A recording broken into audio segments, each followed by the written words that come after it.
If you find yourself awake in the quiet hours, perhaps contemplating the peculiar tapestry of history or the subtle absurdities of human nature, then you have found yourself in the right place. Welcome to Hollow Midnight, where we unspool the most delightfully uneventful tales from the past. Stories designed not to excite the pulse, but to gently guide the restless mind into a state of contented distraction. Do consider pressing that subscribe button if the whim strikes you, for there are always more strange yesterdays to discover. This evening, we commence our journey with Chapter 1, The Midnight Confession.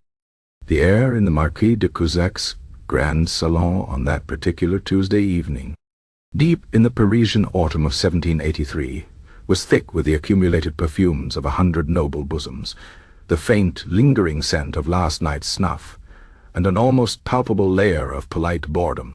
Crystal chandeliers, heavy with 1,000 flickering candles, cast a warm, yellowish glow upon acres of polished parquet and the stiff brocades of gentlemen and ladies whose primary occupation seemed to be the careful cultivation of an air of amused indifference. Conversations ebbed and flowed like a sluggish river, eddying around discussions of the latest fashion from London. The deplorable state of the king's finances, a topic always whispered with a frisson of delicious disloyalty, and the endlessly fascinating saga of who had or had not received an invitation to the Duchess de Polignac's next theatrical presentation. It was, in essence, an evening precisely like 1,000 others, designed for the quiet exchange of pleasantries and the subtle reinforcement of an immutable social order. Then, at precisely 11:30, as the liveried footmen were circulating with trays of overly sweet ratafia, and the first tentative yawns were being stifled behind elegantly gloved hands, Madame Anastasie de Valois made her pronouncement. Madame de Valois was, by all accounts, a woman of unremarkable distinction. Her gowns were always perfectly tailored, her coiffure impeccable, her smile amiable but never quite reaching her eyes. She possessed a comfortable inherited fortune, a moderately well-placed husband who was currently debating the merits of a new hunting dog with a baron of similar moderate standing, and a reputation for being entirely delightfully unexceptional. She was not known for scandalous affairs, nor for dazzling wit, nor even for a particularly eccentric collection of porcelain figurines. She simply existed, a dependable fixture in the glittering, vapid firmament of Parisian society. She sat on a small, gilded fauteuil, nestled between the considerably more imposing figures of the Comtesse de Frontenac, who was recounting a lengthy and largely incoherent anecdote about a runaway parrot, and Monsieur Dubois, a minor functionary from the Ministry of Royal Gardens, who seemed permanently enraptured by the prospect of a free glass of fortified wine. The Comtesse had just reached the thrilling climax of her parrot tale, A Broken Vase, apparently when Madame de Valois, without altering the serene expression on her face, without so much as a tremor in her perfectly modulated voice, interjected. "Forgive me, my dear Comtesse," she said, her tone as placid as a pond on a windless morning, "but I find myself rather preoccupied this evening. My dreams, you see, have been classified." There was a tiny, almost imperceptible pause. The Comtesse, mid-gasp about the vase, froze. Monsieur Dubois, who had been lifting his glass to his lips, lowered it an inch, then 2. A distant clink of crystal, a barely audible rustle of silk, seemed to amplify in the sudden brief silence that followed. It was the kind of silence that descends when a particularly large moth flutters into a candle flame, unexpected and fleeting, yet leaving a distinct impression. "Classified, Anastasie?" the Comtesse finally managed, her voice a little higher than usual, a thin thread of polite bewilderment woven through it. "My dear, are you quite well? Perhaps the air is a little close tonight." Madame de Valois nodded, a small, elegant movement of her head. "Oh, perfectly well, I assure you. Perhaps even a little too well, for the burden of knowledge sits heavy, even when acquired through the subconscious meanderings of the nocturnal mind. She took a delicate sip of her ratafia, a beverage she privately found rather cloying, but was obliged to consume. Indeed, I was informed just this morning, quite informally of course, that certain sequences, certain particular recurring narratives within my nightly repose, now fall under the purview of state security. It appears I have been dreaming of matters most sensitive. Monsieur Dubois, recovering slightly, managed a small nervous titter. Dreams, madame? State secrets? Ah, a most novel conceit. Perhaps a new diversion for the court, like those ingenious mechanical ducks. One dreams of the king's ledgers, another of the queen's hats, and we are all delightfully entertained by the whims of the royal subconscious. His laughter was thin, reedy, and died rather quickly, suffocated by the impenetrable calm radiating from Madame de Valois. Not entertaining, monsieur, she corrected, her gaze steady, almost regretful. Disturbing, rather. Last night, for instance, I dreamt of a particularly detailed map of the fortifications along the Austrian border, with annotations concerning troop movements, precise numbers, and even the unfortunate habit of one General Dubois, no relation, I trust, of leaving his campaign plans near a rather draughty window. A critical oversight, I gather. Monsieur Dubois, who was indeed a distant cousin of the aforementioned general, suddenly found his ratafia tasting like ash. His pale face flushed a mottled pink. The Comtesse, meanwhile, had pressed a hand to her chest, her eyes wide with a mixture of disbelief and dawning, uncomfortable suspicion. The ripples began to spread. A few guests overheard the increasingly strange exchange. The low hum of conversation did not cease, but it changed, becoming punctuated by sharp, interrogative whispers. Did you hear what Madame de Valois just said? Her dreams? Classified? Good heavens, has she finally succumbed to the vapors? But she seemed so normal. The word normal hung in the air, weighted with a new, alarming uncertainty. The Marquis de Cussac himself, a man whose primary diplomatic skill lay in steering conversations away from anything even remotely controversial, now found his attention involuntarily drawn. He watched Madame de Valois, a woman he had always considered as harmless as a perfectly spun cobweb, speaking with an unsettling earnestness about troop movements and border fortifications. This was not the charming, slightly deranged chatter of a dowager who believed her cat to be the reincarnation of Louis XIV. This was specific and vaguely treasonous if taken seriously. And what if it was serious? A young duchess, newly arrived from the provinces and still slightly bewildered by the intricate dance of Parisian society, approached the group. Madame de Valois, my dear, she chirped, oblivious to the gathering tension, you look positively radiant tonight. Have you had a particularly restful sleep? Madame de Valois turned her serene gaze upon the Duchess. Restful, yes, my dear. Profoundly so.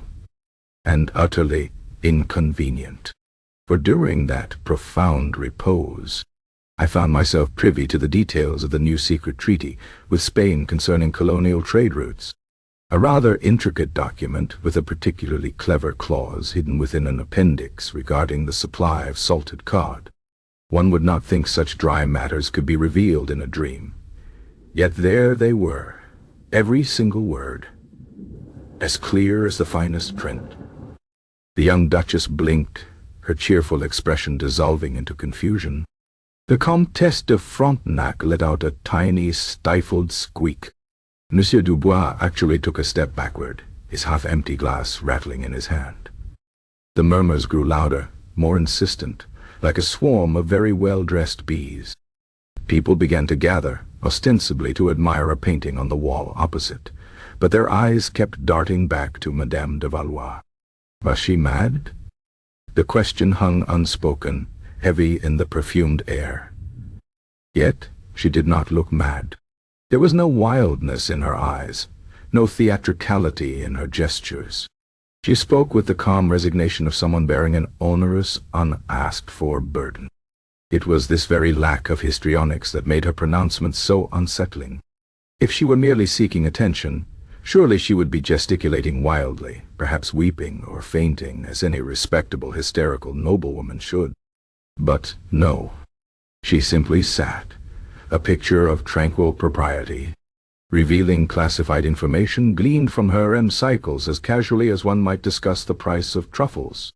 The Comtesse de Frontenac, recovering some of her composure, attempted to inject a note of sensible practicality. But, Anastasie, dear, how would your dreams acquire such information? Do you suppose a spy has been whispering secrets into your ear while you slumber? Or perhaps a mischievous spirit? She tried a small, hopeful laugh, but it sounded brittle. Madame de Valois considered this, tilting her head slightly. One might think so, Comtesse. But no, the experience is rather more internal, like consulting a particularly dusty archive within the confines of my own skull. The details simply present themselves, unbidden, often in rather inconvenient formats. Last week it was a coded message concerning the king's personal guard, presented to me in the form of a rather tedious opera libretto. Wow, a libretto! Imagine having to sit through 3 acts of dreadful verse, only to wake with the knowledge that Captain Laurent is, in fact, selling the palace's finest vintage Bordeaux to the English ambassador. It quite spoils one's morning chocolate. A collective gasp, quickly suppressed, rippled through the increasingly large circle of listeners. Captain Laurent, that impeccably dressed, impossibly suave officer, known for his devotion to the king and his exquisite taste in wine. The notion that he was secretly selling royal vintages to the English was scandalous. And the fact that this scandalous detail had been revealed via an opera libretto in Madame de Valois' dream, well, it defied every known social convention, every rule of polite discourse, and indeed, every law of physics. The Marquis de Caussac finally decided he could no longer stand by. This was straying dangerously close to Lese Majest, however absurdly couched. He cleared his throat, rather loudly. "My dear Anastasie," he began, emptying a tone of benevolent authority, "I believe you have had a trying day. Perhaps a little rest is in order. These nocturnal adventures, delightful as they sound, can tax the imagination." Madame de Valois turned her calm, steady gaze upon the Marquis. "Oh no, Marquis, I assure you, my imagination is quite untaxed. It is my repose that is burdened. For instance, just the night before last, I dreamt of your particularly fine collection of antique maps, and amongst them, nestled quite cleverly behind the portrait of your great-aunt, was a small, rather fragile document, detailing the Marquis de Pontchartrain's highly irregular expenditures on exotic fowl. One might call it embezzlement, though my dream called it simply the matter of the particularly expensive peacock. The Marquis de Caussac, a man usually as unshakable as the foundations of his own ancestral home, visibly paled. He had indeed a private collection of antique maps, and there was indeed a portrait of his great-aunt behind which he kept a small, rather fragile document concerning the financial peccadilloes of the late Marquis de Pontchartrain, a distant relative whose reputation he diligently protected. The peacock detail was chillingly accurate. He had never, not in his wildest dreams or anyone else's, for that matter, imagined this information could possibly leave the confines of his private study. The atmosphere in the salon had shifted from polite boredom to a distinct unease, spiced with a dash of genuine fear. If Madame de Valois could dream of Captain Laurent's illicit wine dealings and the Marquis de Pontchartrain's feather-brained finances, what else might her inconveniently classified slumber reveal? Who amongst them was safe? Who amongst them did not harbor some small secret, some minor indiscretion, some perfectly harmless but socially unacceptable quirk that might suddenly appear illuminated by the candlelight of a noblewoman's dream. Heads turned. Whispers became less about Madame de Valois' sanity and more about the implications of her peculiar affliction. Duchesses glanced nervously at their husbands. Gentlemen subtly adjusted their cravats, as if preparing for an unexpected interrogation. The cheerful clinking of glasses had ceased entirely, replaced by the faint, almost imperceptible sound of collective swallowing. The ratafia, once cloying, now tasted of dread. Madame de Valois, seemingly oblivious to the consternation she had sown, simply took another sip of her drink, a faint, almost melancholic sigh escaping her lips. "It is truly tiresome, you understand," she confided, as if discussing the poor quality of the Parisian sewers. "To be forced to wake each morning, burdened with the knowledge of various fiscal improprieties, military blunders, and indeed a rather scandalous recipe for truffle PT that relies entirely too much on smuggled Dutch butter. One wishes for a dream, just one, about something truly innocuous. A field of daisies, perhaps, or a particularly well-behaved kitten. But no. Always the classified material. Always the burden of the state. It makes one long for the simple, uncomplicated nightmares of childhood, filled only with imaginary wolves and the terrors of arithmetic." The party continued around her, but it was a party transformed. The conversations were now stilted, glances darting, a nervous energy crackling in the air. The polite ennui of the evening had been shattered, replaced by an unsettling blend of suspicion, fear, and a bizarre, almost comical sense of vulnerability. Everyone, it seemed, was suddenly acutely aware of their own inner lives, their unspoken thoughts, their private follies, wondering if somewhere in the placid depths of Madame Anastasie de Valois' mind, a quiet, impeccably dressed archivist of the subconscious was filing away their own embarrassing truths, ready to be unveiled with the rising sun. And the collective dread of this possibility, of a world where one's dreams were no longer one's own, but a potential source of highly sensitive, highly inconvenient state secrets, hung heavy in the increasingly close air of the salon. Chapter 2. The King's Whisperers. The whispers that had begun as faint, agitated rustles in the Marquis de Cusac's salon quickly coalesced into a veritable gale by the following morning, sweeping through the drawing rooms and salons of Paris with the speed of a particularly juicy piece of gossip. The story of Madame Anastasie de Valois, the unassuming noblewoman whose dreams had, by her own tranquil admission, become a repository for state secrets, was simply too outlandish, too deliciously absurd, to ignore. It was recounted over morning chocolate, discussed with hushed awe during fitting appointments with dressmakers, and debated with theatrical sighs over card tables. The king's ears, insulated as they were by layers of courtiers and protocol, eventually caught the distant echo of this peculiar narrative. Louis XVI, a monarch often preoccupied with locks and scientific pursuits, possessed a surprising, if somewhat ineffectual, network of informants. When his chief of intelligence, the portly but sharp-eyed Monsieur de Sartine, presented a preliminary report concerning Madame de Valois' midnight pronouncements, the king's initial reaction was a bewildered furrow of the brow. Dreams? Classified? Are we to consult the somnambulists for matters of state now? Sartine, he rumbled, adjusting his spectacles.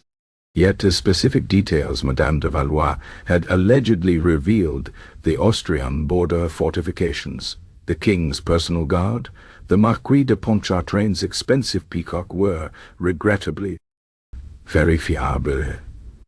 Not widely known, of course, but indeed verifiable by those with access to the highest echelons of information. And the fact that an otherwise entirely unremarkable woman had somehow stumbled upon such minutiae, however preposterous the means, was enough to warrant a quiet inquiry. And so, 2 days later, as the Parisian fog still clung damply to the cobblestones, A discreet royal carriage deposited two gentlemen, dressed in impeccably tailored but unostentatious coats, before the rather modest, though undeniably elegant, townhouse of Madame Anastase de Valois. Monsieur Antoine de la Roche was a man whose very posture exuded a kind of weary, bureaucratic authority. His face, etched with the faint lines of countless late-night reports and a perpetually grim outlook on human folly, seemed permanently set to disappointed. He was the king's most senior whisperer, a master of extracting information from the unwilling, the voluble, and the utterly mundane. His companion, the younger Monsieur Henri Lefebvre, was a man of more theoretical inclinations, prone to quoting obscure philosophers and believing that every human utterance, however seemingly nonsensical, contained a hidden layer of profound meaning. He had once written a treatise on the semiotics of royal laundry. They were, in short, perfectly suited to the king's secret service, one grounded in grim reality, the other soaring, perhaps a little too high, into the realm of abstract speculation. Their mission, as explained by a bewildered Monsieur de Sartine, was to ascertain the nature of Madame de Valois' claims. Was she a brilliant, albeit unorthodox, spy? A conduit for disgruntled palace staff? Or simply, and most likely, a lunatic in possession of an alarming amount of accurate, if randomly acquired, sensitive data? The latter possibility was perhaps the most unsettling. They were ushered into Madame de Valois' small, yet exquisitely appointed, salon. The room was bathed in the soft morning light, which seemed to caress the delicate porcelain figurines and the polished surfaces of antique furniture. A fire crackled gently in the hearth, lending a comforting warmth that felt entirely at odds with the strange nature of their visit. Madame de Valois herself sat by the window, embroidering a rather intricate floral pattern onto a piece of silk, her profile serene, her movements precise. She looked, to Monsieur de la Roche's experienced eye, disconcertingly sane. Indeed, she looked like any other noblewoman engaged in the quiet pursuit of domesticity. This, he thought, was precisely the problem. Lunatics, in his experience, rarely applied themselves to needlework with such meticulous dedication. Gentlemen," she said, her voice as smooth and unruffled as cream, looking up from her embroidery with a faint, polite smile. "You are most punctual. Do sit. I trust the tea is to your liking, and the madeleines, freshly baked this morning." Indeed, a low table had been prepared, laden with a silver tea service, delicate cups, and a towering plate of golden-brown madeleines, still warm and fragrant. Monsieur Lefebvre, ever the aesthete, found himself momentarily distracted by the aroma. Monsieur de la Roche, however, felt a familiar knot of apprehension tighten in his stomach. Interrogations were meant to be conducted in less hospitable surroundings, perhaps with less delicious pastry. "Madame de Valois," Monsieur de la Roche began, his voice carefully neutral, "we are here on behalf of His Majesty.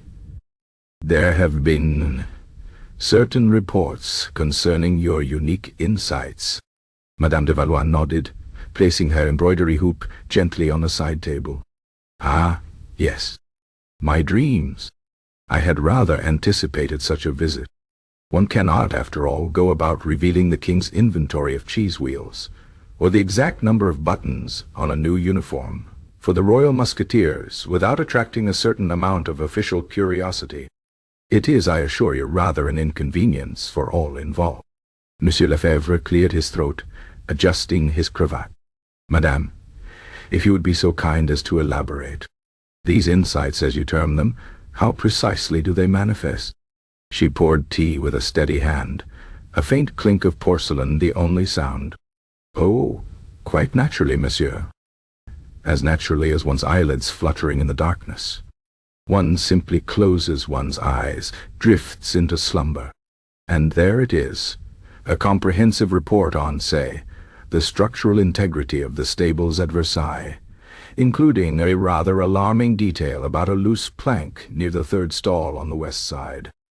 Or perhaps a coded message, disguised as a recipe for a rather dreadful mutton stew, outlining the precise number of grain sacks recently diverted from the royal stores to a certain unscrupulous grain merchant near Orleans.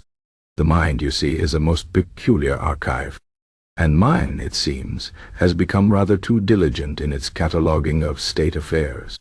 Monsieur Laroche, who had indeed received a very recent report, a confidential one, mind you, about the need for urgent repairs to the Versailles stables, and who had only just begun an investigation into the rather perplexing discrepancy in the Orleans grain supply, felt a prickle of cold sweat on his scalp.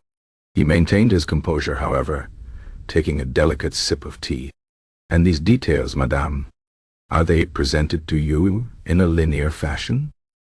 As a narrative, perhaps? Or more as a jumble of images?"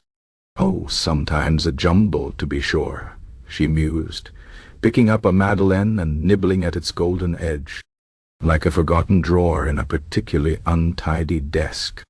"But often quite structured. Last night, for instance, I found myself in what appeared to be a rather dreary bureaucratic office.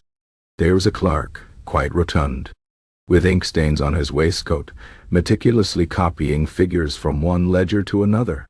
And as he worked, the numbers seemed to shimmer, highlighting particular discrepancies. For instance, the exact deficit incurred by the Ministry of War due to a clerical error in the procurement of boot leather from a supplier in Lyon.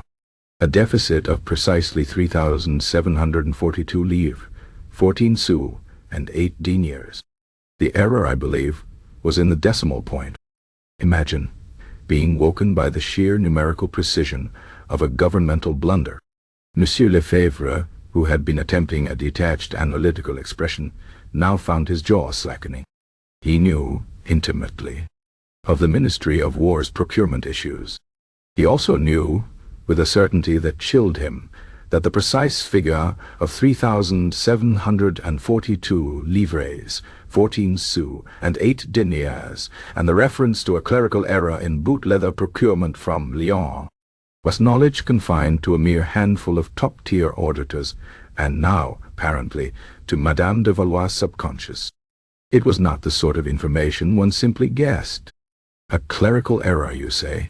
Monsieur de la Roche interjected, his voice tighter than before. "And the rotund clerk, did he have a name?" "Oh, he did indeed, Madame de Valois," replied, her eyes distant, as if recalling a particularly tiresome lecture. "It was Monsieur Thibault, quite a nervous man, prone to spilling his ink. He was rather distressed by the error, even in my dream. He seemed to fear it would cost him his pension. One feels a certain pity, even for a figment of one's own slumber, when they are so acutely concerned with their livelihood." Monsieur Thibault was a junior clerk in the Ministry of War. He was indeed rotund. He was indeed nervous. And he had, just yesterday, reported a rather significant and highly embarrassing clerical error concerning a Lyon boot leather contract. The coincidence, if one could even call it that, was beyond statistical improbability. It was, to Monsieur de la Roche, chilling Calsari. "And before that, madame?" Monsieur Lefebvre pressed, leaning forward, a strange mix of intellectual curiosity and genuine fear flickering in his eyes. "Any other revelations?" She sighed, a delicate, almost mournful sound. "Oh, a plethora, I assure you. One evening, I found myself observing a rather peculiar gathering in a dimly lit antechamber. It seemed to be a private meeting between a very high-ranking naval officer, I believe he was the Admiral de Villeneuve, and a rather unsavory character who wore a ridiculously oversized periwig. They were discussing the sale of a number of obsolete warships to the Ottoman Empire, but with a rather substantial personal kickback to the Admiral, disguised as a maintenance fee for ships that were quite literally falling apart. The sum, if I recall correctly, was 80,000 francs. A tidy sum for such an unseaworthy vessel, wouldn't you agree? Monsieur de la Roche's teacup, which he had been holding rather steadily, now rattled against its saucer. Admiral de Villeneuve was indeed a high-ranking naval officer, and the Intelligence Bureau had, for months, suspected him of clandestine dealings, particularly concerning surplus naval assets. The figure of 80,000 francs for a maintenance fee was a detail so specific, so precisely damning that it could not possibly be a mere fabrication. The sheer banality of the corruption, combined with the fantastical source of the information, made the whole situation impossibly absurd and utterly terrifying. "Madame, Monsieur de la Roche said, putting down his cup with a decisive clink. "Do you understand the implications of what you are saying? This is not parlor talk. This is highly sensitive information." Madame de Valois smiled, a faint weary curve of her lips. "Oh, I understand perfectly, monsieur. That is precisely the burden. One wakes with the full, unvarnished truth of these matters. It quite spoils one's disposition. I prefer, you see, to dream of fields of lavender, or perhaps a particularly handsome horse. But no. Instead, I am forced to contend with the intricacies of naval corruption and decimal point errors. It quite disrupts my morning contemplations. I was hoping to embroider a particularly delicate rose today, but my mind is still rather cluttered with the exact dimensions of a certain secret tunnel beneath the Bastille, and the unfortunate habit of its superintendent to play cards for high stakes with certain prisoners." Monsieur Lefebvre gasped. The Bastille. A secret tunnel.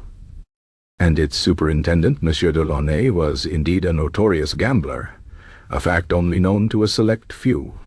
The thought that such a minor, yet potentially devastating, piece of personal information was being dreamt by a noblewoman over her tea was profoundly disturbing. The ramifications extended beyond mere espionage.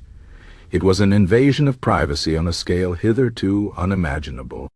If the king's secrets, if the very fabric of state security, could be inadvertently breached by the nocturnal peregrinations of an ordinary woman's mind, then what was truly safe? "This tunnel, madame," Monsieur de la Roche pressed, his voice strained, a vein throbbing faintly in his temple. How precisely was it depicted in your dream?"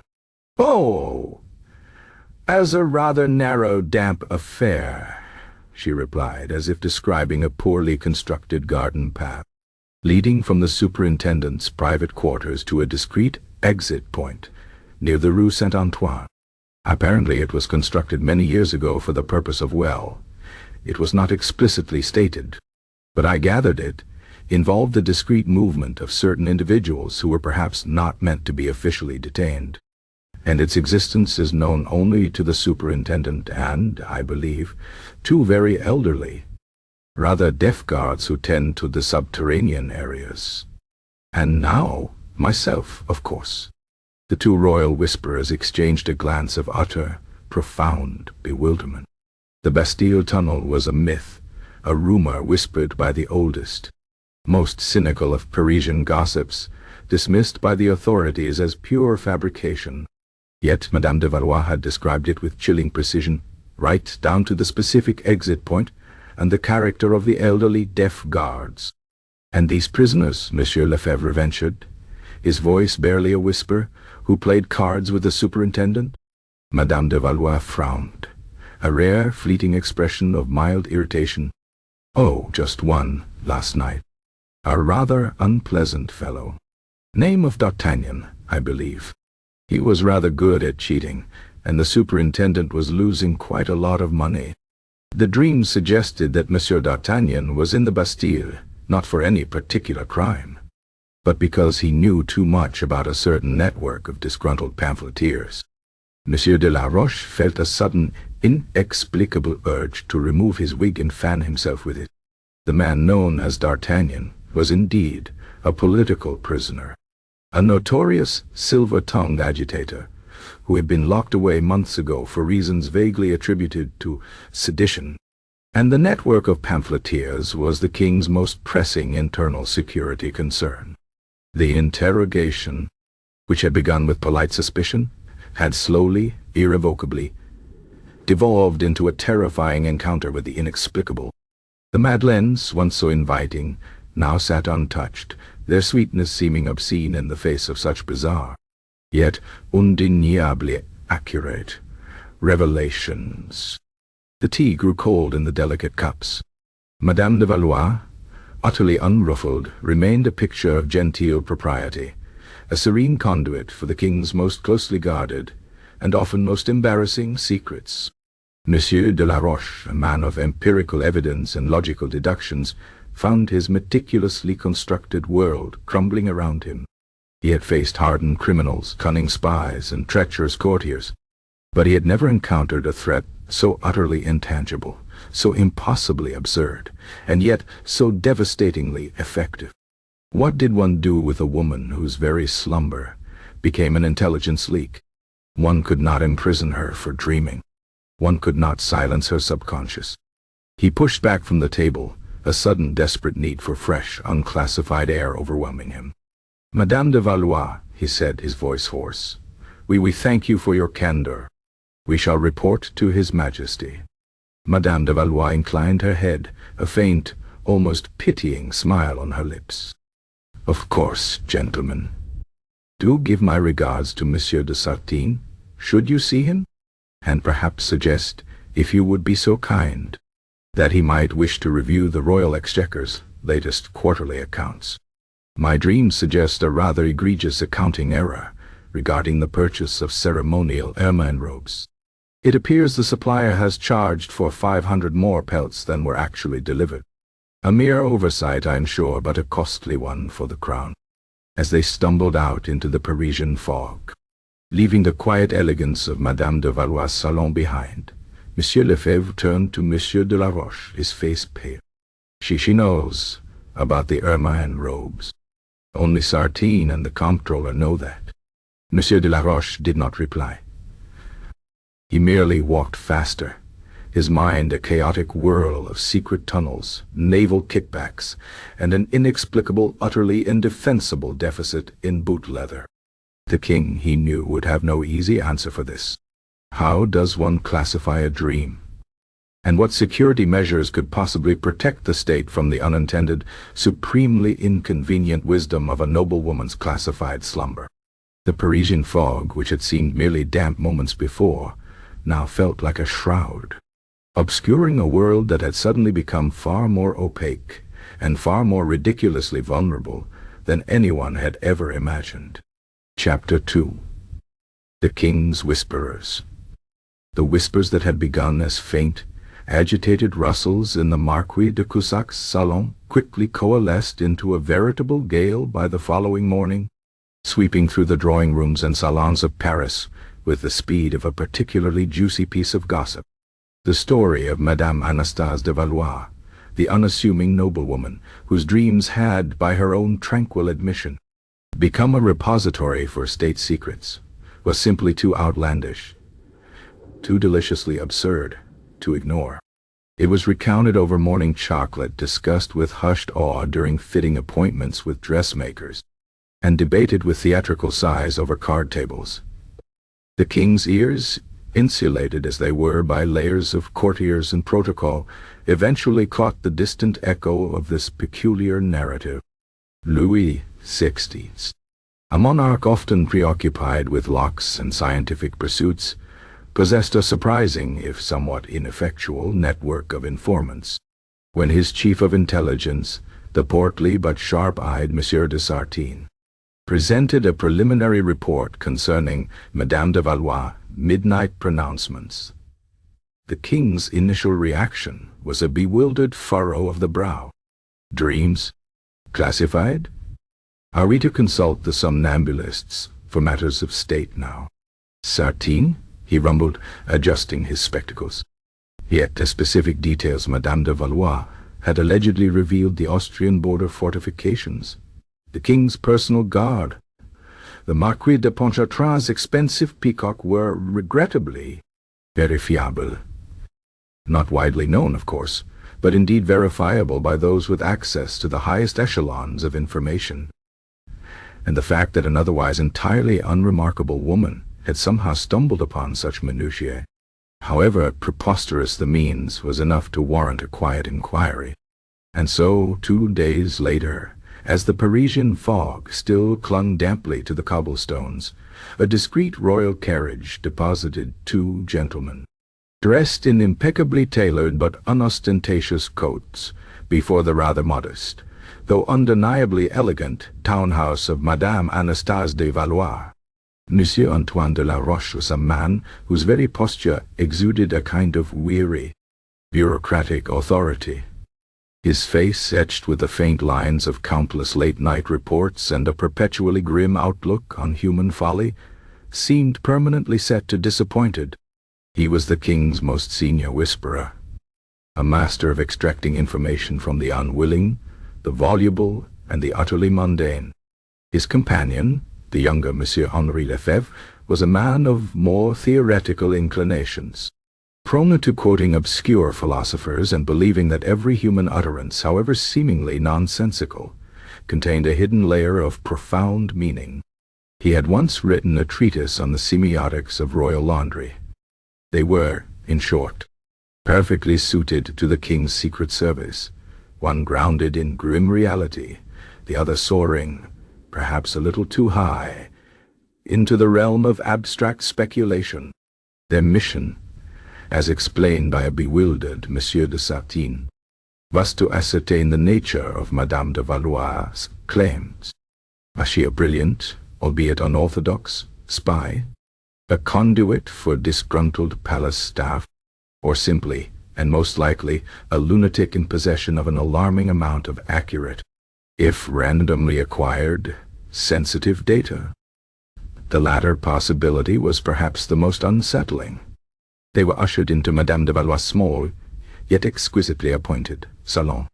The room was bathed in the soft morning light, which seemed to caress the delicate porcelain figurines and the polished surfaces of antique furniture. A fire crackled gently in the hearth, lending a comforting warmth that felt entirely at odds with the strange nature of their visit. Madame de Valois herself sat by the window, embroidering a rather intricate floral pattern onto a piece of silk, her profile serene, her movements precise. She looked to Monsieur de la Roche, experienced eye, disconcertingly sane. Indeed, she looked like any other noblewoman engaged in the quiet pursuit of domesticity. This, he thought, was precisely the problem. Lunatics, in his experience, rarely applied themselves to needlework with such meticulous dedication. "Ah, gentlemen," she said, her voice as smooth and unruffled as cream, looking up from her embroidery with a faint, polite smile. "You are most punctual. Do sit. I trust the tea is to your liking, and the madeleines, freshly baked this morning." Indeed, a low table had been prepared, laden with a silver tea service, delicate cups, and a towering plate of golden-brown madeleines, still warm and fragrant. Monsieur Lefebvre, ever the aesthete, found himself momentarily distracted by the aroma. Monsieur de la Roche, however, felt a familiar knot of apprehension tighten in his stomach. Interrogations were meant to be conducted in less hospitable surroundings, perhaps with less delicious pastry. Madame de Valois, Monsieur de la Roche began, his voice carefully neutral. "We are here on behalf of His Majesty. There have been certain reports concerning your unique insights." Madame de Valois nodded, placing her embroidery hoop gently on a side table. "Ah, yes. My dreams. I had rather anticipated such a visit. One cannot, after all, go about revealing the king's inventory of cheese wheels, or the exact number of buttons on a new uniform for the Royal Musketeers, without attracting a certain amount of official curiosity. It is, I assure you, rather an inconvenience for all involved." Monsieur Lefebvre cleared his throat, adjusting his cravat. "Madame, if you would be so kind as to elaborate. These insights, as you term them, how precisely do they manifest?" She poured tea with a steady hand, a faint clink of porcelain the only sound. "Oh, quite naturally, monsieur. As naturally as one's eyelids fluttering in the darkness." One simply closes one's eyes, drifts into slumber. And there it is, a comprehensive report on, say, the structural integrity of the stables at Versailles, including a rather alarming detail about a loose plank near the third stall on the west side. Or perhaps a coded message, disguised as a recipe for a rather dreadful mutton stew, outlining the precise number of grain sacks recently diverted from the royal stores to a certain unscrupulous grain merchant near Orleans. The mind, you see, is a most peculiar archive. And mine, it seems, has become rather too diligent in its cataloguing of state affairs. Monsieur de la Roche, who had indeed received a very recent report, a confidential one, mind you, about the need for urgent repairs to the Versailles stables, and who had only just begun an investigation into the rather perplexing discrepancy in the Orleans grain supply, felt a prickle of cold sweat on his scalp. He maintained his composure, however, taking a delicate sip of tea. "And these details, madame, are they presented to you in a linear fashion? As a narrative, perhaps? Or more as a jumble of images?" "Oh, sometimes a jumble, to be sure," she mused, picking up a Madeleine and nibbling at its golden edge, like a forgotten drawer in a particularly untidied desk. "But often quite structured. Last night, for instance, I found myself in what appeared to be a rather dreary, bureaucratic office. There was a clerk, quite rotund, with ink stains on his waistcoat, meticulously copying figures from one ledger to another. And as he worked, the numbers seemed to shimmer, highlighting particular discrepancies. For instance, the exact deficit incurred by the Ministry of War due to a clerical error in the procurement of boot leather from a supplier in Lyon. A deficit of precisely 3,742 livres 14 sous and 8 deniers. The error, I believe, was in the decimal point.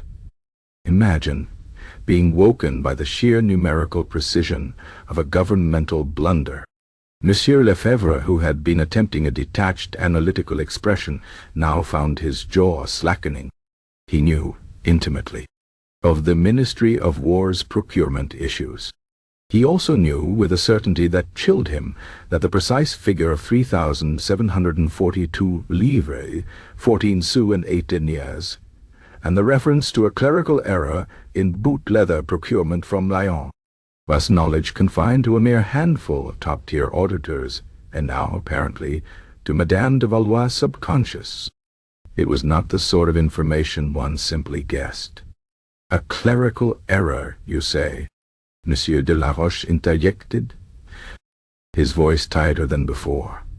"And the rotund clerk, did he have a name?" "Oh, he did indeed," Madame de Valois replied, her eyes distant, as if recalling a particularly tiresome lecture. "It was Monsieur Thibault. Quite a nervous man, prone to spilling his ink. He was rather distressed by the error, even in my dream. He seemed to fear it would cost him his pension. One feels a certain pity, even for a figment of one's own slumber, when they are so acutely concerned with their livelihood. Monsieur Thibault was a junior clerk in the Ministry of War. He was indeed rotund. He was indeed nervous. And he had, just yesterday, reported a rather significant and highly embarrassing clerical error concerning a Lyon boot leather contract. The coincidence, if one could even call it that, was beyond statistical improbability. It was to Monsieur de la Roche, shilling. And before that, madame? Monsieur Lefebvre pressed, leaning forward, a strange mix of intellectual curiosity and genuine fear flickering in his eyes. "Any other revelations?" She sighed, a delicate, almost mournful sound. "Oh, a plethora, I assure you. One evening, I found myself observing a rather peculiar gathering in a dimly lit antechamber. It seemed to be a private meeting between a very high-ranking naval officer, I believe he was the Admiral de Villeneuve, and a rather unsavory character who wore a ridiculously oversized periwig. They were discussing the sale of a number of obsolete warships to the Ottoman Empire, but with a rather substantial personal kickback to the Admiral, disguised as a maintenance fee for ships that were quite literally falling apart. The sum, if I recall correctly, was 80,000 francs. A tidy sum for such an unseaworthy vessel, would you agree? Monsieur de la Roche's teacup, which he had been holding rather steadily, now rattled against its saucer. Admiral de Villeneuve was indeed a high-ranking naval officer, and the Intelligence Bureau had, for months, suspected him of clandestine dealings, particularly concerning surplus naval assets. The figure of 80,000 francs for a maintenance fee was a detail so specific, so precisely damning, that it could not possibly be a mere fabrication. The sheer banality of the corruption, combined with the fantastical source of the information, made the whole situation impossibly absurd and utterly terrifying. "Madame," Monsieur de la Roche said, putting down his cup with a decisive clink, "do you understand the implications of what you are saying? This is not parlor talk. This is highly sensitive information." Madame de Valois smiled, a faint, weary curve of her lips. Oh, I understand perfectly, monsieur. That is precisely the burden. One wakes with the full, unvarnished truth of these matters. It quite spoils one's disposition. I prefer, you see, to dream of fields of lavender, or perhaps a particularly handsome horse. But no. Instead, I am forced to contend with the intricacies of naval corruption and decimal point errors. It quite disrupts my morning contemplations. I was hoping to embroider a particularly delicate rose today, but my mind is still rather cluttered with the exact dimensions of a certain secret tunnel beneath the Bastille, and the unfortunate habit of its superintendent to play cards for high stakes with certain prisoners. Monsieur Lefebvre gasped. The Bastille, a secret tunnel, and its superintendent, Monsieur de Launay, was indeed a notorious gambler, a fact only known to a select few. The thought that such a minor, yet potentially devastating, piece of personal information was being dreamt by a noblewoman over her tea was profoundly disturbing. The ramifications extended beyond mere espionage. It was an invasion of privacy on a scale hitherto unimaginable. If the king's secrets, if the very fabric of state security could be inadvertently breached by the nocturnal peregrinations of an ordinary woman's mind, then what was truly safe? This tunnel, madame, Monsieur de la Roche pressed, his voice strained, a vein throbbing faintly in his temple. How precisely was it depicted in your dream? Oh, as a rather narrow, damp affair, she replied, as if describing a poorly constructed garden path, leading from the superintendent's private quarters to a discreet exit point near the Rue Saint-Antoine. Apparently, it was constructed many years ago for the purpose of it was not explicitly stated, but I gathered it involved the discreet movement of certain individuals who were perhaps not meant to be officially detained, and its existence is known only to the superintendent and, I believe, two very elderly, rather deaf guards who tend to the subterranean areas. And now, myself, of course. The two royal whisperers exchanged a glance of utter, profound bewilderment. The Bastille tunnel was a myth, a rumor whispered by the oldest, most cynical of Parisian gossips, dismissed by the authorities as pure fabrication. Yet Madame de Valois described it with chilling precision, right down to the specific exit point and the character of the elderly, deaf guards. And these prisoners, Monsieur Lefebvre ventured, his voice barely a whisper, who played cards with the superintendent. Madame de Valois frowned, a rare fleeting expression of mild irritation. Oh, just one, last night. A rather unpleasant fellow. Name of D'Artagnan, I believe. He was rather good at cheating, and the superintendent was losing quite a lot of money. The dream suggested that Monsieur D'Artagnan was in the Bastille not for any particular crime, but because he knew too much about a certain network of disgruntled pamphleteers. Monsieur de la Roche felt a sudden, inexplicable urge to remove his wig and fan himself with it. The man known as D'Artagnan was indeed a political prisoner, a notorious silver-tongued agitator who had been locked away months ago for reasons vaguely attributed to sedition. And the network of pamphleteers was the king's most pressing internal security concern. The interrogation, which had begun with polite suspicion, had slowly, irrevocably, devolved into a terrifying encounter with the inexplicable. The Madeleines, once so inviting, now sat untouched, their sweetness seeming obscene in the face of such bizarre, yet undeniably accurate, revelations. The tea grew cold in the delicate cups. Madame de Valois, utterly unruffled, remained a picture of genteel propriety, a serene conduit for the king's most closely guarded and often most embarrassing secrets. Monsieur de la Roche, a man of empirical evidence and logical deductions, found his meticulously constructed world crumbling around him. He had faced hardened criminals, cunning spies, and treacherous courtiers, but he had never encountered a threat so utterly intangible, so impossibly absurd, and yet so devastatingly effective. What did one do with a woman whose very slumber became an intelligence leak? One could not imprison her for dreaming. One could not silence her subconscious. He pushed back from the table, a sudden desperate need for fresh unclassified air overwhelming him. "Madame de Valois," he said, his voice hoarse, we thank you for your candor. We shall report to His Majesty."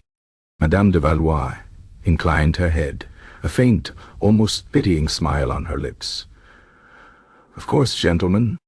Do give my regards to Monsieur de Sartine, should you see him, and perhaps suggest, if you would be so kind, that he might wish to review the Royal Exchequer's latest quarterly accounts. My dreams suggest a rather egregious accounting error regarding the purchase of ceremonial ermine robes. It appears the supplier has charged for 500 more pelts than were actually delivered. A mere oversight, I am sure, but a costly one for the crown." As they stumbled out into the Parisian fog, leaving the quiet elegance of Madame de Valois' salon behind, Monsieur Lefebvre turned to Monsieur de la Roche, his face pale. She knows about the ermine robes. Only Sartine and the comptroller know that." Monsieur de la Roche did not reply. He merely walked faster, his mind a chaotic whirl of secret tunnels, naval kickbacks, and an inexplicable, utterly indefensible deficit in boot leather. The king, he knew, would have no easy answer for this. How does one classify a dream? And what security measures could possibly protect the state from the unintended, supremely inconvenient wisdom of a noblewoman's classified slumber? The Parisian fog, which had seemed merely damp moments before, now felt like a shroud, obscuring a world that had suddenly become far more opaque and far more ridiculously vulnerable than anyone had ever imagined. Chapter 3. The Dream Journal Heist. The peculiar predicament of Madame Anastasie de Valois, far from fading into the polite oblivion reserved for most fleeting Parisian absurdities, only intensified after the visit from the king's whisperers. The royal court buzzed with a mixture of disbelief and genuine, if unspoken, fear. The king himself, it was rumored, had taken to sleeping with a quill and parchment beside his bed, lest his own dreams inadvertently reveal the location of his most prized lock collection or the true dimensions of his personal cheese cellar. Monsieur de la Roche and Monsieur Lefebvre, meanwhile, found themselves perpetually ensnared in a bureaucratic nightmare, attempting to draft security protocols for a threat that existed entirely within the realm of the subconscious. The notion of a noblewoman whose nocturnal ramblings contained state secrets was a concept so alien to the established order of espionage that it left the entire intelligence apparatus in a state of flummoxed paralysis. But where officialdom faltered, opportunism often found its footing. Rumors, like particularly virulent strains of influenza, had a way of mutating as they spread. The initial tales of Madame de Valois, inconveniently accurate dreams, soon transformed into whispers of a tangible repository of this knowledge. A secret journal, penned in her own hand, detailing every classified slumber. Such a document, a compendium of royal indiscretions, military blunders, and financial malfeasance, would be priceless. To a foreign power, it would be a strategic gold mine. To a disgruntled noble, a weapon of devastating social impact. And to a desperate man like Jean-Luc, a petty thief whose luck had long since deserted him, it represented a chance, however slim, to escape the squalor of his existence. Jean-Luc was not a master criminal. His usual pursuits involved relieving unwary merchants of their less than watchful purses, or perhaps liberating a stray loaf of bread from an unattended stall. His breaking and entering skills were, to put it mildly, rudimentary. He relied more on the profound slumber of his victims and the forgiving nature of ill-fitting window latches than any sophisticated technique. Yet, the reward, whispered to him by a shifty-eyed intermediary from a minor German principality, was too great to ignore. A single mention of a king's secret, a single damning detail from Madame de Valois' fabled dream journal, could set him up for life. Or, at the very least, buy him a decent pair of boots and a hot meal that didn't involve stolen turnips. And so, on a particularly moonless night, Jean-Luc, armed with a rusty pry bar and a heart that hammered against his ribs like an imprisoned bird, found himself scaling the rather ornate, yet surprisingly sturdy, garden wall of Madame de Valois' townhouse. He landed with a muffled thud in a rose bush, eliciting a muffled yelp from himself, and a faint rustle from what he hoped was merely a startled blackbird. He crept towards the rear of the house, his breath coming in ragged gasps. The window he had been instructed to target was on the second floor, a modest affair overlooking a small, neglected herb garden. It was, mercifully, unlatched, testament perhaps to Madame de Valois' serene confidence in the impenetrable dullness of her existence. Jean-Luc, with a grunt, pushed it open and hoisted himself clumsily over the sill, catching his trousers on a stray splinter. He landed with another soft thump, this time on a thick Persian rug. His eyes, accustomed to the gloom, scanned the opulent bedroom. Moonlight, filtering through a gap in the heavy velvet curtains, illuminated polished wood, glimmering silks, and an air of quiet, expensive comfort. In the center of the room, beneath a canopy of embroidered damask, lay Madame Anastasie de Valois, apparently in the throes of a deep and peaceful slumber. A small, leather-bound volume lay on her bedside table, nestled beside a rather delicate porcelain cup and a half-eaten brush. This, Jean-Luc knew, must be it, the infamous dream journal. His heart gave a greedy lurch. He began to tiptoe across the room, his cheap leather boots squeaking faintly on the polished floorboards, each sound echoing like a cannon blast in the oppressive quiet. His hand, clammy with a mixture of fear and anticipation, reached out for the journal. He was within a foot, his fingers almost brushing the worn leather, when a voice, clear and calm and utterly unhurried, spoke from the bed. "Ah, the Roquefort," Madame de Valois murmured, her eyes still closed, her tone one of profound, almost mournful. Such a proud, yet ultimately tragic character. His blue veins, you see, were not merely a mark of noble lineage, but lines of deep philosophical inquiry. He was always debating the nature of existence with the Comte de Brie, who, if you recall, was much too preoccupied with his own exterior crust to truly engage in meaningful discourse. Jean-Luc froze, his hand suspended in mid-air like a startled marionette. He had not heard her stir. She was not looking at him. Her eyes remained closed, her breathing slow and even. She was, unmistakably, dreaming, and she was talking about cheese. Zentien cheese. The Roquefort, Madame de Valois continued, a faint, almost imperceptible sigh escaping her lips, believed that true freedom lay in embracing one's own decay. He saw the inevitable march of mold as a form of liberation. a return to the primeval forces of the earth. The Comte de Brie, however, was a staunch traditionalist, obsessed with maintaining his perfectly rounded form and his delicate, milky interior. He considered the Roquefort's philosophy to be utterly barbaric, a desecration of all that was wholesome and good in the world of dairy. Jean-Luc blinked. He had come to steal state secrets.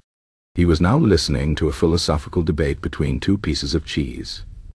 His mind, already strained by the anxieties of his profession, struggled to reconcile this absurdity with the grim reality of his situation. He should flee. He should grab the journal and run. But a morbid curiosity, a strange creeping fascination, held him captive. And besides, she was still asleep. The tragic flaw of the Roquefort, Madame de Valois went on, her voice imbued with a quiet theatricality that would have made a court actor weep with envy, was his inability to tolerate the fleeting, superficial nature of cream cheese. He viewed them as utterly lacking in depth. Mere ephemeral confections designed for the fleeting pleasure of the palate, devoid of the complex aging process that defined true identity. He once declared, in a rather moving soliloquy that lasted for nearly an hour, that the proliferation of cream cheese threatened the very foundations of the dairy aristocracy. A shiver not of fear, but of sheer, bewildered revulsion ran down Jean-Luc's spine. Cream cheese? This was not the kind of classified information he was hoping for. His imagination, usually limited to the pursuit of gold coins and the avoidance of gendarmes, was entirely unprepared for the existential dilemmas of dairy products. The Comte de Brie, on the other hand, Madame de Valois continued, was secretly envious of the cream cheese's youthful appeal. He spent many an anxious evening in the larder, pondering the unfairness of their unearned popularity, their effortless charm. He often contemplated shedding his own noble rind, a desperate attempt to join their ranks, though he knew deep down that his very essence, his glorious ripened heart, forbade such a betrayal of his heritage. It was a profound internal conflict, monsieur, one that troubled him to his very core. Jean-Luc's hand dropped to his side. He stared at the sleeping noblewoman. This was a nightmare. His own nightmare. He had expected a scream, perhaps a struggle, a grand chase across rooftops. Not a somniloquy about the socio-economic disparities within a cheese board. The smell of the half-eaten broche on the table, once appealing, now seemed vaguely nauseating. Then came the inevitable tragedy, Madame de Valois whispered, her voice lowering thick with a peculiar pathos. The fondue uprising, led by a particularly fiery Parmesan, who believed all cheeses should be melted down and unified into a single, amorphous and rather bland collective. The Roquefort, in his philosophical conviction that decay was liberation, initially supported the movement, believing it to be a revolutionary act against the tyranny of form. But he soon realized the terrible truth. True liberation was individual, not collective. To be melted into a common pot was not freedom, but a loss of self, a profound erasure of identity. He tried to warn the others, to plead with the unsuspecting Gouda and the naive Emmental, but it was too late.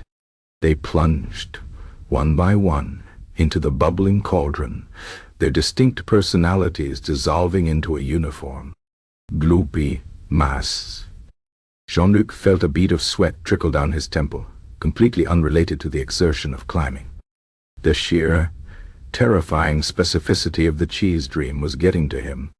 He could almost smell the bubbling fondue, hear the desperate cheesy cries. His stomach churned. He had never considered himself a squeamish man, but this was too much. He suddenly yearned for the simple, honest danger of a barking dog or a raised sword. The Roquefort. In a final act of defiant individuality, Madame de Valois concluded, her voice now a faint, melancholic sigh, chose to hurl himself from the highest shelf, preferring to shatter into 1,000 dignified crumbs on the cold stone floor, rather than submit to the indignity of the melting pot. The Comte de Brie, a coward to the last, merely clung to the underside of the shelf, hoping to be overlooked. He survived, of course, but his rind was forever marred by the experience, a subtle blemish that spoke volumes of his moral compromise. And the Parmesan, triumphant in his unified blandness, ruled over a kingdom of featureless congealed dairy. It was, I assure you, monsieur, a dream of profound despair. One wakes quite drained. Madame de Valois stirred slightly, a delicate stretch, and then, without opening her eyes, reached out a hand. Jean-Luc instinctively recoiled, stumbling backwards over his own feet. He let out a small, strangled gasp as his elbow struck a small decorative vase, sending it tumbling to the floor with a muted thud. The sound, muffled by the rug, was still enough. Madame de Valois' eyes fluttered open. She looked at Jean-Luc, whose face was a mask of unadulterated horror and disgust, half crouched, half tripping amidst the remnants of the broken vase. She did not scream. She did not even look particularly surprised. She merely raised an eyebrow, a picture of tranquil inquiry. "Oh," she said, her voice entirely devoid of panic. "I do apologize for my somniloquy, monsieur. It seems my dreams have become rather vivid, and unfortunately, often rather upsetting. I trust I did not alarm you too greatly with the fate of the Roquefort. One always hopes for a more pleasant nocturnal narrative, but the mind, you see, has its own classified agenda." Jean-Luc, caught in the full, unblinking gaze of a woman who discussed sentient cheese with the same casualness as the weather, felt his last shred of criminal resolve evaporate. The dream journal, still lying innocently on the bedside table, now seemed less like a treasure and more like a cursed relic, containing not state secrets, but the appalling, unasked-for revelations of dairy products. He imagined himself trying to sell such information. "Here, Your Excellency, is a detailed report on the existential angst of a Roquefort, obtained at great personal risk." The very thought was enough to send a fresh wave of nausea through him. He shook his head, a single, decisive shake, and without another word, without a single glance back at the fabled journal, he turned and awkwardly clambered back out the window, his movements fueled by a desperate, unreasoning need to escape the terrifying depths of Madame de Valois' classified cheese dreams. He landed with a less muffled thud on the garden path outside, scrambling over the wall and into the moonless Parisian night, leaving behind the shattered vase, the half-eaten broche, and a noblewoman who, with a faint, weary sigh, reached for her dream journal, opened it to a fresh page, and began to write. "Last night, I dreamt of the Roquefort," she penned, her hand steady, the faint scratching of the quill the only sound in the elegant, now slightly disheveled, bedroom. Chapter 14. The Court Physician's Diagnosis. The peculiar incident of the cheese-obsessed burglar, a tale whispered amongst the few who dared approach Madame de Valois' household staff, served only to further mystify the situation surrounding the noblewoman and her inconveniently classified slumber. Jean-Luc, the thief, had vanished back into the Parisian underworld, now haunted not by the spectre of gendarmes, but by the phantom aroma of existential goudat. His reports to his shifty German contact were, predictably, incoherent, filled with desperate pleas for less conceptual targets and vague references to the unspeakable horror of melted dairy products. The intelligence from the royal whisperers, Monsieur de la Roche and Monsieur Lefebvre, had in the meantime finally reached the king's inner circle in its full, baffling entirety. Louis states, upon hearing Monsieur de la Roche's rather strained account of the Bastille tunnel, the admiral's corrupt maintenance fees, and the deficit in ermine pelts all gleaned from the dreams of a seemingly ordinary noblewoman, had thrown his hands up in exasperation. "A woman whose dreams expose the very fiscal fabric of my kingdom," he had boomed, pacing his chambers. "What am I to do, Sartine? Send her to the Bastille for having an overly active subconscious? Confiscate her pillows?" The problem, as Monsieur de Sartine had delicately explained, was unprecedented. One could not charge a person with treason of the somnambulant variety. One could not imprison a dream. The king, ever pragmatic, albeit in his own peculiar fashion, had then sought the counsel of a different kind of expert. If the matter was beyond the purview of spies, perhaps it was within the domain of physicians. And so, it was decided that the esteemed Dr. Armand Dubois-Lefre, the king's own most trusted court physician, a man whose medical philosophy was as rigid as the corsets of his most fashionable patients, would pay a visit to Madame Anastasie de Valois. Dr. Dubois-Lefre was a man of impressive girth, and even more impressive self-assurance.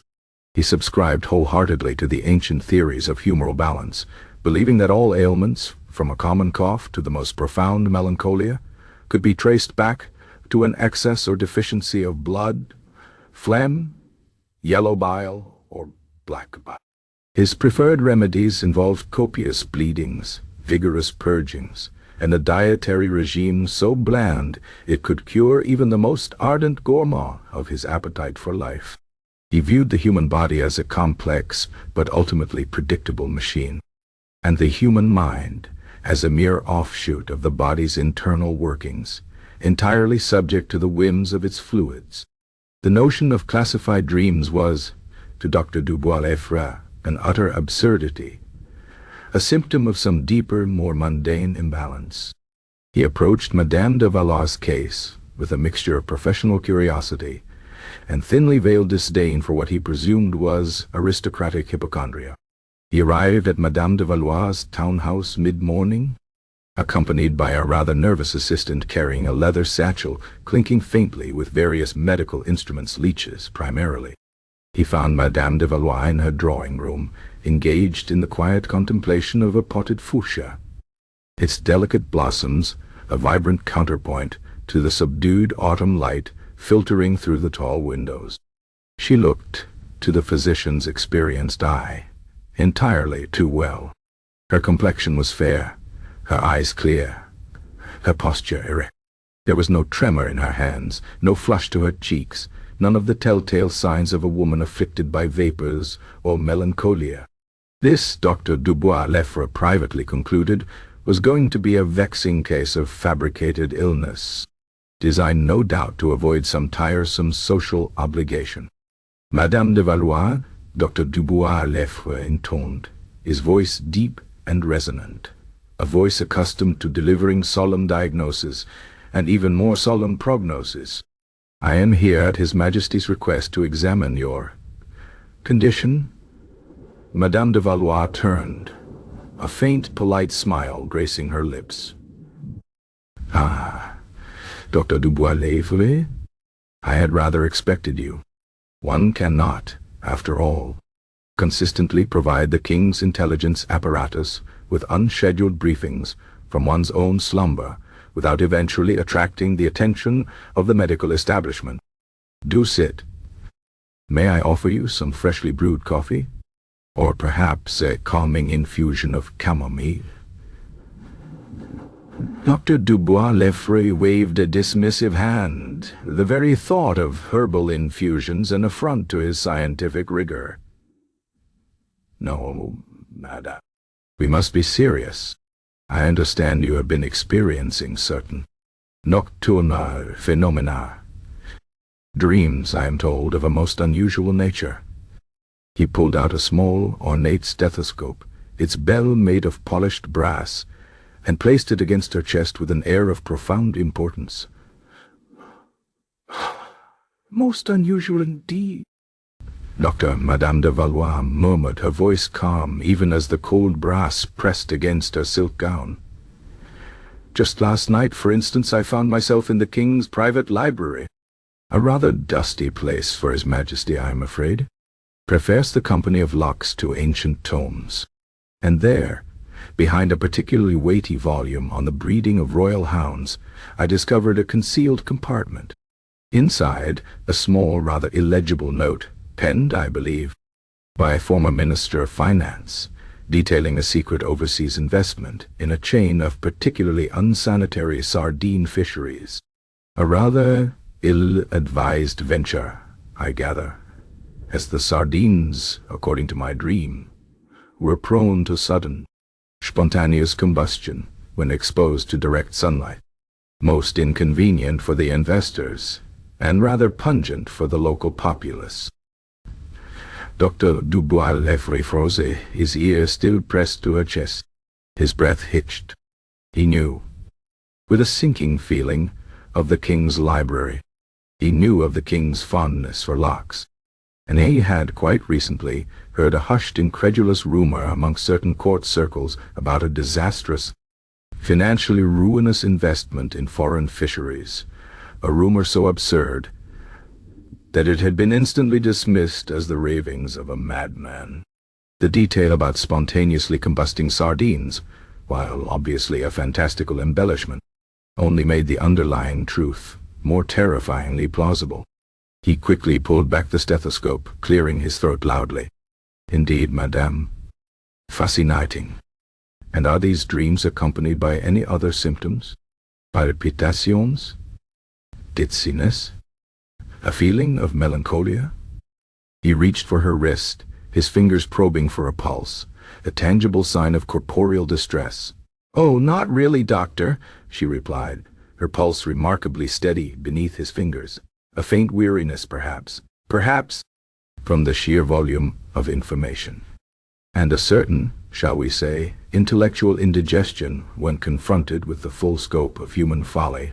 For instance, just the night before, I dreamt I was present at a secret meeting of the Parisian Bakers' Guild.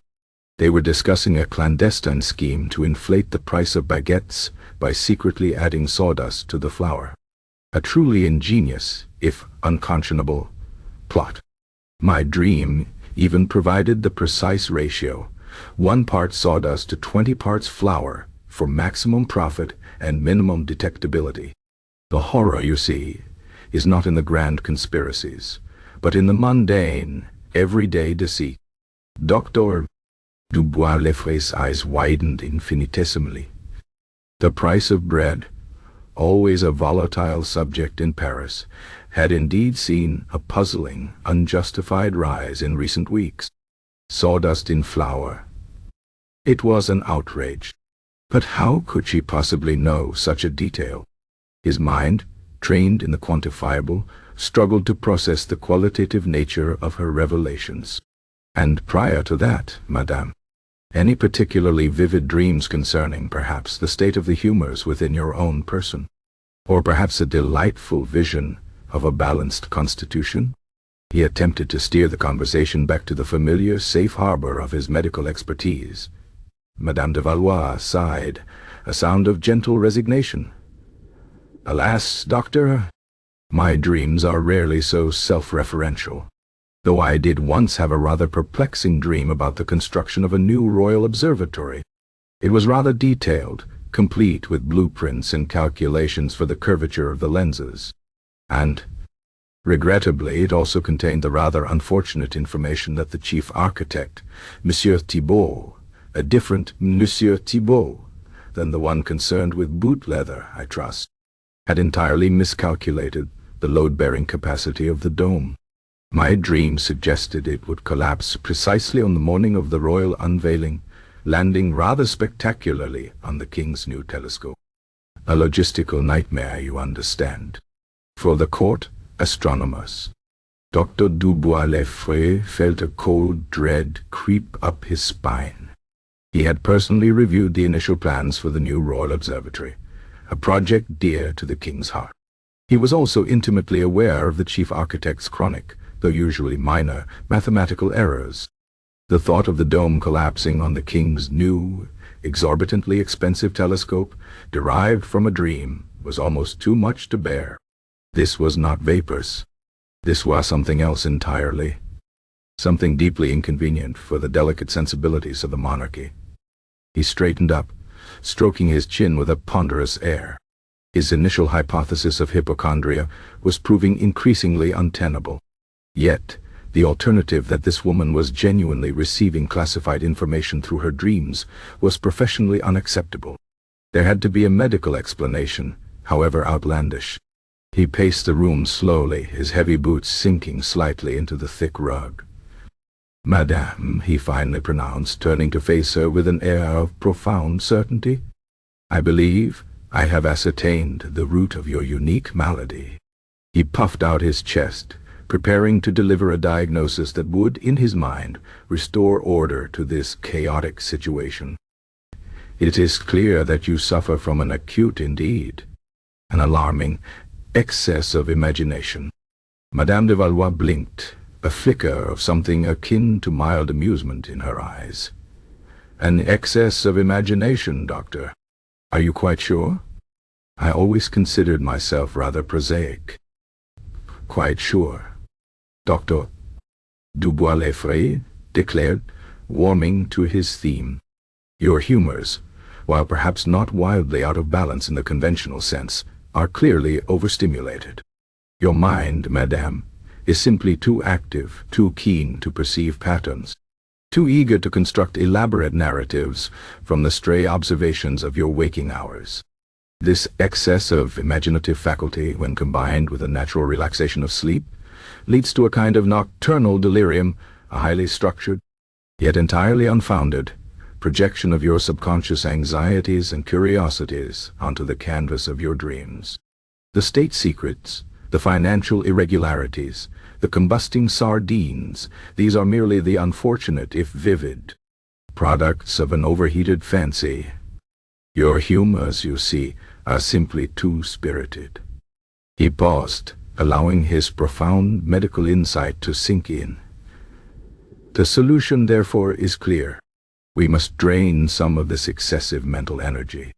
We must calm the overactive humors, quell the riotous imagination that plagues your nights." He gestured towards his assistant, who immediately produced a small wooden box filled with glistening, plump leeches.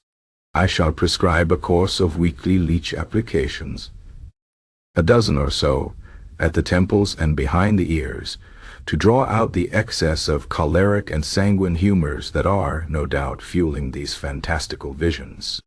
It will serve to cool the brain, to tranquilize the overstimulated faculties." Madame de Valois observed the leeches with a detached interest, as if they were a new species of exotic insect. "Leeches, you say? How wonderfully traditional, and rather efficient, I imagine, at reducing the overall volume of one's internal fluids. Though I confess, doctor, I do not feel particularly choleric. More, perhaps, resigned."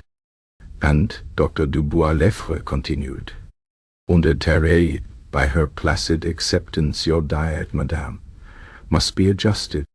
No rich foods, no stimulating spices, no anything that might further excite the humors. You will restrict yourself to plain boiled chicken, unseasoned rice, and water. Perhaps a small unbuttered biscuit in the mornings. For the next 3 months, at the very least. This blandness, you see, will extend its soothing influence to your mind, calming the effervescent flow of imagination and encouraging more predictable, perhaps even entirely blank nocturnal experiences." He beamed, satisfied with his diagnosis and the elegant simplicity of his proposed cure. It was to him a triumph of conventional medicine over a baffling modern neurosis. He had tamed the unruly imagination of a noblewoman with the venerable tools of his trade. Madame de Valois inclined her head, a faint, almost imperceptible smile playing on her lips. "Plain boiled chicken and leeches," she mused, as if contemplating a new fashion trend. "The most minimalist approach to health. Wouldn't you agree, doctor? One rather hopes it will be effective. For I must confess, the constant influx of governmental inefficiencies and petty corruptions does rather interfere with one's beauty sleep. Though I must warn you, doctor," she added, her gaze steady and unsettlingly direct, "just this morning I had a very brief, yet rather distinct, dream that suggests the price of leeches on the Parisian market is about to experience an unforeseen surge due to a sudden, highly aggressive and rather territorial bloom of algae in the primary breeding ponds. You might wish to stock up before then, and do ensure your supplier is not in fact diluting his stock with eels." My dream was quite specific on that point. Dr. Dubois-Leffre, who had just been congratulating himself on his brilliant diagnosis, felt a fresh wave of bewildered apprehension wash over him.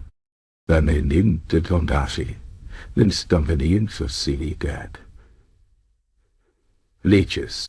Els behanid. Besinnin sie hanines in der Seen. Ils. Algae blooms. His carefully constructed world of humors and bodily fluids suddenly seemed terribly fragile, threatened by the inexplicable details flowing so serenely from Madame de Valois' perfectly unperturbed lips. He left the townhouse with his assistant in tow, the clinking of the leech box now sounding less like a promise of cure, and more like a harbinger of inexplicable market fluctuations. He had, he believed, solved the case. But the unsettling accuracy of Madame de Valois' incidental revelations left him with a lingering, deeply uncomfortable sense that perhaps, just perhaps, some things were beyond the soothing certainty of leeches and bland chicken. The king, he knew, would be pleased by a concrete diagnosis, but the underlying problem of classified dreams, it seemed, was far from bled out. Chapter 5. The Secret Society of Dreamers. The diagnosis delivered by Dr. Armand Dubois-Leffre that Madame Anastasie de Valois suffered from an excess of imagination proved, ironically, to be rather beneficial for her social standing. In the intricate dance of Parisian aristocracy, genuine lunacy was often considered a quaint eccentricity, far preferable to the terrifying possibility of a noblewoman genuinely privy to state secrets. Her peculiar affliction, now safely medicalized and categorized, allowed society to sigh with relief. She was no longer a potential spy or a terrifying conduit of forbidden knowledge, but merely a charmingly overactive mind, in need of a good bleeding and a thorough course of bland chicken. The leeches, administered weekly by a long-suffering maid who had developed an unsettling familiarity with their plump, glistening forms, proved to be more of a nuisance than a cure. Madame de Valois found them rather distracting, particularly when attempting to recall the precise architectural details of a new royal hunting lodge she had inexplicably dreamt of, complete with a flawed drainage system that would flood the Duke's favorite sitting room. The bland diet, however, was a genuine imposition. One could only endure so much unseasoned poultry before the spirit itself began to feel, well, unseasoned. Well, it was during this period of enforced culinary monotony that Madame de Valois found herself attending one of the Comtesse de Frontenac's notoriously tedious evening gatherings.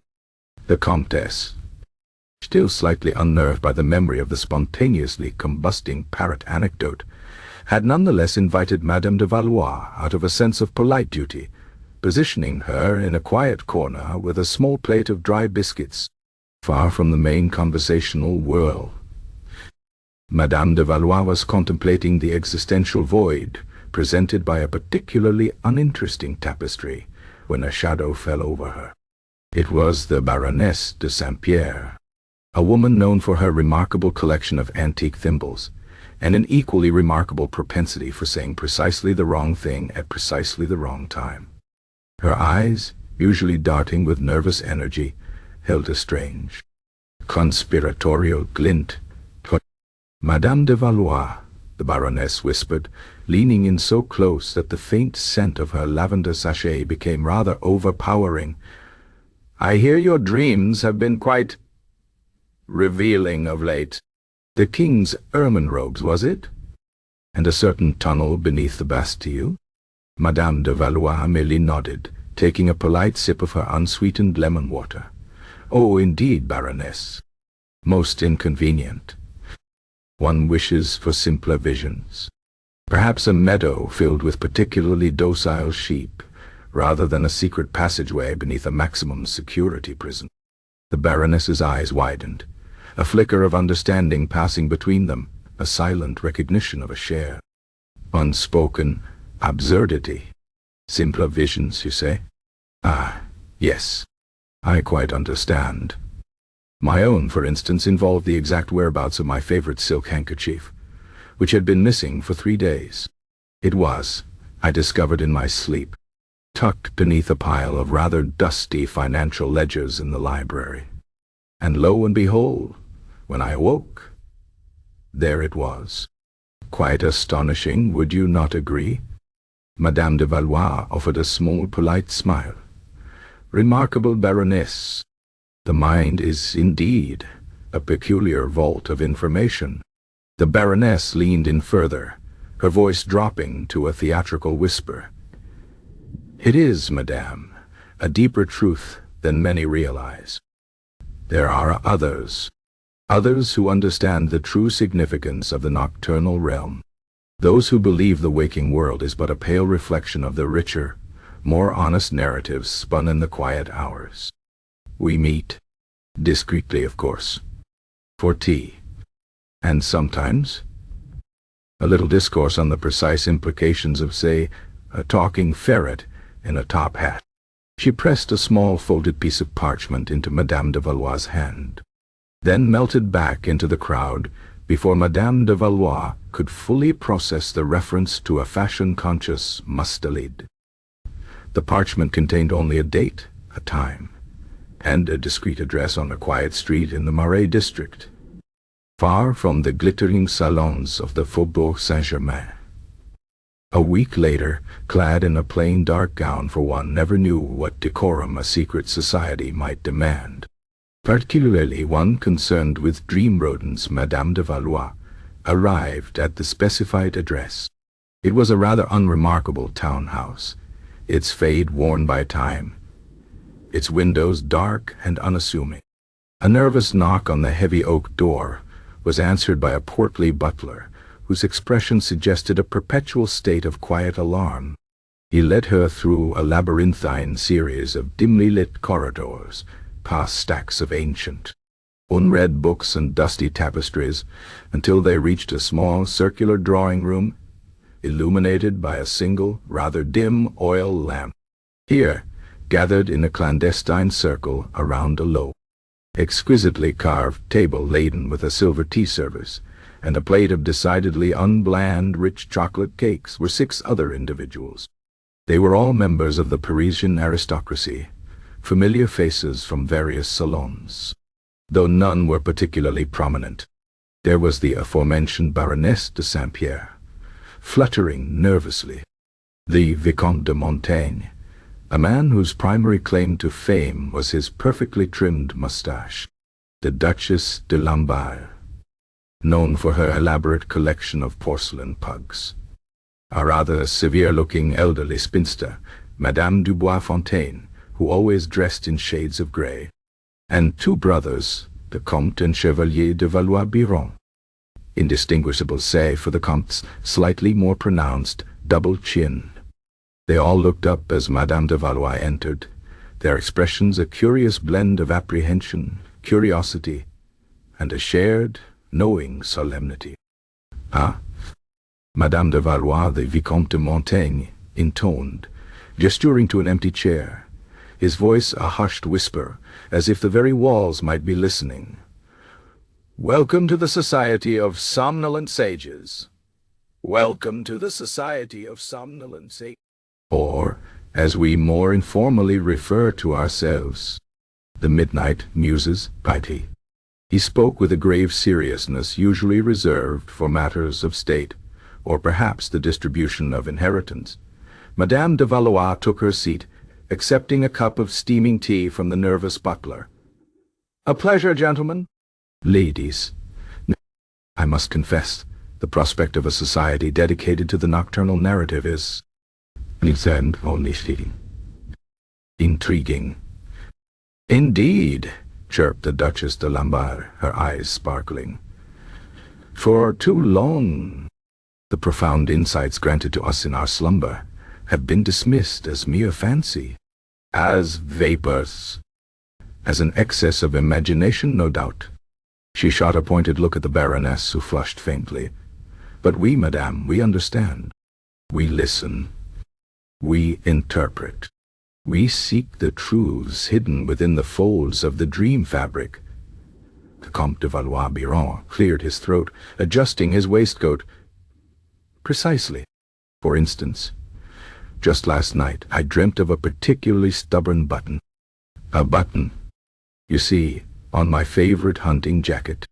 In the dream, it spoke to me quite clearly, telling me it wished to be reunited with its lost twin, which had apparently rolled under the commode in the antechamber. And lo and behold, this morning, I found it there. A profound revelation, would you not agree? A clear message from the subconscious, guiding us through the mundane tribulations of the waking world. Madame de Valois nodded slowly, taking a sip of her tea. Her dreams of combusting sardines and corrupt admirals seemed, in this context, almost offensively grand. She felt a peculiar mixture of relief and a renewed sense of profound isolation. These people understood the inconcepti of classified dreams, but their classifications were of a remarkably different and altogether less treasonous nature. And I, Madame du Boisfontaine interjected, her severe expression softening slightly, had a rather distressing dream concerning a particular silver teaspoon. It was being held captive, you see, by a rogue pigeon in the attic. The pigeon, a particularly cunning bird, demanded a ransom of 3 stale breadcrumbs for its release. I awoke in a cold sweat, madam, truly. And though I have not yet ascended to the attic to verify the veracity of the pigeon's demands, I now know with absolute certainty that the spoon is there. Hidden. Interne. Waiting. The Chevalier de Valois-Biron nodded sagely.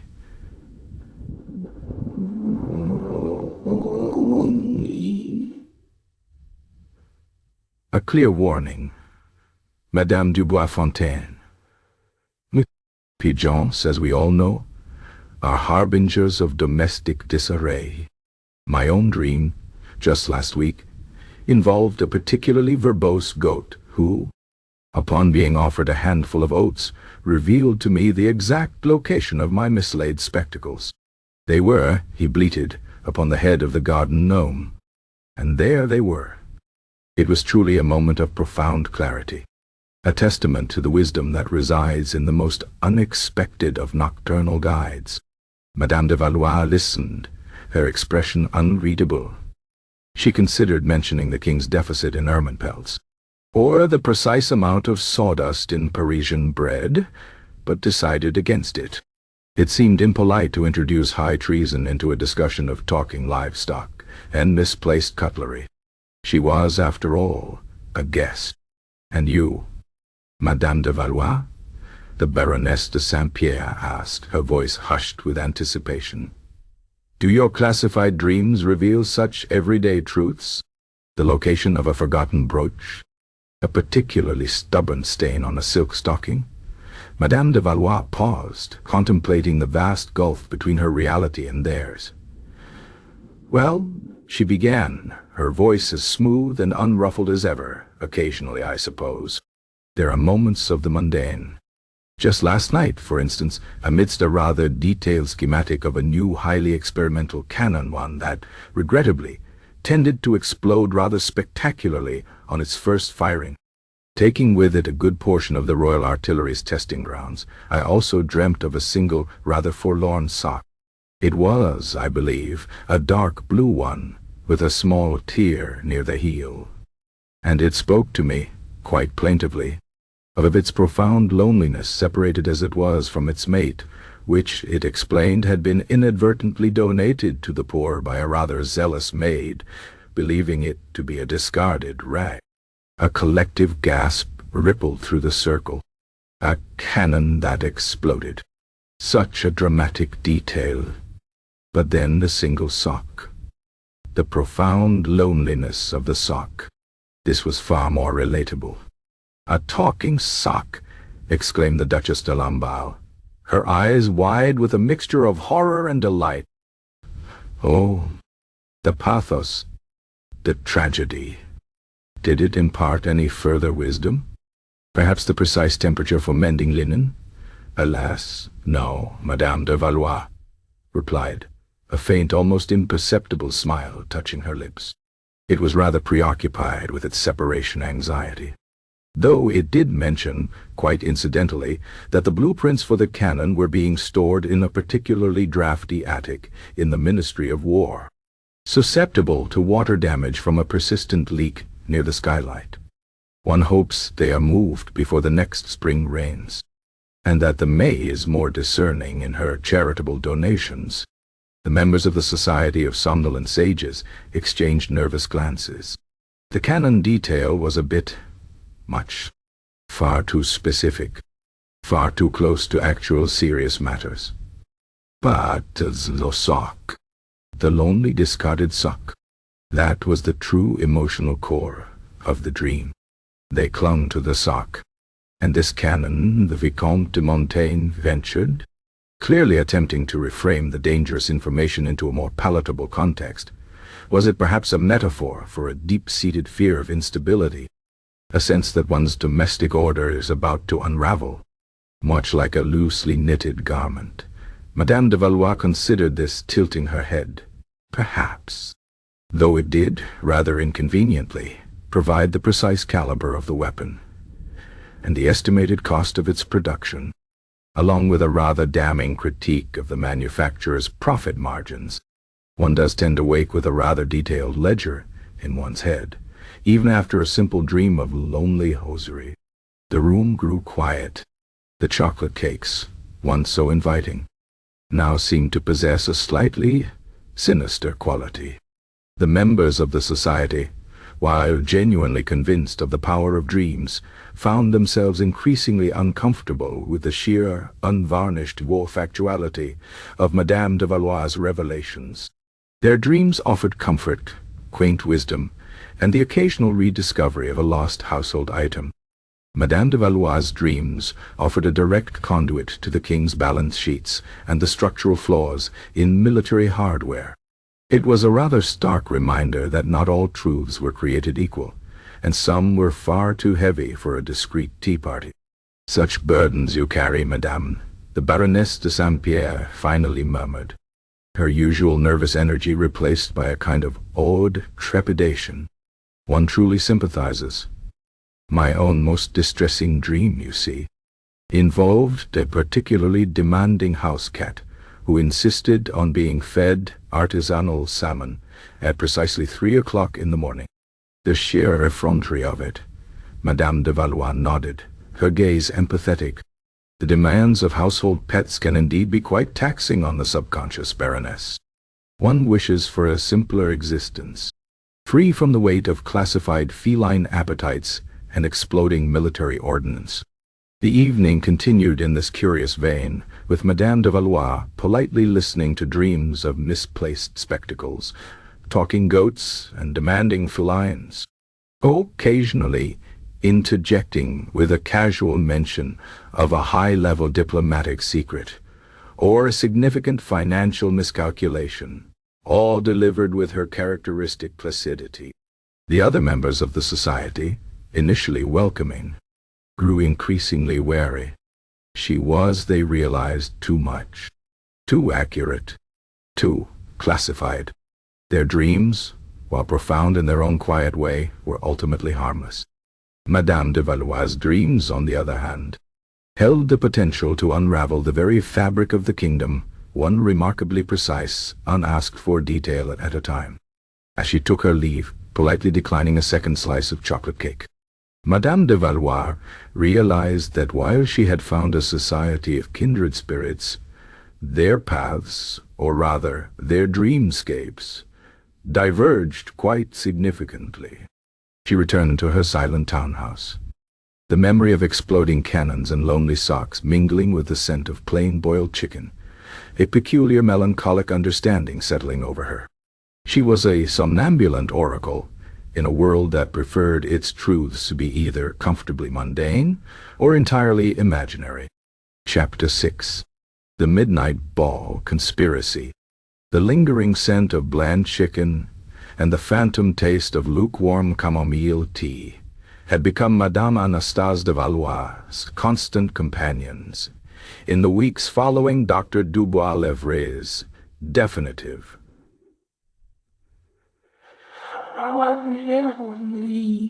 if rather uninspired, diagnosis. The weekly leech applications, while entirely ineffective in calming her excess of imagination, had at least provided a certain conversational novelty, allowing her to discuss the various appetites and peculiar movements of the medicinal worms with the same detached curiosity she reserved for the king's fiscal policies. Society, having comfortably categorized her as a delightful, if slightly peculiar eccentric, had largely resumed its usual glittering orbit. She was now viewed less as a threat and more as an amusing diversion, a walking, talking anomaly in the otherwise predictable landscape of Parisian high society. It was with this benign, if slightly patronizing, acceptance that Madame de Valois found herself attending the Duchess de Grammont's annual midnight masquerade ball. The Duchess de Grammont, a woman of impeccable taste and even more impeccable connections, had transformed her vast étole particulière into a fantastical realm of shimmering silks, rustling taffetas, and the soft, suggestive glow of 1,000 candles. The air throbbed with the melodious strains of a small orchestra, the polite murmur of mass conversations, and the faint, intoxicating aroma of sugared almonds and expensive claret. Gentlemen, disguised as mythical beasts or ancient Roman emperors, escorted ladies adorned as ethereal goddesses or mischievous woodland sprites. Amidst this opulent anonymity, identities shifted and secrets were whispered behind painted fans. Madame de Valois, rather predictably, wore a simple, elegant mask that covered only her eyes, and a gown of unadorned midnight blue, choosing to blend into the shadows rather than stand out amongst the peacock array of her peers. She was, as ever, a quiet observer of the human condition, even when it was draped in velvet and feathered plumes. As the evening wore on, and the champagne flowed with increasing generosity, a new insidious ripple began to spread through the masked throng. It started as a faint tremor near the central fountain, where a group of younger courtiers, emboldened by the masquerade's anonymity, were engaged in a spirited discussion. Then it moved, like a delicate contagion, from one cluster of gossips to another, growing in intensity with each retelling. The whisper, initially a mere breath of rumor, soon hardened into a startling, unsettling assertion. Madame de Valois, the woman whose dreams were classified, had seen something truly dire. "They say," hissed a tiny, exquisitely feathered sparrow, who was in fact the Vicomtesse de Chambord, to a hulking faux-bear of a man, that Madame de Valois, in one of her infamous nocturnal visions, foresaw the untimely demise of a prominent guest tonight. The faux-bear, who was the elderly and rather portly Marquis de Flaubert, visibly recoiled. "Demise? Good heavens, Vicomtesse! Are you quite certain? Which guest? And by what ghastly means?" His voice, muffled by the bare head, nonetheless conveyed a frisson of delicious horror. "The details are still vague, Marquis," the Vicomtesse whispered back, leaning in conspiratorially. "But it is said to involve a sudden, rather shocking accident. And the Duke de Launay, I believe." The Duke de Launay was, at that very moment, a resplendent figure costumed as a rather proud, if slightly plump, Roman senator, currently holding forth on the virtues of fermented cabbage to a captive audience of 3 unimpressed nymphs.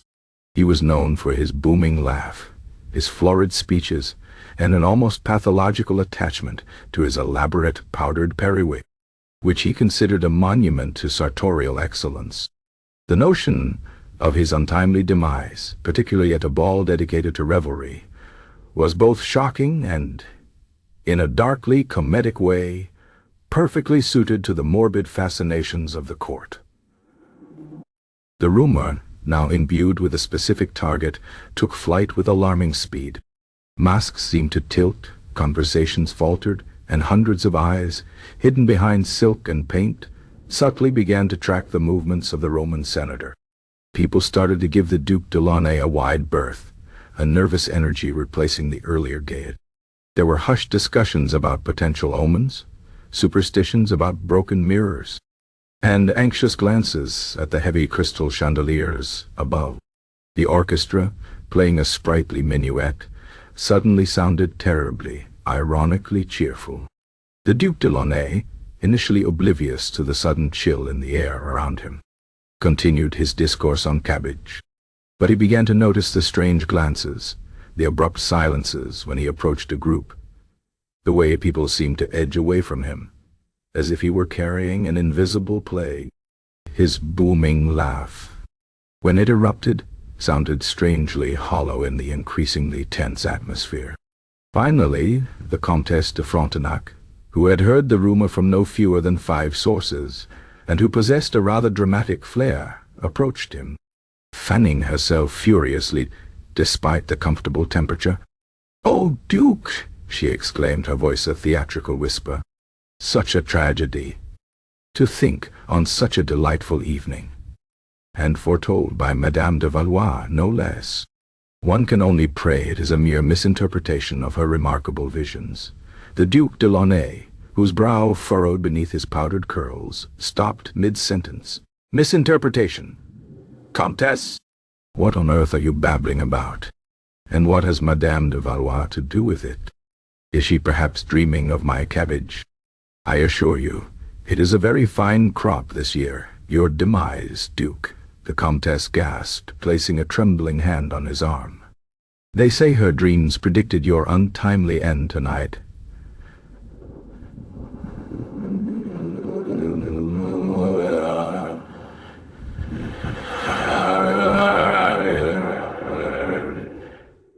Oh, the horror! The Duc de Launay's florid face went a shade paler beneath his mask. His booming laugh died in his throat. "My demise? Absurd! I am in the prime of life. And by accident? What kind of accident? A falling chandelier? A rogue canap?" He looked up at the glittering chandelier with genuine alarm, then nervously eyed a passing footman with a tray of vol au vents. The whispers intensified, now openly directed at the Duke. People began to gather, their faces a mixture of fearful curiosity and barely suppressed morbid excitement. The very air seemed to crackle with anticipation. Was this it? Would the Duc de Launay suddenly trip, or perhaps be struck by a rogue piece of decorative plaster? The suspense was, for many, the most exciting thing to happen all season. Madame de Valois, meanwhile, had been quietly observing the unfolding drama from her quiet corner, sipping her lemon water. She watched the rumor spread, noted the precise moment the Duke's usually robust complexion began to drain of color, and registered the growing tide of collective dread. A small, almost imperceptible sigh escaped her lips. Humans, she reflected, possessed an almost boundless capacity for self-generated alarm.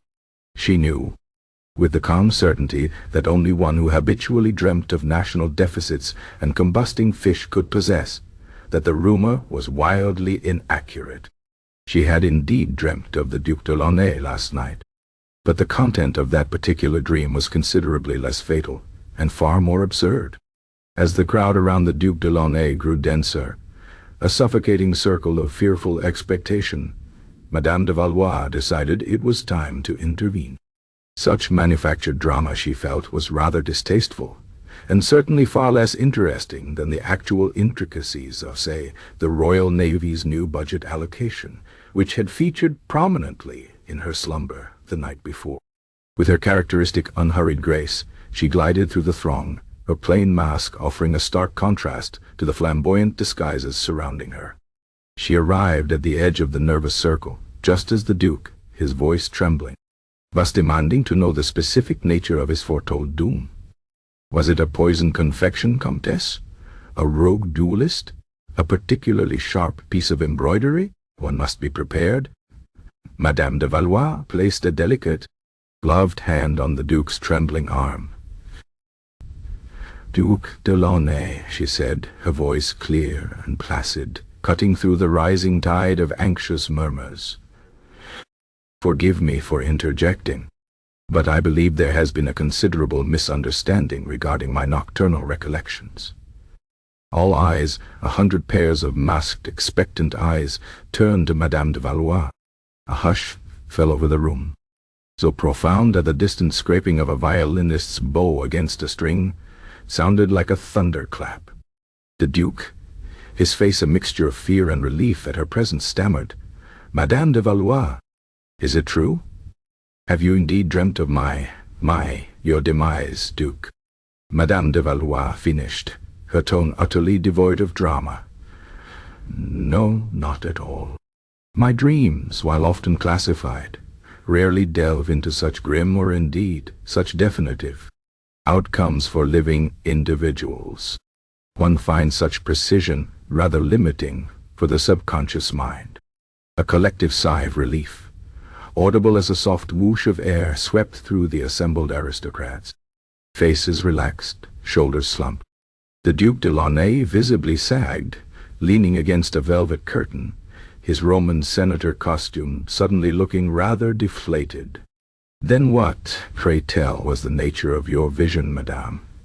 the Comtesse de Frontenac asked, her voice tinged with a faint, almost regretful disappointment.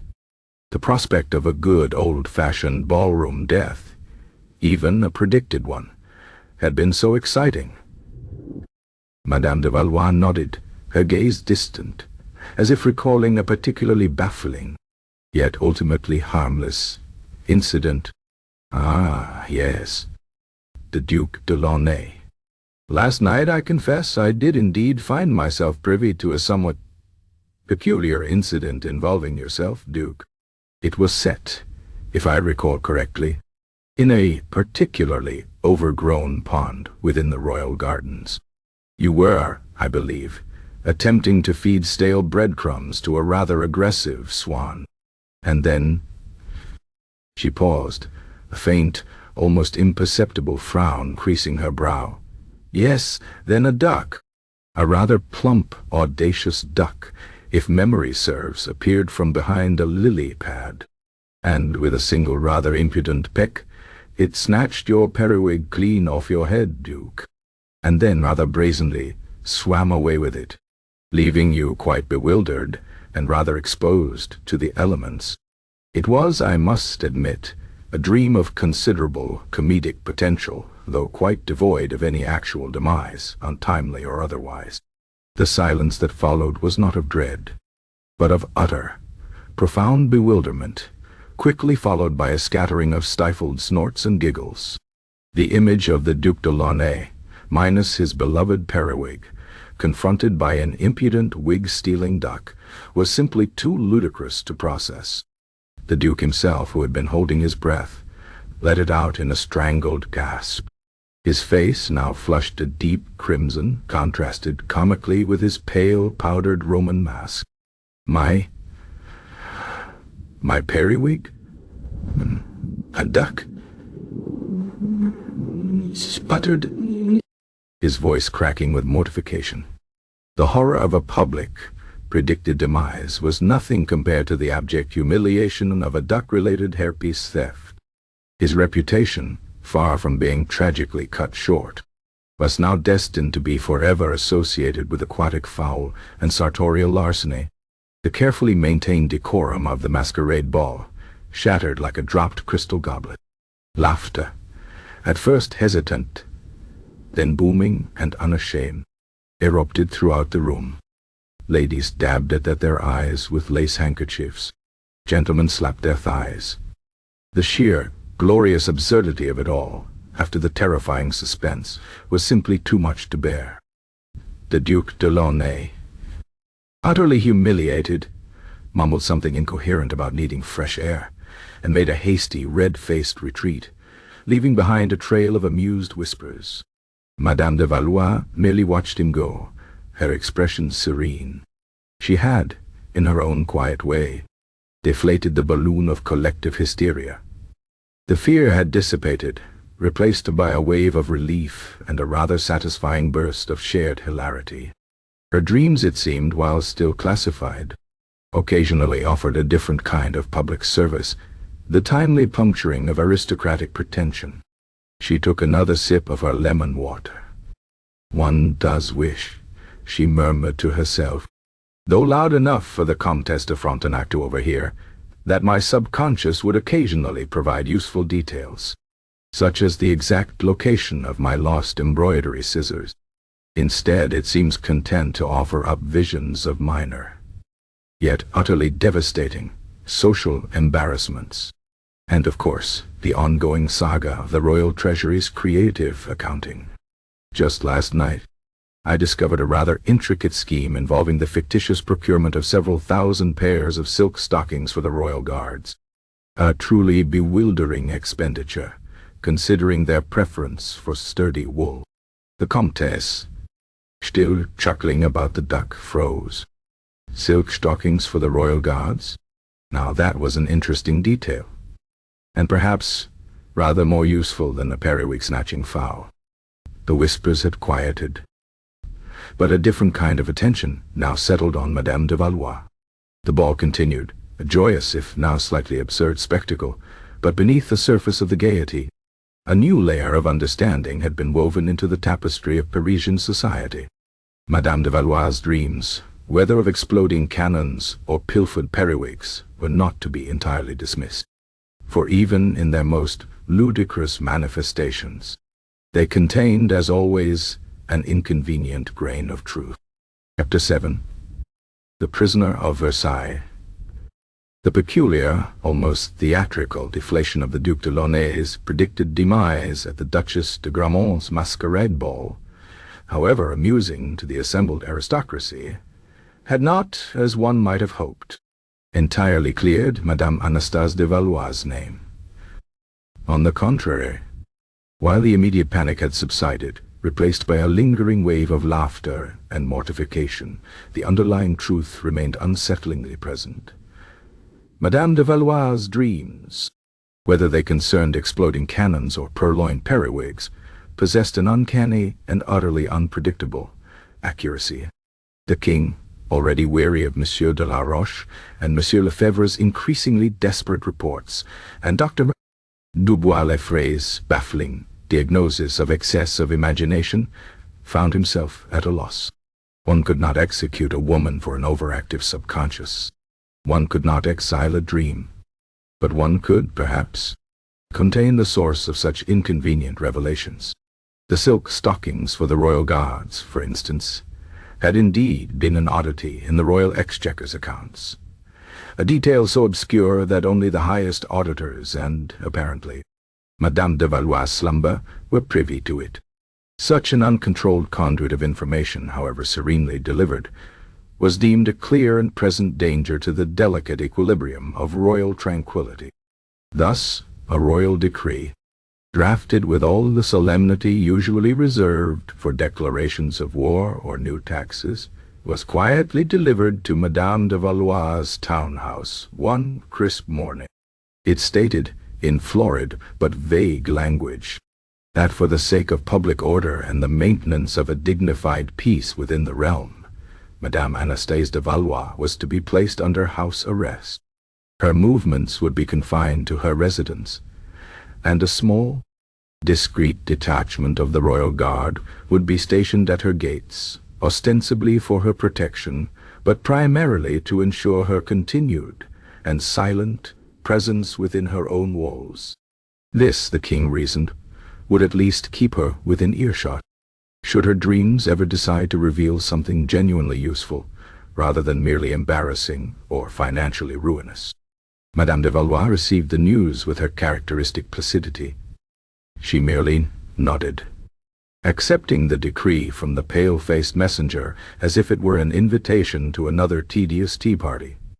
Her only comment, delivered with a faint, almost wistful sigh, was, "Ah, so it comes to this. One had hoped for a field of daisies, but a gilded cage it is. At least the briochier is quite superior to the Marquis de Cussack's." The Royal Guard assigned to her residence consisted of two immaculately uniformed, yet profoundly bored young men, Captain Bertrand and Sergeant Dubois, no relation to any previous Dubois, though the name seemed to possess an almost magnetic quality for bureaucratic positions. They took up their posts by the ornate gates, their stern expressions slowly softening into a quiet despondency as the days of uneventful vigilance stretched into weeks. Their primary duties involved preventing Madame de Valois from leaving, and attempting to decipher the increasingly strange tales that began to emanate from within the townhouse. For Madame de Valois, far from languishing in despair, found her confinement rather liberating. The endless rounds of courtly visits, the insipid small talk, the constant need to feign interest in elaborate fashion and minor scandals, had always been a quiet drain on her energies. Now, released from these social obligations, she found she had ample time to embroider, to read, and, most importantly, to fully indulge in the unique narrative gifts of her nocturnal mind. And, perhaps out of gentle benevolence, or simply a need to share the sheer weight of such peculiar knowledge, she began to transform her drawing-room into an informal salon, not a grand salon for high society, but a quiet, unassuming space where those brave or curious enough to seek her out could listen to the latest offerings from her classified subconscious. The king's order had not expressly forbidden visitors, merely her departure, a loophole that many, fueled by Parisian gossip, were quick to exploit. And so a curious parade of individuals began to frequent the townhouse. Bored aristocrats, seeking a novel diversion from their ennui. Aspiring playwrights, hoping for inspiration for their next tragicomedy. Even, occasionally, a disguised minor functionary from the Ministry of Royal Gardens, dispatched by Monsieur de Sartine, still desperately hoping for a pattern, a logic, an explanation. Madame de Valois would sit in her accustomed fauteuil, often with a half-finished piece of embroidery in her lap, her expression serene, her voice a soothing, almost hypnotic murmur. She would offer tea, though she herself still adhered to the bland diet prescribed by Dr. Dubois-Leffe, a sacrifice she bore with quiet dignity. And then, as the tea warmed in the cups and the fire crackled in the hearth, she would begin. Last night, she might begin. Her gaze distant, I found myself in a rather peculiar predicament. I was, it seemed, a very ancient and disgruntled grandfather clock. My brass pendulum, you understand, had developed a most unfortunate tick, causing me to lose precisely 17 minutes every hour. And this, I assure you, caused considerable distress, not only to myself, but to the entire royal household, particularly the scullery maids who relied upon my chiming for their tea breaks. The other clocks, especially the gaudy ormolu timepiece in the antechamber, were quite disparaging. They whispered that I was past my prime, that my springs were sprung, and that my face, once so grand, was now merely a testament to the ravages of time and the pervasive dampness of the palace kitchens.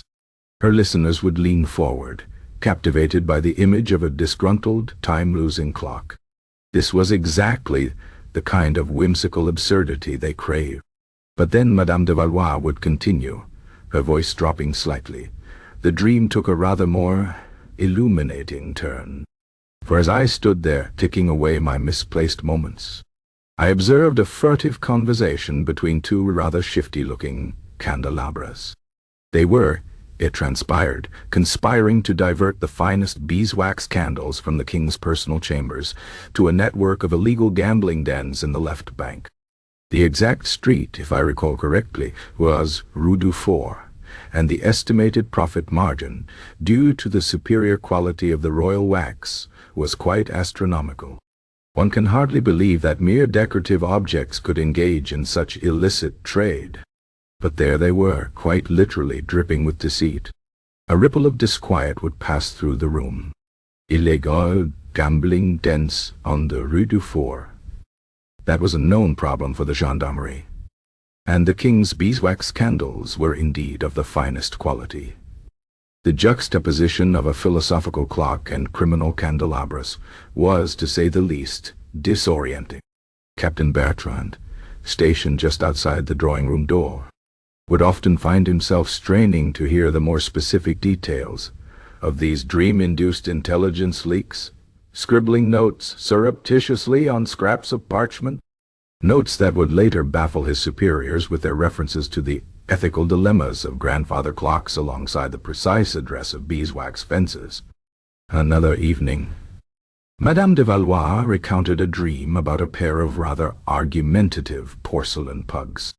They were, I believe, originally gifted to the Queen by a particularly obtuse German duke, she explained, and they had spent their entire existence confined to a rather stuffy display cabinet.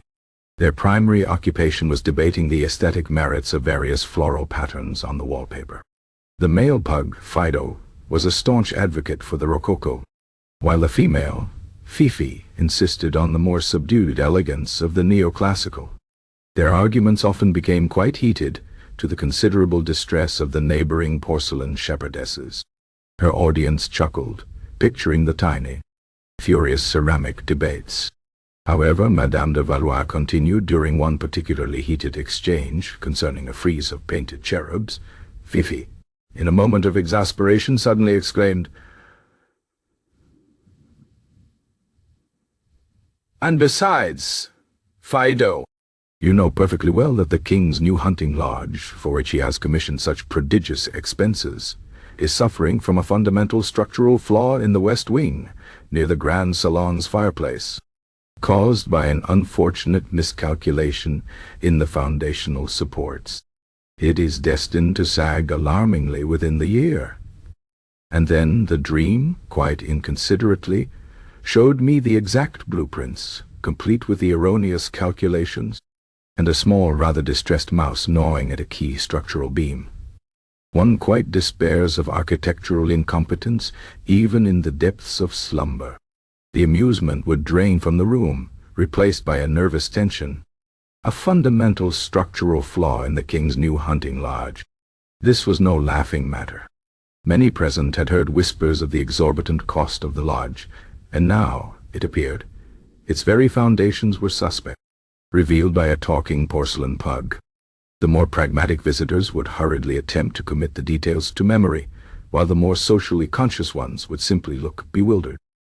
Even Sergeant Dubois, who usually contented himself with polishing his boots, found himself occasionally drawing rudimentary structural diagrams on his cuff.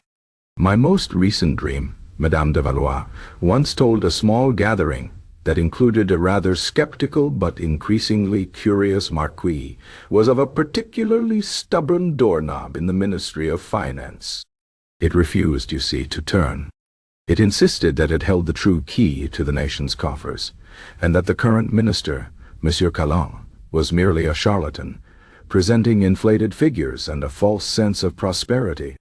The doorknob then, with a rather petulant sigh, proceeded to recite, in its metallic voice, the actual precise figures of the national debt, down to the last livre and sou, and even detailed a particularly egregious discrepancy in the accounts concerning a shipment of fictitious silk scarves for the Queen's ladies-in-waiting. One finds it quite tiresome, this consistent accounting oversight. The Marquis, who had secretly been growing uneasy about the Ministry of Finance's pronouncements, felt a prickle of cold fear. A talking doorknob was absurd. But the precise figures of the national debt and the silk scarves, those were details that could send a chill through the most hardened financier. He found himself leaving Madame de Valois' salon with a new, unsettling respect for the predictive power of inanimate objects, and a sudden, urgent desire to liquidate some of his more speculative investments. The royal guards, initially frustrated by the dullness of their assignment, found themselves in an increasingly surreal predicament. Their daily reports to Monsieur de Sartine became a bizarre blend of mundane observations and profoundly unsettling intelligence. Madame de Valois had a peaceful night, no attempts at escape. However, her dream concerned a particularly self-righteous chamber pot, which revealed the precise location of a smuggler's cache of illegal tobacco near the docks, and the fact that its proprietor, a Monsieur Henri, often left his ledgers unattended beneath a loose floorboard in his establishment. We await further instructions concerning the chamber pot's veracity." Monsieur de Sartine, poring over these reports, felt his own mind fraying at the edges. How did one send a gendarme to question a chamber pot? How did one verify the financial insights of a candlestick? The situation was beyond satire, beyond logic. And yet, Madame de Valois, seated calmly in her drawing-room, continued to dispense these bizarre classified truths, each delivered with the soothing, unhurried tone of a woman discussing the weather. Her confinement, intended to quash the flow of inconvenient information, had merely channeled it into a peculiar private torrent, accessible only to those willing to listen to the absurd, and to discern the chilling reality hidden within the most preposterous of dreamscapes. The excess of imagination was, it seemed, proving far more difficult to contain than anyone had anticipated, particularly when it came with such impeccably verifiable footnotes. Chapter 8. The Spy Who Dreamed Back. The gilded cage of Madame Anastasie de Valois' house, arrest at Versailles, had, against all reasonable expectations, transformed into a rather peculiar sort of intellectual salon. What began as a punitive measure, decreed by a king utterly bewildered by the notion of classifying dreams, had instead provided Madame de Valois with a captive audience.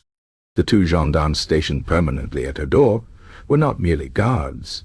They became, by default, silent, stoic listeners to her daily recitations of nocturnal intelligence, their expressions shifting from initial bewilderment to a quiet, almost resigned fascination. Courtiers, initially hesitant, soon found themselves drawn to her quarters, seeking not clandestine meetings, but rather the uniquely comforting absurdity of her dream-spun narratives. A welcome respite from the dreary realities of courtly intrigue and the ever-present threat of a falling chandelier or a spontaneously combusting sardine. The king, informed of this unexpected turn of events, had merely sighed, adjusting his spectacles. "Let her dream," he had decreed, "as long as she dreams within these walls. And let her babble of her visions. It appears to keep her from more active forms of subversion." Yet a nagging concern remained. The Duc de Launay's humiliated retreat from the masquerade ball, while amusing to many, had solidified the unsettling truth. Madame de Valois' dreams, however preposterous their vehicle, often contained inconvenient nuggets of verifiable fact.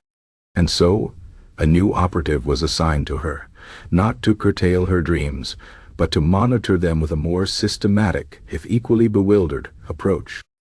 Enter Monsieur Jean-Pierre Dubois, a man whose life, until this point, had been a monument to meticulous routine and verifiable facts. Jean-Pierre was a junior-grade royal spy, not of the whisperer variety like Monsieur de la Roche, but a man of patient observation, of ledgers and discreet note-taking. His assignments usually involved counting the number of horses stabled at a foreign embassy, noting the frequency of deliveries to suspected smugglers, or meticulously cataloguing the contents of a minor noble's wastepaper basket.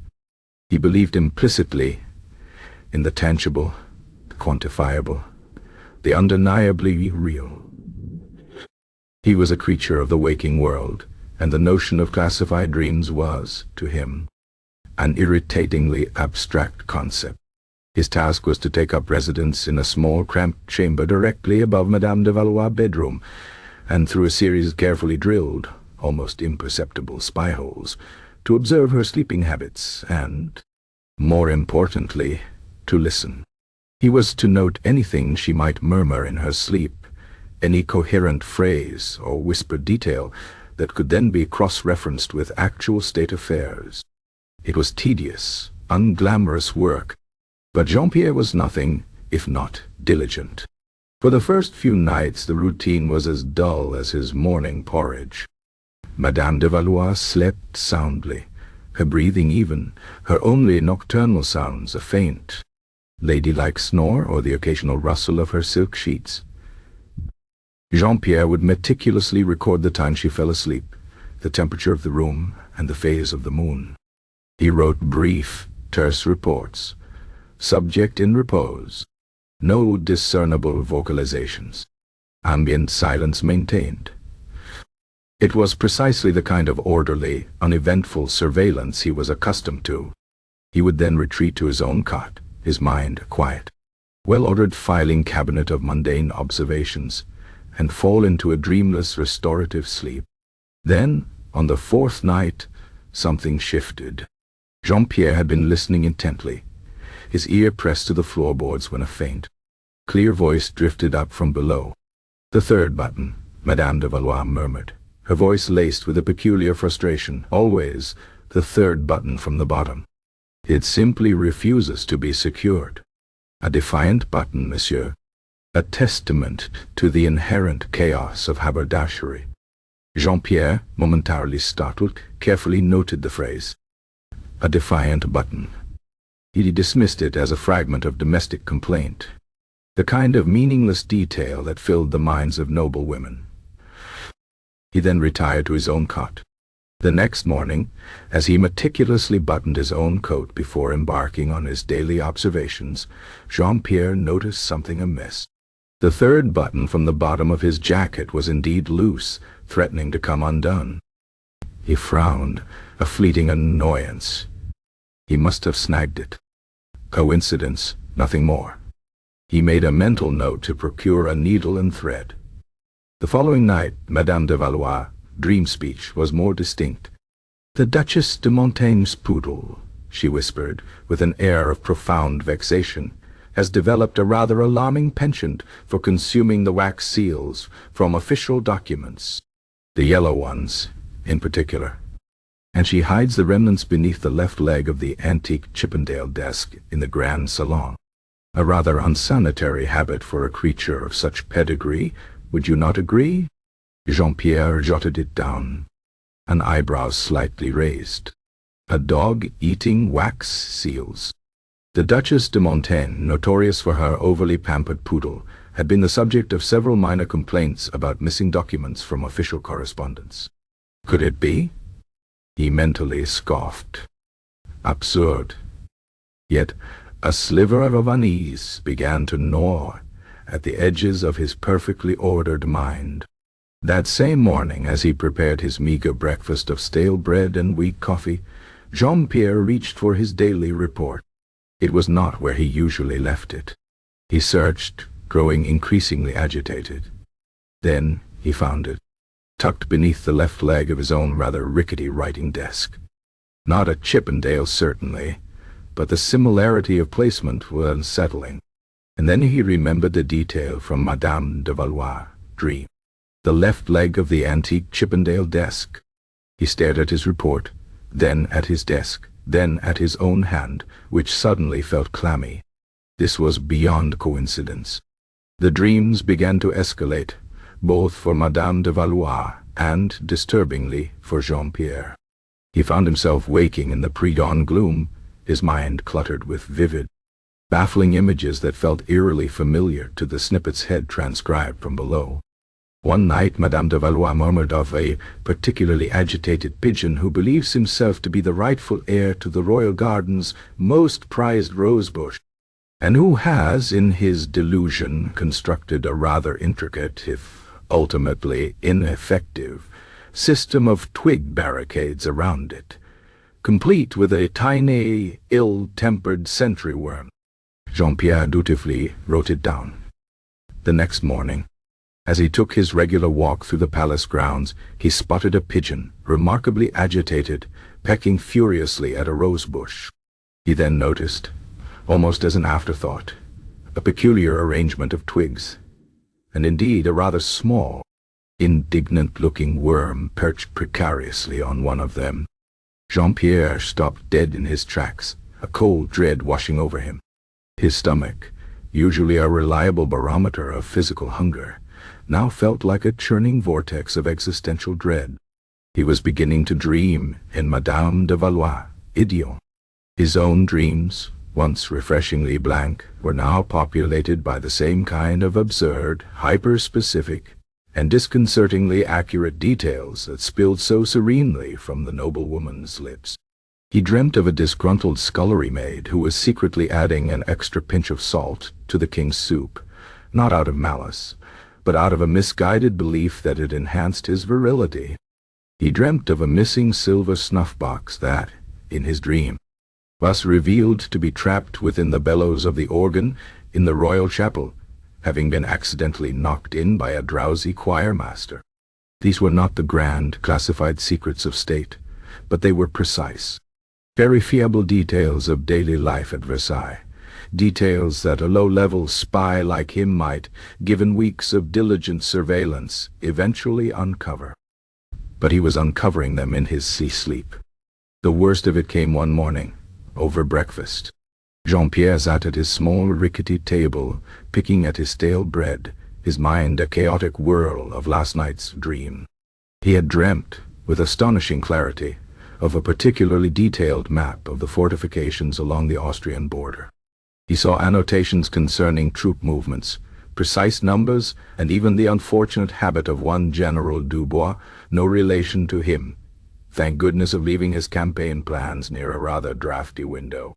A critical oversight, he gathered. He almost choked on his bread. This was not a minor detail about a pigeon or a snuff-box. This was actually classified information. Information that Monsieur de la Roche had discussed with the king. Information Madame de Valois had recounted to the royal whisperers weeks ago. His heart hammered against his ribs. He had never been privy to such high-level intelligence. How could he have dreamt it? Unless it wasn't his dream at all.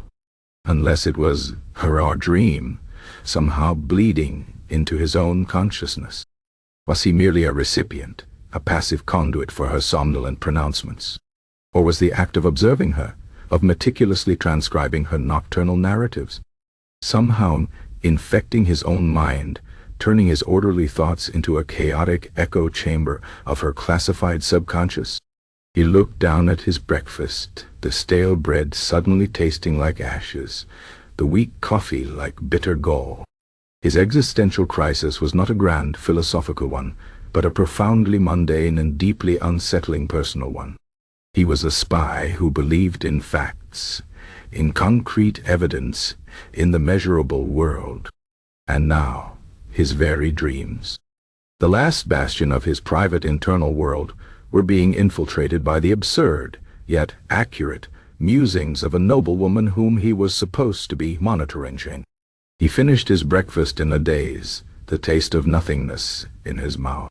He rose, mechanically tidying his cot, his mind racing.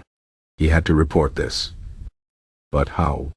Your Majesty, I regret to inform you that my dreams have become classified, much like those of Madame de Valois.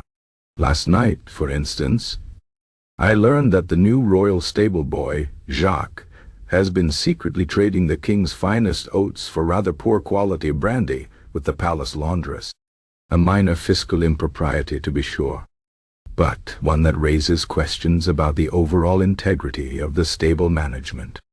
And also, that the king's favorite greyhounds are susceptible to a peculiar rash if they are fed too many candied chestnuts.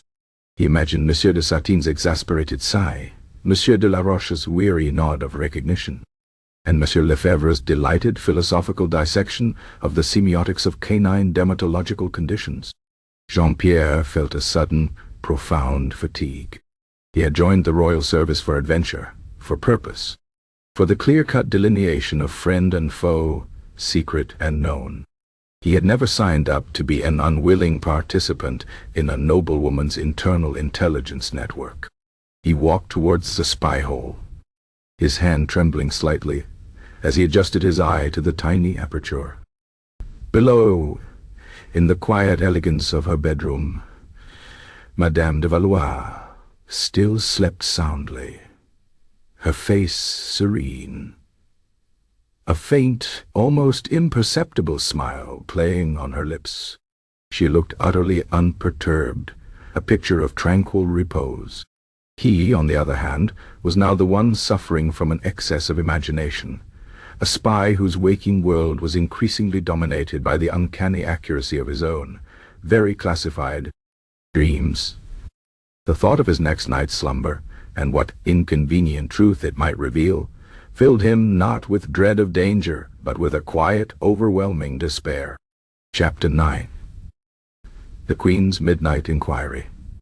The gilded cage of Madame Anastase de Valois' house, arrest at Versailles, had, against all reasonable expectations, transformed into a rather peculiar sort of intellectual salon. What began as a punitive measure, decreed by a king utterly bewildered by the notion of classifying dreams, had instead provided Madame de Valois with a captive audience. The two gendarmes stationed permanently at her door were not merely guards. They became, by default, silent, stoic listeners to her daily recitations of nocturnal intelligence, their expressions shifting from initial bewilderment to a quiet, almost resigned, fascination. Courtiers, initially hesitant, soon found themselves drawn to her quarters, seeking not clandestine meetings, but rather the uniquely comforting absurdity of her dream-spun narratives. A welcome respite from the dreary realities of courtly intrigue, and the ever-present threat of a falling chandelier or a spontaneously combusting sardine. The king, informed of this unexpected turn of events, had merely sighed, adjusting his spectacles. Let her dream, he had decreed, as long as she dreams within these walls. And let her babble of her visions. It appears to keep her from more active forms of subversion. Yet, a nagging concern remained. The Duc de Launay's humiliated retreat from the masquerade ball, while amusing to many, had solidified the unsettling truth. Madame de Valois' dreams, however preposterous their vehicle, often contained inconvenient nuggets of verifiable fact. And so, a new operative was assigned to her, not to curtail her dreams, but to monitor them with a more systematic, if equally bewildered, approach. Enter Monsieur Jean-Pierre Dubois, a man whose life until this point had been a monument to meticulous routine and verifiable facts. Jean-Pierre was a junior-grade royal spy, not of the whisperer variety like Monsieur de la Roche, but a man of patient observation, of ledgers and discreet note-taking. His assignments usually involved counting the number of horses stabled at a foreign embassy, noting the frequency of deliveries to suspected smugglers, or meticulously cataloguing the contents of a minor noble's waste-paper basket. He believed implicitly in the tangible, the quantifiable, the undeniably real. He was a creature of the waking world, and the notion of classified dreams was, to him, an irritatingly abstract concept. His task was to take up residence in a small, cramped chamber directly above Madame de Valois' bedroom, and, through a series of carefully drilled, almost imperceptible spy holes, to observe her sleeping habits, and, more importantly, to listen. He was to note anything she might murmur in her sleep, any coherent phrase or whispered detail that could then be cross-referenced with actual state affairs. It was tedious, unglamorous work, but Jean-Pierre was nothing if not diligent. For the first few nights, the routine was as dull as his morning porridge. Madame de Valois slept soundly, her breathing even, her only nocturnal sounds a faint, ladylike snore, or the occasional rustle of her silk sheets. Jean-Pierre would meticulously record the time she fell asleep, the temperature of the room, and the phase of the moon. He wrote brief, terse reports, subject in repose, no discernible vocalizations, ambient silence maintained. It was precisely the kind of orderly, uneventful surveillance he was accustomed to. He would then retreat to his own cot, his mind a quiet, well-ordered filing cabinet of mundane observations, and fall into a dreamless, restorative sleep. Then, on the fourth night, something shifted. Jean-Pierre had been listening intently, his ear pressed to the floorboards, when a faint, clear voice drifted up from below. "The third button," Madame de Valois murmured, her voice laced with a peculiar frustration. "Always the third button from the bottom. It simply refuses to be secured." "A defiant button, monsieur." a testament to the inherent chaos of haberdashery. Jean-Pierre, momentarily startled, carefully noted the phrase, "a defiant button." He dismissed it as a fragment of domestic complaint, the kind of meaningless detail that filled the minds of noblewomen. He then retired to his own cot. The next morning, as he meticulously buttoned his own coat before embarking on his daily observations, Jean-Pierre noticed something amiss. The third button from the bottom of his jacket was indeed loose, threatening to come undone. He frowned, a fleeting annoyance. He must have snagged it. A coincidence? Nothing more. He made a mental note to procure a needle and thread. The following night, Madame de Valois' dream speech was more distinct. "The Duchess de Montaigne's poodle," she whispered, with an air of profound vexation, "has developed a rather alarming penchant for consuming the wax seals from official documents, the yellow ones in particular. And she hides the remnants beneath the left leg of the antique Chippendale desk in the Grand Salon.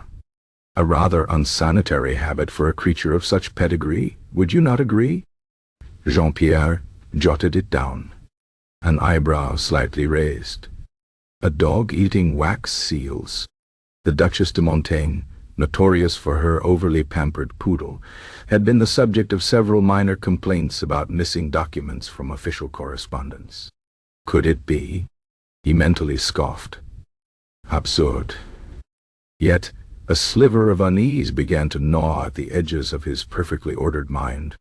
That same morning, as he prepared his meager breakfast of stale bread and weak coffee, Jean-Pierre reached for his daily report. It was not where he usually left it. He searched, growing increasingly agitated. Then he found it, tucked beneath the left leg of his own rather rickety writing desk. Not a Chippendale, certainly, but the similarity of placement was unsettling. And then he remembered the detail from Madame de Valois' dream map. The left leg of the antique Chippendale desk. He stared at his report, then at his desk, then at his own hand, which suddenly felt clammy. This was beyond coincidence. The dreams began to escalate, both for Madame de Valois and, disturbingly, for Jean-Pierre. He found himself waking in the pre-dawn gloom, his mind cluttered with vivid, baffling images that felt eerily familiar to the snippets head transcribed from below. One night, Madame de Valois murmured of a particularly agitated pigeon who believes himself to be the rightful heir to the royal garden's most prized rosebush, and who has, in his delusion, constructed a rather intricate, if ultimately ineffective, system of twig barricades around it, complete with a tiny, ill-tempered sentry worm. Jean-Pierre dutifully wrote it down. The next morning, as he took his regular walk through the palace grounds, he spotted a pigeon, remarkably agitated, pecking furiously at a rosebush. He then noticed, almost as an afterthought, a peculiar arrangement of twigs, and indeed a rather small, indignant-looking worm perched precariously on one of them. Jean-Pierre stopped dead in his tracks, a cold dread washing over him. His stomach, usually a reliable barometer of physical hunger, now felt like a churning vortex of existential dread. He was beginning to dream in Madame de Valois' idiom. His own dreams, once refreshingly blank, were now populated by the same kind of absurd, hyper-specific, and disconcertingly accurate details that spilled so serenely from the noblewoman's lips. He dreamt of a disgruntled scullery maid who was secretly adding an extra pinch of salt to the king's soup, not out of malice, but out of a misguided belief that it enhanced his virility. He dreamt of a missing silver snuff-box that, in his dream, was revealed to be trapped within the bellows of the organ in the royal chapel, having been accidentally knocked in by a drowsy choir-master. These were not the grand, classified secrets of state, but they were precise, verifiable details of daily life at Versailles, details that a low-level spy like him might, given weeks of diligent surveillance, eventually uncover. But he was uncovering them in his sleep. The worst of it came one morning, over breakfast. Jean-Pierre sat at his small, rickety table, picking at his stale bread, his mind a chaotic whirl of last night's dream. He had dreamt, with astonishing clarity, of a particularly detailed map of the fortifications along the Austrian border. He saw annotations concerning troop movements, precise numbers, and even the unfortunate habit of one General Dubois, no relation to him, thank goodness, of leaving his campaign plans near a rather drafty window. A critical oversight, he gathered. He almost choked on his bread. This was not a minor detail about a pigeon or a snuff box. This was actually classified information. Information that Monsieur de la Roche had discussed with the king. Information Madame de Valois had recounted to the royal whisperers weeks ago. His heart hammered against his ribs. He had never been privy to such high-level intelligence. How could he have dreamt it? Unless it wasn't his dream at all. Unless it was a hard dream, somehow bleeding into his own consciousness. Was he merely a recipient, a passive conduit for her somnolent pronouncements? Or was the act of observing her, of meticulously transcribing her nocturnal narratives, somehow infecting his own mind, turning his orderly thoughts into a chaotic echo chamber of her classified subconscious? He looked down at his breakfast, the stale bread suddenly tasting like ashes, the weak coffee like bitter gall. His existential crisis was not a grand philosophical one, but a profoundly mundane and deeply unsettling personal one.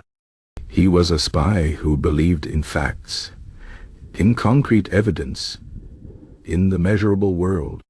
And now, his very dreams, the last bastion of his private internal world, were being infiltrated by the absurd yet accurate musings of a noblewoman whom he was supposed to be monitoring. He finished his breakfast in a daze, the taste of nothingness in his mouth. He rose, mechanically tidying his cot, his mind racing. He had to report this. But how? Your Majesty, I regret to inform you that my dreams have become classified, much like those of Madame de Valois. Last night, for instance, I learned that the new royal stable boy, Jacques, has been secretly trading the king's finest oats for rather poor quality brandy with the palace laundress. A minor fiscal impropriety, to be sure, but one that raises questions about the overall integrity of the stable management. And also, that the king's favorite greyhounds are susceptible to a peculiar rash if they are fed too many candied chestnuts. He imagined Monsieur de Sartine's exasperated sigh, Monsieur de la Roche's weary nod of recognition, and Monsieur Lefebvre's delighted philosophical dissection of the semiotics of canine dermatological conditions. Jean-Pierre felt a sudden profound fatigue. He had joined the royal service for adventure, for purpose, for the clear-cut delineation of friend and foe, secret and known. He had never signed up to be an unwilling participant in a noblewoman's internal intelligence network. He walked towards the spy-hole, his hand trembling slightly as he adjusted his eye to the tiny aperture. Below, in the quiet elegance of her bedroom, Madame de Valois still slept soundly, her face serene, a faint, almost imperceptible smile playing on her lips. She looked utterly unperturbed, a picture of tranquil repose. He, on the other hand, was now the one suffering from an excess of imagination, a spy whose waking world was increasingly dominated by the uncanny accuracy of his own, very classified dreams. The thought of his next night's slumber, and what inconvenient truth it might reveal, filled him not with dread of danger, but with a quiet, overwhelming despair.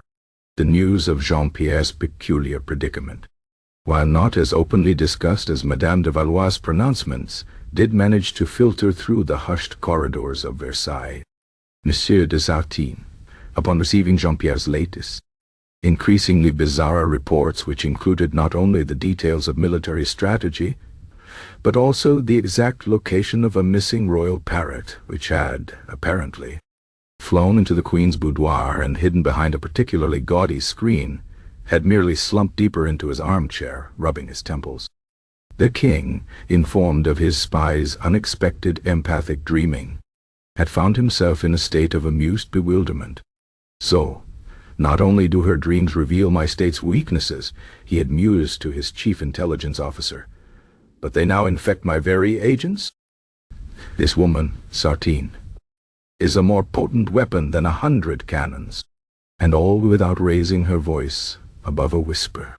While the men of the court grappled with the theoretical implications of somnolent espionage, the Queen, Marie Antoinette, found herself faced with a much more immediate and deeply personal crisis. The Queen, a woman accustomed to luxury, surrounded by objects of immense beauty and intricate craftsmanship, had recently discovered a distressing absence. Her favorite diamond brooch, a delicate piece shaped like a tiny stylized rose, had vanished. This was not merely a piece of jewelry. It was a sentimental token, a gift from her late mother. And its disappearance had cast a pall over her usually vivacious disposition. Her ladies-in-waiting had searched every conceivable nook and cranny of her private apartments, to no avail. Footmen had been dispatched to scour the palace floors. Even the royal cat, a Persian of immense fluffiness and even greater indifference named Pompadour, had been subjected to a gentle, albeit fruitless, inspection of its favorite napping spots. The Queen's frustration mounted with each passing hour. It was the Comtesse de Frontenac, emboldened by a recent dream of her own, which had with remarkable clarity revealed the location of a particularly stubborn grease stain on her favorite silk gown, under the third pleat on the left, near the hem. For those curious who dared to suggest the unthinkable, "Your Majesty," she had murmured, bowing deeply, perhaps Madame de Valois? Her peculiar insights? She has, after all, proven rather adept at discovering the misplaced, even if it is a missing periwig or a solitary sock.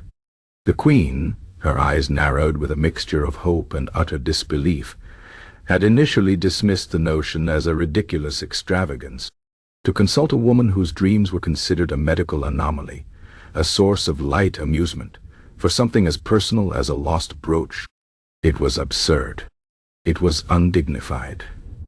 But as the hours stretched into days, and the brooch remained stubbornly absent, the Queen's royal patience began to wear thin, replaced by a desperate, almost childlike, longing for her treasured possession.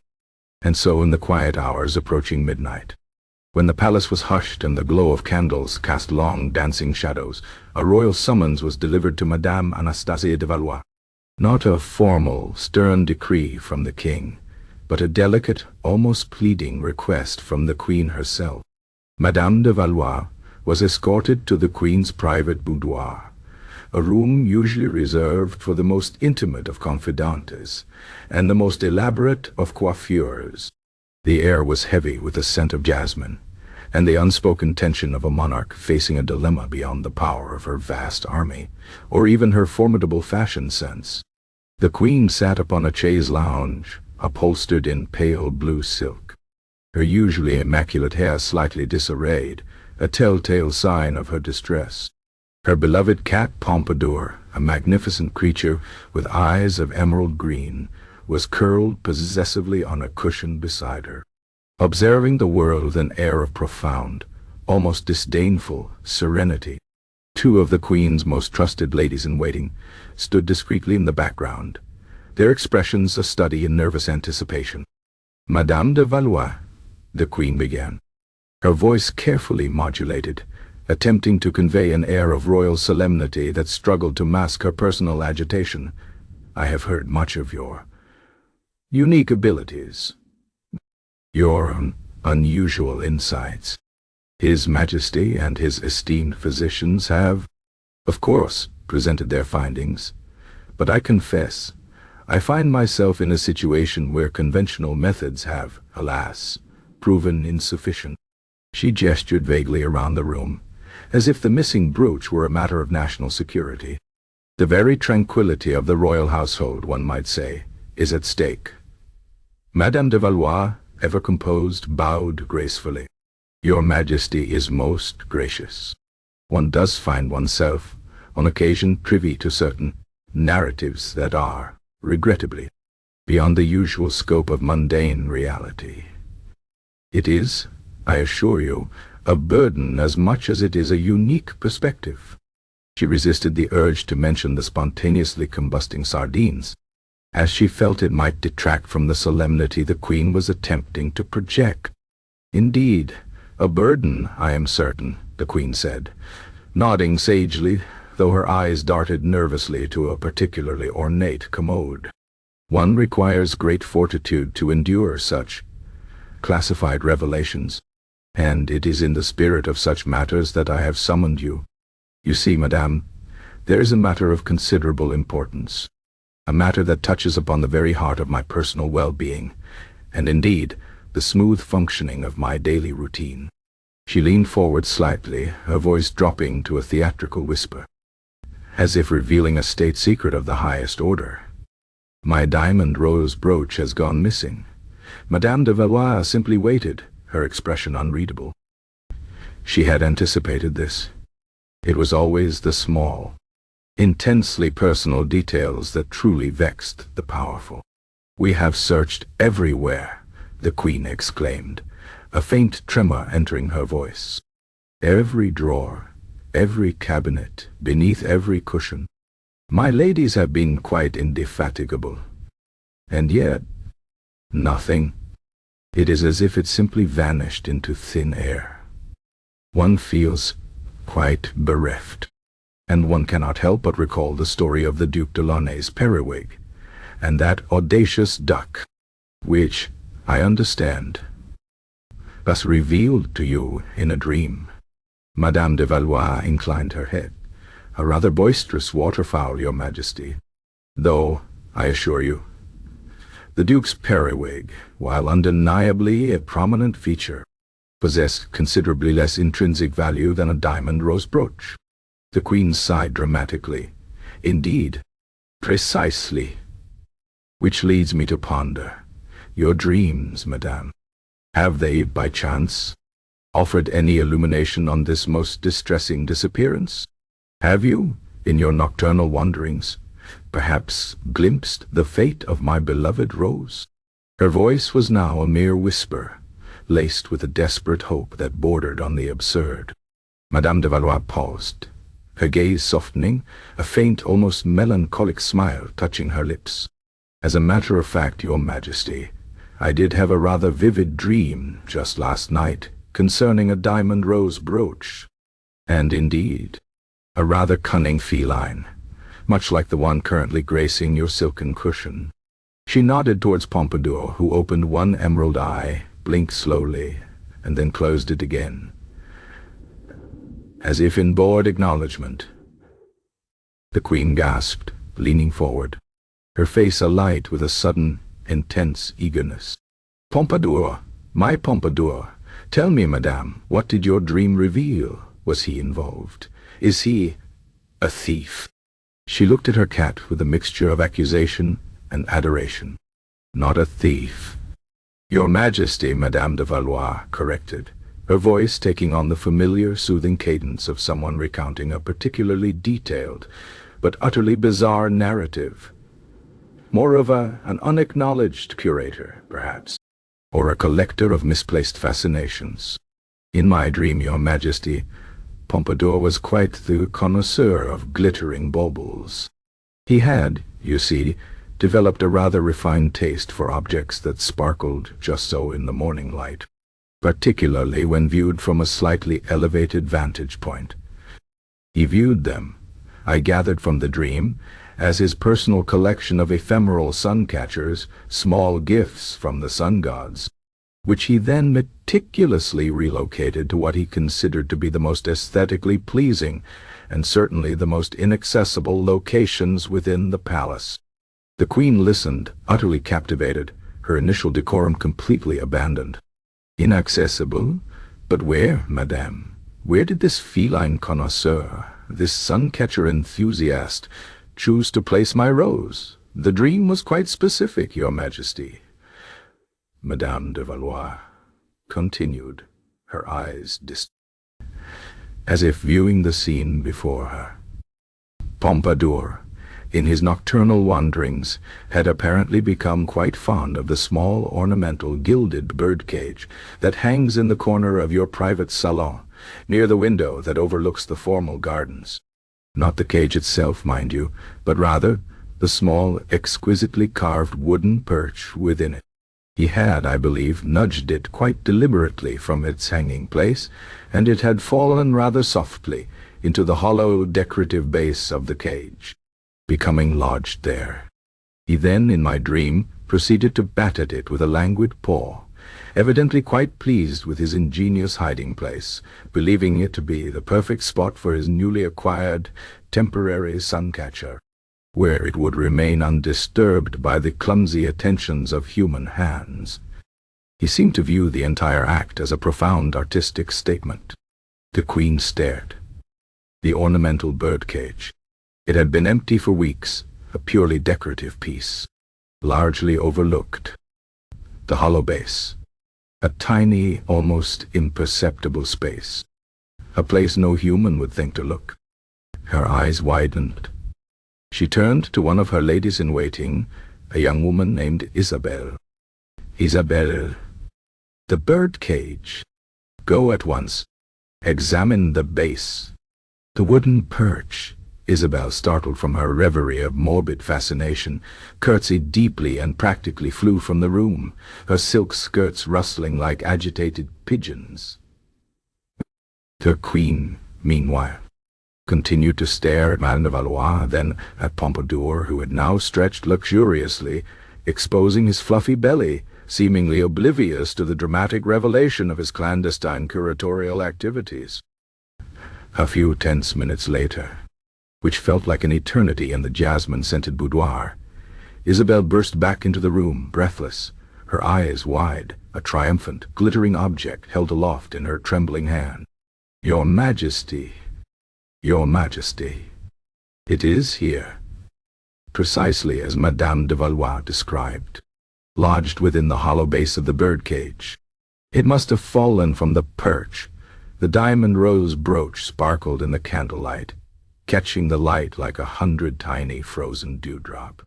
The Queen let out a cry of pure delight, snatching the brooch from Isabelle's hand and pressing it to her heart. "My rose, my beautiful rose. Oh, Madame de Valois, this is undiscerned. This is truly miraculous." She looked at Madame de Valois with an entirely new, almost reverent expression. The dry medical diagnoses, the king's exasperated dismissal, the court's polite amusement, all evaporated in the face of this tangible, glittering proof. Her lost treasure returned by the power of a noblewoman's dream of a mischievous, aesthetically minded cat. Madame de Valois merely offered a serene, almost detached smile. "One is simply a conduit, Your Majesty. The subconscious mind, you see, is often a more reliable archivist of the mundane than one might imagine, even when the archivist possesses 4 paws and a penchant for glittering baubles." The Queen, now entirely unconcerned with regal decorum, rushed over to Madame de Valois and embraced her, a flurry of silk and jasmine scent. "You are a marvel, Madame, a true marvel. From this day forward, you are not merely confined, you are an invaluable resource, a royal oracle of the domestic sphere. No longer shall I fret over misplaced fans or vanished ribbons. I shall merely consult your profound repose." She turned to her ladies-in-waiting, her eyes sparkling. "See? I told you she was not merely an excess of imagination. She's a veritable treasure trove of truth, especially when it comes to the true activities of palace pets." As Madame de Valois was escorted back to her quiet chambers, the gendarmes at her door now regarding her with a fresh, somewhat bewildered awe, she permitted herself a faint, almost imperceptible sigh. Her house arrest, it seemed, had acquired a new purpose. No longer merely a repository for state secrets. She was now the Queen's unwitting diviner of lost household items, a living catalogue of palace minutiae. She imagined her next dream, a meticulous accounting of all the missing glove pairs in the royal wardrobe, complete with the exact variety of mice who had repurposed them for nests.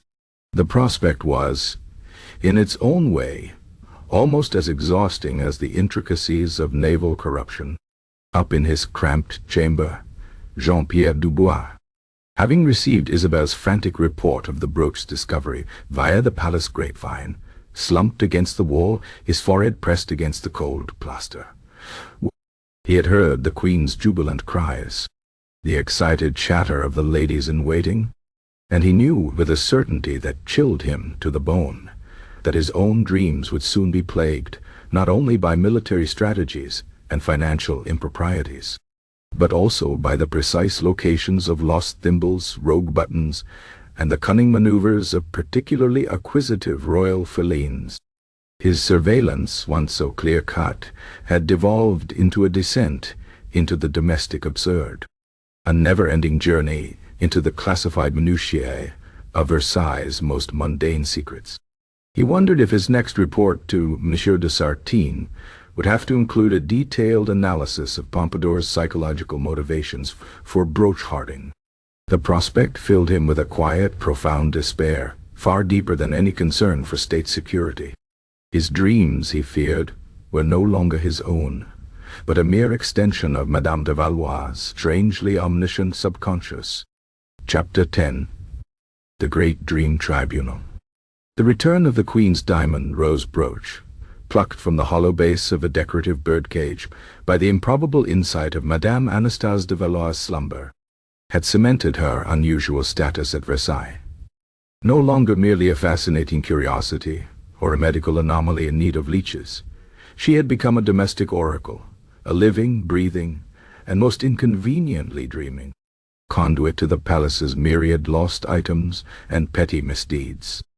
The king, while initially amused by the brooch's recovery, found himself increasingly perturbed by the broader implications.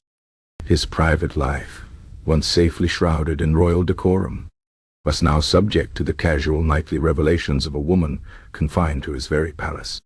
And then there was the matter of Monsieur Jean-Pierre Dubois, the spy assigned to monitor her, who now spent his mornings pale and trembling, grappling with an existential crisis brought on by the uncanny accuracy of his own Madame de Valois-infused dreams. He had, with trembling hand, submitted a report detailing his shared visions of military plans, financial improprieties, and the royal stable boy's illicit oat-for-brandy scheme. Monsieur de Sartine, the king's chief of intelligence, upon reading this latest dispatch, had collapsed into his chair, muttering about the erosion of professional boundaries and the alarming porousness of the human mind. The situation, it was clear, could not continue. The court was in a state of amused alarm. Gossip had reached a fever pitch. On one hand, Madame de Valois was a godsend for misplaced items. On the other, she was a walking, sleeping breach of every conceivable security protocol. Something had to be done. But what? One could not imprison a dream. One could not execute a subconscious.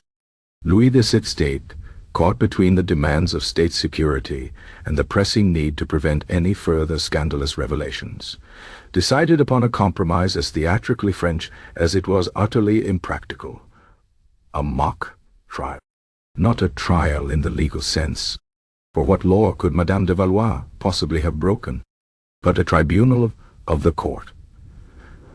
A grand, performative inquiry designed to publicly determine once and for all whether her dreams were truly treasonous or merely delightfully, spectacularly ridiculous, and perhaps to offer some semblance of control over the uncontrollable. The Salle des Gardes, a vast hall usually reserved for ceremonial displays and the periodic dusting of military trophies, was transformed for the occasion. A makeshift dais, draped in heavy crimson velvet, served as the king's elevated seat, flanked by Monsieur de Sartine, looking perpetually on the verge of a migraine, and Dr. Dubois-Levresvre, puffing out his chest with an air of renewed, if misguided, medical authority. Rows of gilded chairs were arranged for the assembled aristocracy, their faces a mixture of solemn curiosity and barely concealed amusement. Madame Anastasie de Valois, still under house arrest, was brought forth, her gown of simple grey a stark contrast to the opulence surrounding her. She sat as ever, with an air of placid resignation, observing the proceedings with a detached, almost clinical interest. Her husband, the Baron de Valois, hovered nervously in the background, looking as though he wished the entire floor would open up and swallow him whole. The king, looking rather like a bewildered lion in a powdered wig, cleared his throat. "We are gathered here today," he announced, his voice booming slightly in the vast hall, "to consider the extraordinary case of Madame Anastasie de Valois, a woman whose nocturnal experiences have, it is said, become a repository of information both vital and bewildering. Our purpose is to discern whether these phenomena pose a genuine threat to the tranquility of the realm or are merely the unfortunate byproduct of an overly effervescent imagination, as our esteemed Dr. Dubois-Lefray has so eloquently posited." Dr. Dubois-Lefray nodded vigorously, clutching a scroll of parchment on which he had scribbled various anatomical diagrams and notes on the therapeutic benefits of intestinal purging. Monsieur de la Roche, pale and gaunt from weeks of battling spectral intelligence, stepped forward as the de facto prosecutor for the crown. He presented the case for Madame de Valois' dreams as a security risk, citing the verifiable details of the Austrian border fortifications, the Bastille Tunnel, the Admiral de Villeneuve's kickbacks, and the king's ermine robe deficit. His voice was grim, his delivery precise. He ended his opening statement with a chilling question. "Can a kingdom be truly secure, Your Majesty, when its deepest secrets are known to the subconscious of an unsanctioned noblewoman?" "The defense, if one could call it that," was undertaken by Monsieur Lefebvre, who, despite his theoretical bent, had a genuine soft spot for absurdity. He argued that Madame de Valois' dreams, while undeniably accurate, were delivered in such a fantastical, often ridiculous, manner that they effectively neutralized any perceived threat. "Are we to be swayed by the visions of talking cheese, Your Majesty?" he implored, gesturing grandly. "Or the lamentations of a lonely sock? Surely such a source, however precise, cannot be taken with the full gravity of a true intelligence leak." It was at this point that the court jesters, two nimble, brightly costumed figures named Pippin and Flicker, were introduced. Their role was to offer dramatic reenactments of Madame de Valois' most infamous dream revelations, ostensibly to aid the court in visualizing the precise nature of the claims. This was, of course, the king's idea of a clever, theatrical solution to a bewildering problem. Pippin, donning a grotesque, oversized cheese wheel costume made of painted canvas, wobbled onto the makeshift stage. "Behold," he cried, his voice muffled, "the Roquefort, burdened by existential dread, contemplating the inevitable march of mold." Flicker, meanwhile, crawled behind him, covered in what appeared to be white bed-sheets, attempting to resemble the Comte de Brie. "My Rind, my precious, unsullied Rind," Flicker squeaked, attempting to shield himself from Pippin's philosophical pronouncements. The court erupted in a mixture of confused titters and outright guffaws. Madame de Valois, watching from her chair, offered a quiet correction. "The Roquefort, you see, was more concerned with the philosophical implications of decay than merely its appearance, and the Comte de Brie had a rather more delicate, almost melancholic, anxiety regarding his interior creaminess." The jesters, flummoxed, tried to adjust their performance, making it even more absurd. Next came the reenactment of the Duc de Launay's periwig incident. Pippin, wearing a ridiculously small, poorly powdered wig, mimed feeding imaginary ducks, while Flicker, dressed in a hastily constructed duck costume, stealthily approached him. With a theatrical flourish, Flicker snatched the wig and waddled off, causing the Duc de Launay himself, present in the audience, to visibly wince and mutter darkly about avian delinquency. Madame de Valois nodded approvingly. A rather accurate portrayal of the Duke's audacious character, I must say, though the Duke's expression in the dream was, I recall, more one of stunned mortification than mere surprise. The reenactments continued, each more ridiculous and yet more chillingly accurate than the last. The jesters portrayed Monsieur Thibault, the rotund clerk, spilling invisible ink as he fretted over decimal points, their performance punctuated by Madame de Valois' calm confirmation of the exact deficit. 3,742 livres, 14 sous, and 8 deniers. Indeed. They then produced a crude puppet of a wax-eating poodle, gnawing on painted yellow circles, leading the Duchess de Montaigne to gasp and instinctively check beneath her own chair, just in case her pampered pet had followed suit. The royal cat Pompadour was brought in, much to the Queen's delight, to demonstrate his curatorial hiding place in a makeshift birdcage, while a jester mimed a tiny glittering object being nudged into a hollow base. The Queen clapped with genuine enthusiasm. The tension in the hall, far from dissipating, became strangely bifurcated. On one hand, the jester's antics provided immense entertainment. On the other, the sheer, undeniable accuracy of Madame de Valois' unprompted details, even amidst the farce, was profoundly unsettling. When Pippin, dressed in a soldier's uniform, meticulously placed tiny paper cutouts on a crudely drawn map, illustrating the troop movements along the Austrian border, and then flicker as General Dubois dramatically left the map near a flapping curtain, the laughter in the hall died. Monsieur de la Roche, ever grim, confirmed the details with a curt nod. The silence was thick with an uneasy understanding. This was not entirely a joke. Monsieur Lefebvre, seeing an opportunity, then called upon Monsieur Jean-Pierre Dubois. Jean-Pierre, still suffering from his existential crisis, shuffled to the stand, his face pale, his eyes wide and haunted. And Monsieur Dubois, Monsieur Lefebvre began, his voice taking on a sympathetic tone. Do you too find yourself burdened by these classified dreams? Jean-Pierre nodded, his voice a mere croak. Indeed, monsieur. Just last night, I dreamt of the king's private collection of snuff-boxes. A particularly rare silver one, I believe, was trapped within the bellows of the organ in the royal chapel. Knocked in, I gathered, by a rather drowsy choirmaster. A wave of stunned silence rippled through the hall. Such a specific, obscure detail. Even the king, who knew of his missing snuff-box and his choirmaster's tendency to doze during services, shifted uncomfortably. And before that, Monsieur Lefebvre pressed gently. Did you perhaps dream of oats? Or perhaps candied chestnuts? Jean-Pierre swallowed hard. The stable boy, Jacques, he whispered, his eyes distant, trading the king's finest oats for rather poor quality brandy. And the greyhounds, your majesty, are indeed susceptible to a peculiar rash if fed too many candied chestnuts. A curious detail, I confess, to discover in one's sleep. The effect was profound.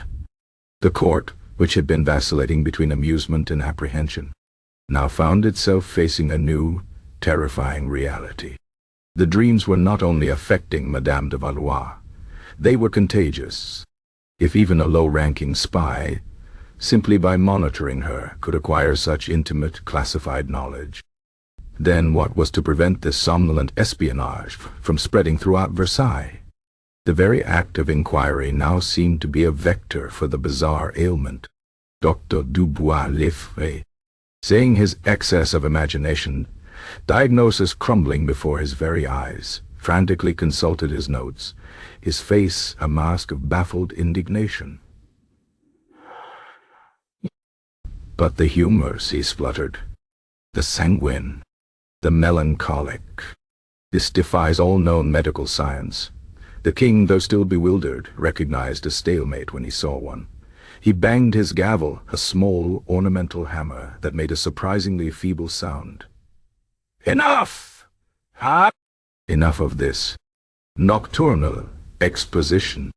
It is clear that Madame de Valois' dreams, while undeniably vivid, and indeed, on occasion, remarkably precise, do not constitute a deliberate act of treason.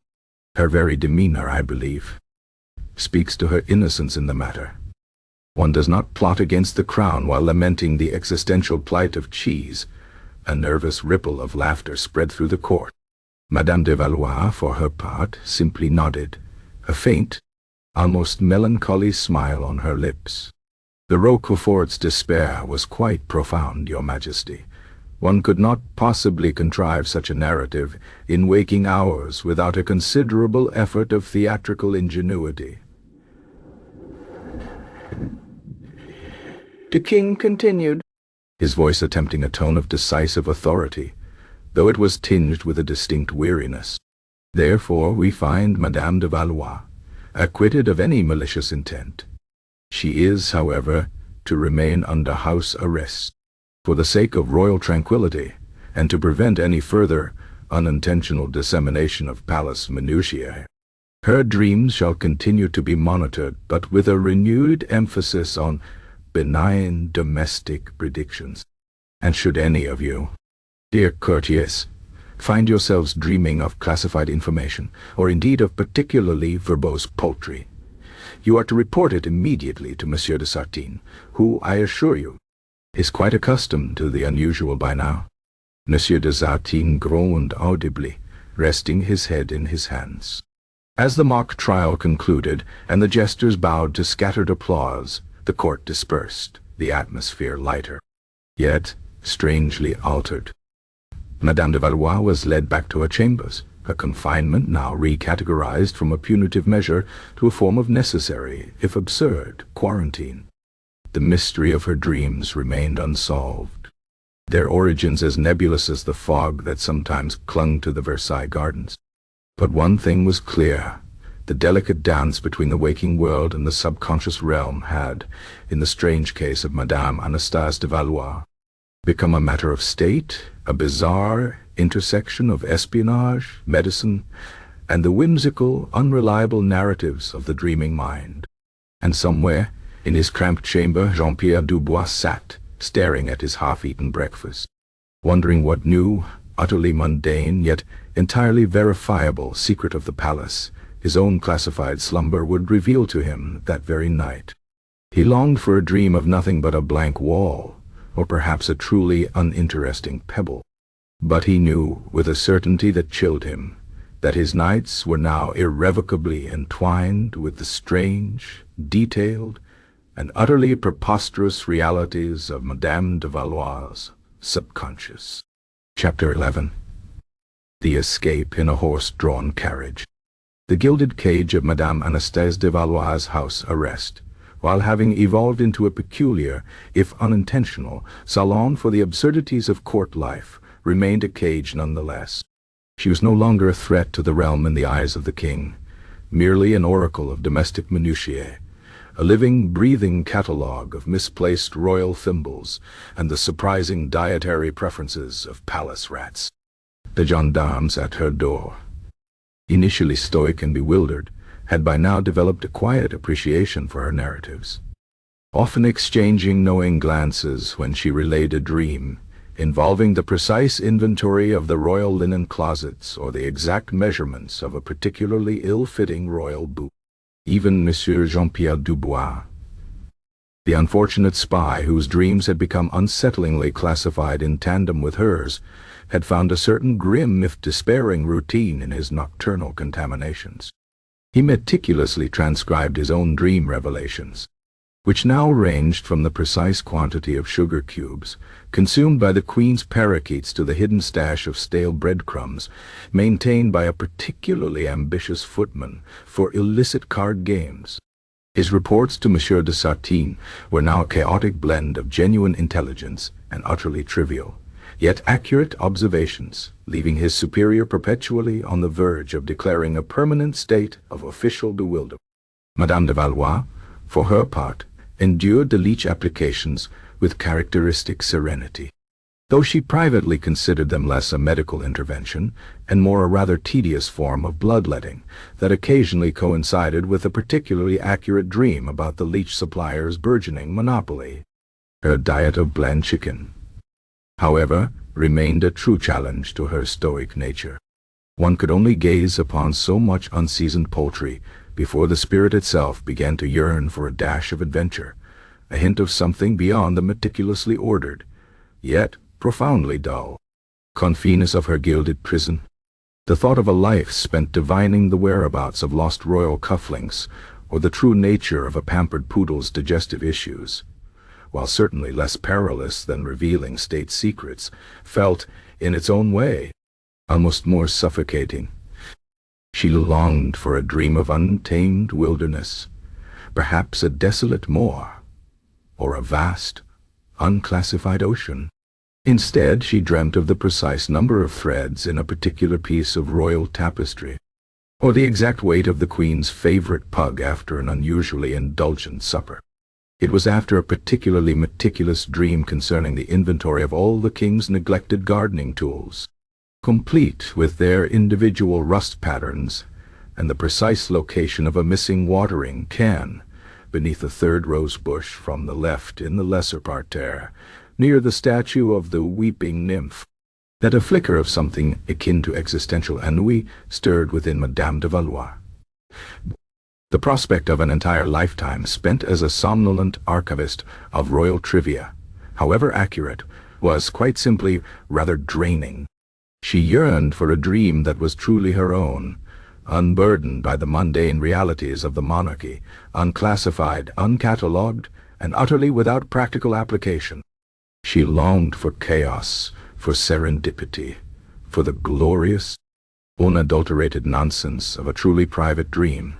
And then one languid afternoon, as she sat embroidering a rather tedious motif of tiny, identical daisies onto a handkerchief, a thought, as clear and unbidden as her dreams themselves, presented itself to her. What if she simply left? The idea, so utterly absurd for a woman under house arrest in the very heart of Versailles, struck her with the force of a perfectly polished brass cannonball. It was so simple, so illogical, so entirely contrary to her nature, that it felt in that moment like the only truly classified secret left to discover. And, perhaps, if she could escape, her dreams might finally revert to their intended purpose, that of providing a quiet, restorative oblivion, or at the very least a pleasant unburdening fantasy. She began, in her characteristic, almost imperceptible way, to observe the routines of her guard. The two gendarmes, Pierre and Gaston, were men of habit. Pierre, the older, grizzled one, always took his tea at precisely 4 o'clock, with 2 lumps of sugar and a rather specific prolonged sigh. Gaston, younger and prone to fits of restless pacing, would often wander to the window overlooking the inner courtyard, lost in contemplation of the changing clouds. Their shifts were predictable, their attention, after months of her benign confinement, somewhat relaxed. The King's decree had, after all, softened their vigilance. She was hardly a firebrand revolutionary, merely a purveyor of inconvenient truths. One evening, as twilight bled across the polished parquet floors, painting the room in shades of bruised plum and muted gold, Madame de Valois put her plan into motion, or rather, the dream of a plan, or the plan of a dream. The lines, for her, had long since blurred. She chose the hour when Pierre was mid-sigh over his tea, and Gaston was admiring a particularly fluffy cloud. With a movement as graceful and unassuming as a falling autumn leaf, she slipped past their momentarily diverted gazes. They noticed nothing. Or perhaps they were too accustomed to her quiet presence to truly register her absence until it was too late. She moved through the hushed corridors of Versailles, a phantom in her plain grey gown, her soft slippers making no sound on the ancient stones. The palace, usually a hive of activity, was at this hour a vast, echoing labyrinth, populated only by distant whispers and the occasional creak of aged timber. She passed unattended antechambers, gilded doors, and statues whose marble eyes seemed to follow her with an air of amused indifference. It was surprisingly easy. Too easy, perhaps. A faint, almost imperceptible sense of unreality began to settle over her, like a fine dust. Yet she pressed on, propelled by a quiet, determined curiosity. She found herself as if guided by an unseen hand in a rarely used service entrance that led directly to one of the palace's lesser-known courtyards. And there, precisely as her dream had foretold just the night before, sat a small, unassuming horse-drawn carriage, its lanterns glowing softly in the deepening gloom. The horse, a placid elderly mare, merely snorted softly, and the driver, a wizened old man with a perpetually sleepy expression, seemed to have been expecting her. "Evening, madame," he murmured, his voice as dry as old hay. "Just as you said. The eastern gate, yes?" Madame de Valois inclined her head. "The eastern gate. Monsieur Botby. And do make haste. One rather wishes to avoid any unnecessary inquiries." She stepped into the carriage, the worn velvet of the seats surprisingly comfortable. The driver flicked the reins, and with a gentle creak of leather and a soft clip-clop of hooves on cobblestones, the carriage began to move. They passed through the eastern gate, which was, remarkably, unguarded, or at least, the single guard present seemed entirely engrossed in the contemplation of a rather large moth. He barely looked up as they passed. The world outside the palace walls, a world she had not seen in months, unfolded before her. The air was crisp and cool, carrying the scent of damp earth and distant wood smoke. The faint glow of scattered stars pricked through the velvet expanse of the night sky. Trees, their branches stark against the fading light, rushed past the carriage window. Friend bon safe. It was a peculiar sensation. Not the wild exhilaration one might expect, but a quiet, almost melancholic sense of release, as if a particularly tight corset had finally been unlaced. She leaned back, closing her eyes for a moment, letting the gentle rocking of the carriage lull her. No more royal stables. No more ermine robe deficits. No more philosophical cheeses. Just the open road and the blissful, unclassified unknown. She allowed herself to drift, her mind surprisingly empty, a quiet canvas awaiting its next unbidden masterpiece. She might dream of fields of lavender tonight, she thought, or perhaps a particularly well-behaved kitten. A simple dream, a truly innocent dream. The carriage continued its steady rhythm. Clip-clop, clip-clop. The sound, once comforting, began to take on a strange, insistent quality. It seemed to echo, to magnify, to become oddly regular. A little too regular, perhaps. And the scent of wood smoke, once fresh, now seemed to possess a faint yet unmistakable undertone of beeswax and lavender, the same lavender sachet smell that clung to the Baroness de Saint-Pierre. Madame de Valois frowned, her eyes still closed. This was odd. The night air was cool, but a distinct warmth seemed to emanate from the carriage seats. A warmth that felt suspiciously like a perfectly positioned hot water bottle, something her maid always insisted upon on particularly chilly evenings. And the clip-clop of the hooves. It was too perfect, too rhythmic, like a meticulous imitation. A small internal sigh escaped her. She knew this feeling, the subtle discrepancies, the tiny, almost imperceptible shifts in reality that always heralded the true nature of her nocturnal adventures. The details were too crisp, the escape too flawless, the guards too oblivious, and the scent of beeswax. She opened her eyes. She was not in a horse-drawn carriage speeding away from Versailles. She was in her own bed, beneath the familiar canopy of embroidered damask. The moonlight, filtering through a gap in the heavy velvet curtains, illuminated the polished wood and glimmering silks of her own bedroom. The warmth was indeed from her hot water bottle, nestled comfortably at her feet, and the clip-clop, clip-clop, it was the insistent, rhythmic ticking of the antique grandfather clock in the hall, a sound she had grown accustomed to in her confinement. The scent of beeswax was from the freshly polished furniture, meticulously maintained by her diligent staff. She sighed, a long, drawn-out exhalation that carried a faint note of resignation. It had been a dream, an elaborate, thoroughly detailed dream of escape, complete with a perfectly timed and utterly oblivious guard, waiting carriage, and a wonderfully accommodating driver. It had been, she conceded, a rather well-constructed narrative, almost convincing in its initial moments. And yet, the underlying details, the subtle perfection of the scenario, the very lack of true struggle, had betrayed its true nature. It was, she realized, merely another classified dream. A new kind of classified, perhaps. Not of state secrets, but of personal desire. A yearning for freedom, disguised as a flawless operational plan. She almost chuckled. Her subconscious, it seemed, was as adept at devising elaborate escape plots as it was at cataloging royal expenditures. She reached for a dream journal on the bedside table, her hand steady. The quill scratched softly against the parchment. Last night, she began to write, her voice a low murmur in the quiet room. I dreamt of a truly magnificent escape from Versailles. The details were, as ever, quite precise.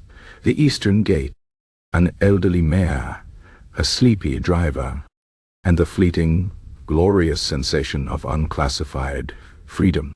Alas, the warmth of my hot water bottle, and the familiar ticking of the hall clock, conspired to reveal its true nature.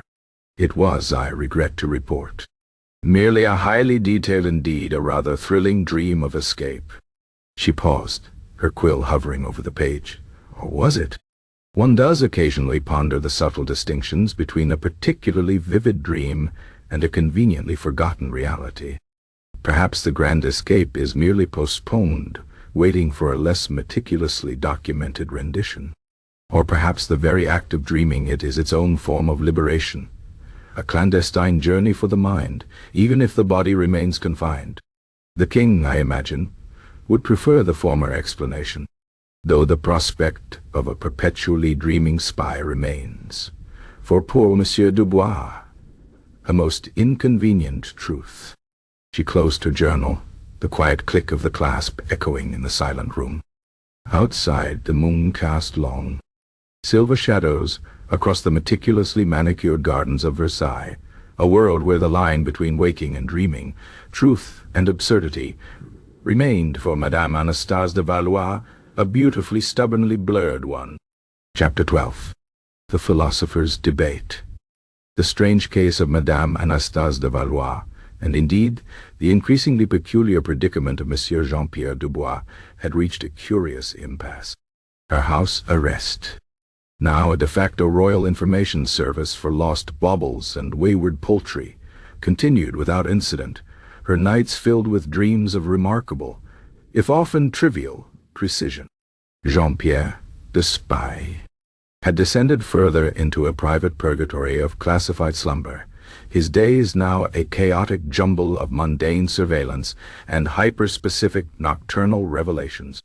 He had, with a desperate if somewhat unhinged hope, begun to record his own dreams, meticulously cross-referencing them with the details Madame de Valois had recounted.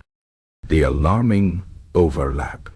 The shared visions of the royal stable boy's oat for brandy scheme, and the particular rash afflicting the king's greyhounds after too many candied chestnuts, had driven him to the brink of a nervous breakdown. He now consumed his breakfast in silence, dreading the onset of dusk, for he knew not what domestic impropriety or minor court scandal his own dreams would inadvertently expose. The king, in a fit of exasperation that bordered on bewildered amusement, had officially given up on categorizing Madame de Valois.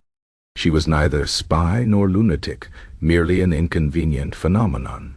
Yet, the peculiar nature of her dreams, and their documented accuracy, had begun to attract the attention of a new, perhaps even more formidable group, the Enlightenment thinkers.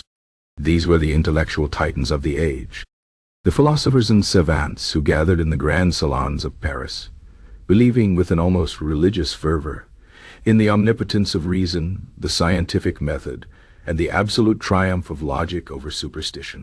To them, Madame de Valois was not a national security risk, but a baffling intellectual puzzle, a challenge to the very foundations of empirical understanding. How could a mind, supposedly bound by the laws of nature, conjure such precise, verifiable information from the ethereal realm of sleep? It was a question that sparked heated debates, filled with arcane references and elegant, though often circular, arguments. And so, it was that a special convocation was arranged, not in a court of law, but in the private study of the esteemed Monsieur Denis Diderot, editor of the Encyclopédie, and a man whose intellect was as expansive as his library. The room, crammed with leather-bound volumes and scientific instruments, smelled of old paper, pipe tobacco, and the faint lingering scent of intellectual ferment. A large circular table, strewn with quill pens and half-empty coffee cups, served as the arena for the minds gathered. Present were some of the brightest lights of the Parisian intellectual scene. The Abbé Condillac, known for his theories on sensation and knowledge. The Marquis de Condorcet. The Marquis de Condorcet, a proponent of human progress and mathematical exactitude. The Baron d'Holbach, a staunch materialist and atheist, and, of course, the perpetually exhausted Monsieur Jean-Pierre Dubois, invited by Monsieur de Sartine to serve as a living, breathing exhibit of the dream's infectious nature, though he merely sat in a corner, clutching a cold cup of coffee, looking like a man who had not slept soundly in months. Madame Anastasie de Valois herself was present, seated discreetly to one side, a picture of serene composure amidst the intellectual tempest. She was, after all, the subject of their philosophical dissection, a curious specimen upon whom they sought to apply the rigorous scalpel of reason. The debate commenced with an air of profound solemnity, each philosopher eager to demonstrate the superiority of his own intellectual framework. The Abbé Condillac, a man of precise language and even more precise thoughts, was the first to speak, his voice a reedy, yet authoritative pronouncement. "Gentlemen and esteemed Madame," he began, gesturing with a delicate hand, "the claims regarding Madame de Valois' nocturnal utterances present a fascinating challenge to our understanding of the human faculties. It is my considered opinion, based upon the principles laid down in my Trait des Sensations, that these dreams are not, as some would suggest, prophetic visions from some ethereal realm, nor are they a genuine conduit for classified intelligence. Rather, they are an exceptionally vivid manifestation of the brain's capacity for complex associative memory and sensory recombination, exacerbated, no doubt, by a particular neurological sensitivity." He paused, allowing his words to hang in the air. "Nihil est in intellectu quod non praesfurit in sensu." Nothing is in the intellect that was not first in the senses. Madame de Valois, through her daily observations, however fleeting or unconscious, absorbs countless minute details of court life, gossip, and even stray whispers of officialdom. Her sleeping mind then, in its unfettered state, weaves these disparate threads into coherent, if seemingly fantastical, narratives. The accuracy, therefore, is merely a testament to her keen, albeit unacknowledged, powers of waking observation, which are then processed by the mind in a heightened, imaginative state during repose. The Baron d'Holbach, a man of blunt pronouncements and robust skepticism, scoffed, leaning forward, his heavy frame creaking on the chair. Pah! Sensory recombination. A fine theory, Abby, for a mind that has perhaps spent too much time in the company of statues. I propose a far simpler, far more material explanation. It is quite clearly a matter of digestion. He slammed a meaty fist on the table, rattling the coffee cups. As the great physician Hippocrates himself knew, a surfeit of black bile, or indeed the improper processing of rich foods, can lead to vapors, to melancholia, and to the most outrageous and vivid dreams. Madame de Valois, I regret to say, appears to suffer from a constitution that is simply too sensitive to the vagaries of the digestive tract. Her nocturnal revelations are not classified, but merely fermented. Perhaps an ill-advised consumption of too much cheese, or a particularly rich pate before slumber. I recall reading in the Uid Morbis Popularibus of a similar case, where a man dreamt of flying oxen after partaking too freely of roasted goose. It is a purely physiological phenomenon, gentlemen. A triumph of the stomach over the intellect. Dr. Dubois-Lefra, who had been sitting patiently, swelled with a visible pride, nodding vigorously. "Precisely! Baron!" "Precisely. My own diagnosis of excess of imagination aligns perfectly with your materialist explanation. The humors, you see, agitated by the internal workings of the gut, lead to an effervescence of the mental faculties. Leicious gentlemen and a bland diet. These are the true instruments of control over such unfortunate effusions of the subconscious." He gestured grandly towards Madame de Valois, as if she were a particularly stubborn digestive case study. Madame de Valois, who had been sipping her lemon water with an air of detached interest, interjected, her voice placid and clear. "Forgive me, Dr. Baron, but while I appreciate the diligence of your medical and materialist inquiries, I must gently correct you. My diet, as prescribed by Dr. Dubois-Lefra, has been rigorously bland for months. One could hardly find a more unstimulating regimen of boiled chicken and unseasoned rice. And as for cheese, I assure you, my dreams of the existential Roquefort occurred well before my current, lamentable lack of dairy. Furthermore, my waking observations, while perhaps keen, do not, I assure you, extend to the precise dimensions of a secret tunnel beneath the Bastille, nor the exact deficit incurred by a clerical error in boot leather procurement.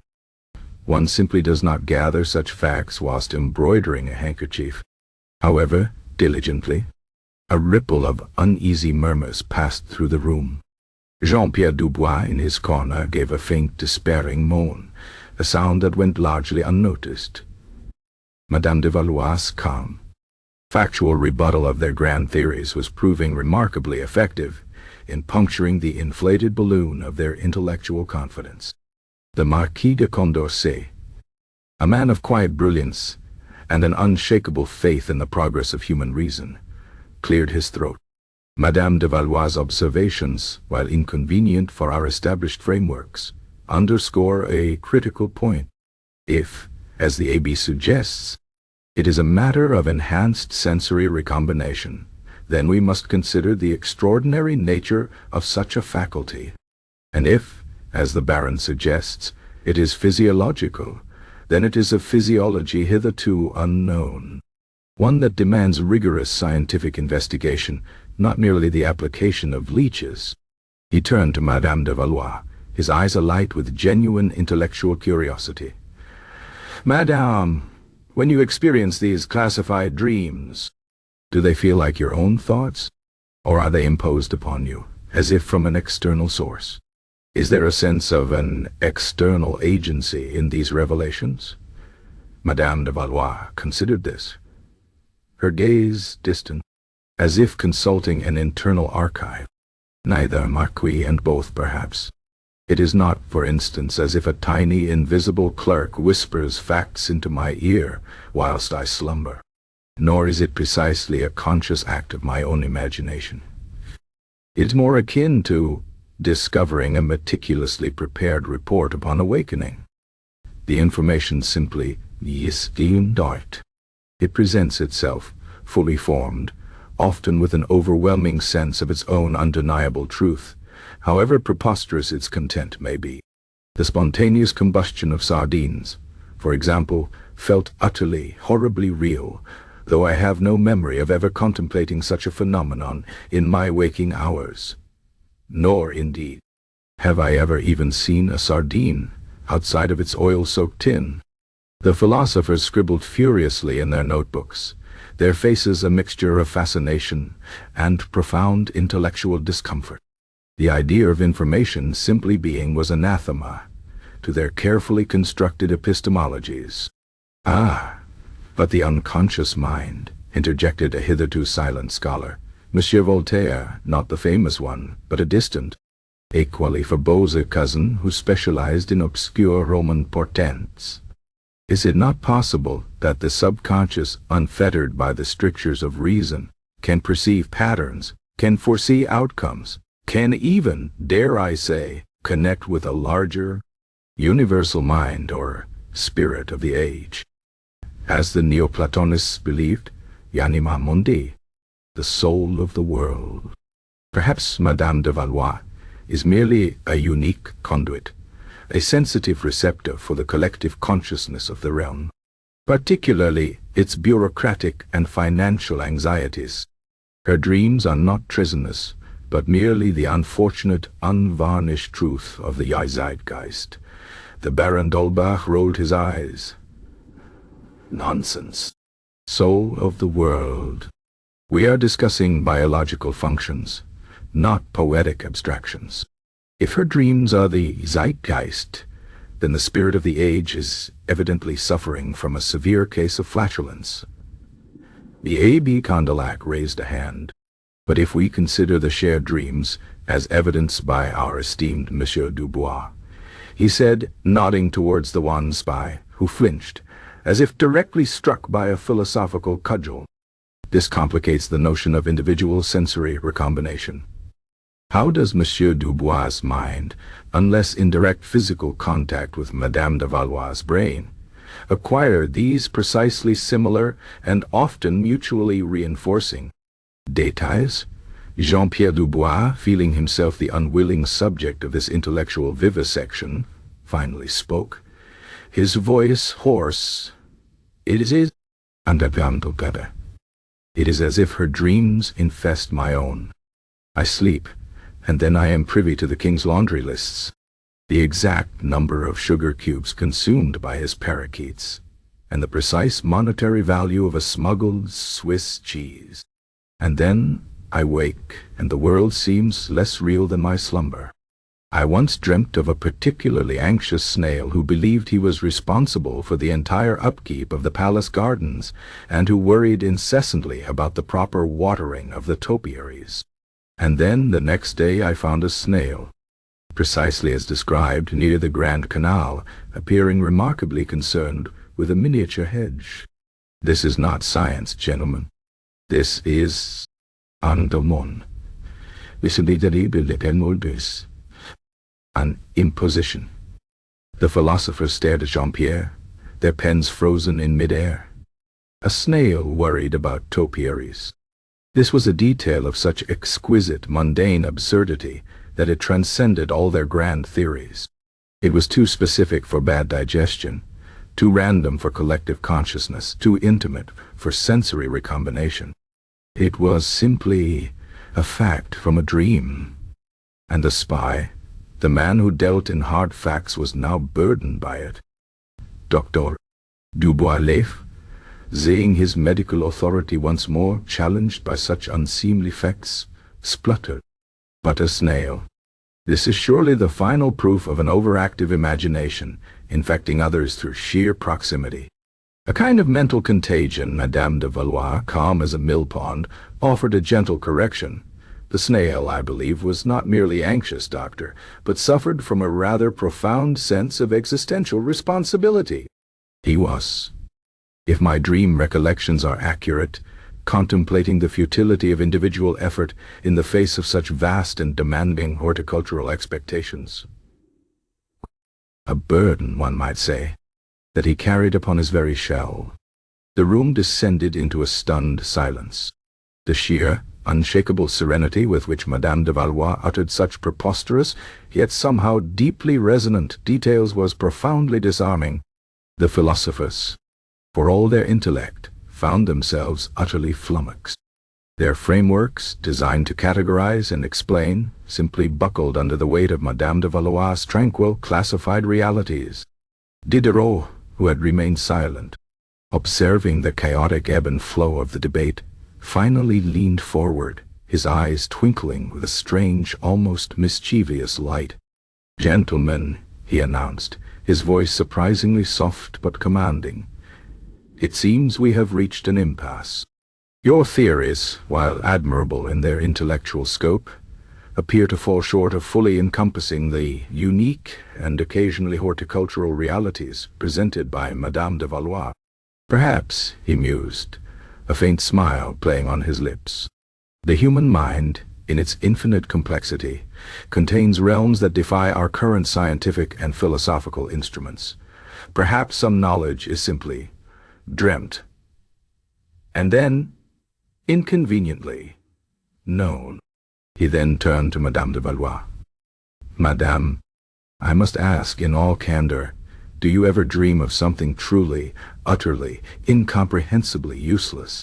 Something without any discernible pattern, any hidden truth, any possibility of classification or practical application?" Madame de Valois considered this, her head tilted slightly. A rare, almost wistful expression crossed her face. "One hopes, Monsieur Diderot." "One truly hopes. I confess, I often yearn for a dream of an entirely blank canvas, or perhaps a conversation with a particularly uninteresting pebble. But alas, even my most seemingly innocuous dreams tend to reveal some inconvenient, however trivial, truth. Just last night, for instance, I dreamt of a particularly robust spider. He was residing in the third crack of the ceiling in the grand reception hall, just above the portrait of Louis XV, and he possessed a truly astonishing knowledge of the lineage of all the palace mice, complete with their individual dietary preferences and their secret escape routes. One wishes for a simpler, less informed arachnid, monsieur. One truly does. Diderot sighed, a profound philosophical sigh that contained the weight of all human knowledge and its inherent limitations. The spider, the mice, the specific crack in the ceiling, even the utterly useless was, in Madame de Valois' slumber, classified. The philosophers, defeated but strangely invigorated by the sheer baffling nature of it all, retreated into a flurry of new, even more obscure, Latin citations. Dr. Dubois-L'Effre, utterly bewildered, began to mutter about a new classification of humoral imbalance, arachnid-induced somnolent clairvoyance. Jean-Pierre Dubois, meanwhile, simply closed his eyes, already dreading the precise, inconvenient truth his own dreams would force upon him that night.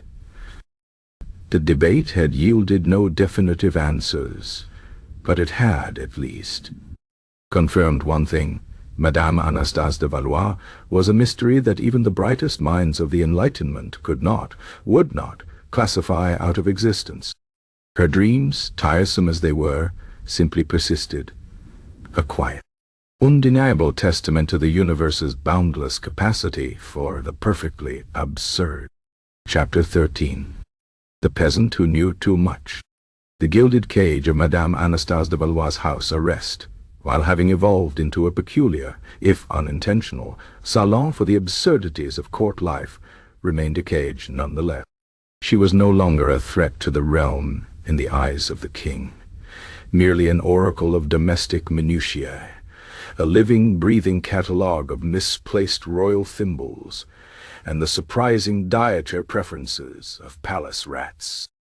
The gendarmes at her door, initially stoic and bewildered, had by now developed a quiet appreciation for her narratives, often exchanging knowing glances when she relayed a dream involving the precise inventory of the royal linen closets or the exact measurements of a particularly ill-fitting royal boot. Even Monsieur Jean-Pierre Dubois, the unfortunate spy whose dreams had become unsettlingly classified in tandem with hers, had found a certain grim, if despairing, routine in his nocturnal contaminations. He meticulously transcribed his own dream revelations, which now ranged from the precise quantity of sugar cubes consumed by the Queen's parakeets to the hidden stash of stale breadcrumbs maintained by a particularly ambitious footman for illicit card games. His reports to Monsieur de Sartine were now a chaotic blend of genuine intelligence and utterly trivial, yet accurate observations, leaving his superior perpetually on the verge of declaring a permanent state of official bewilderment. The king, in a fit of exasperation that bordered on bewildered amusement, had officially given up on categorizing Madame de Valois. She was neither spy nor lunatic, merely an inconvenient phenomenon. Yet, the peculiar nature of her dreams, and their documented accuracy, had begun to attract the attention of a new, perhaps even more formidable group. The Enlightenment thinkers. These were the intellectual titans of the age, the philosophers and savants who gathered in the grand salons of Paris, believing with an almost religious fervor in the omnipotence of reason, the scientific method, and the absolute triumph of logic over superstition. To them, Madame de Valois was not a national security risk, but a baffling intellectual puzzle, a challenge to the very foundations of empirical understanding. How could a mind, supposedly bound by the laws of nature, conjure such precise, verifiable information from the ethereal realm of sleep?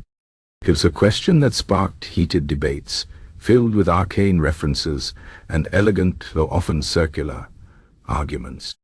The great Dream Tribunal, with its gestures and philosophical contortions, had merely cemented the court's inability to grasp the precise mechanism, leaving the underlying enigma of Madame de Valois' subconscious entirely unclassified.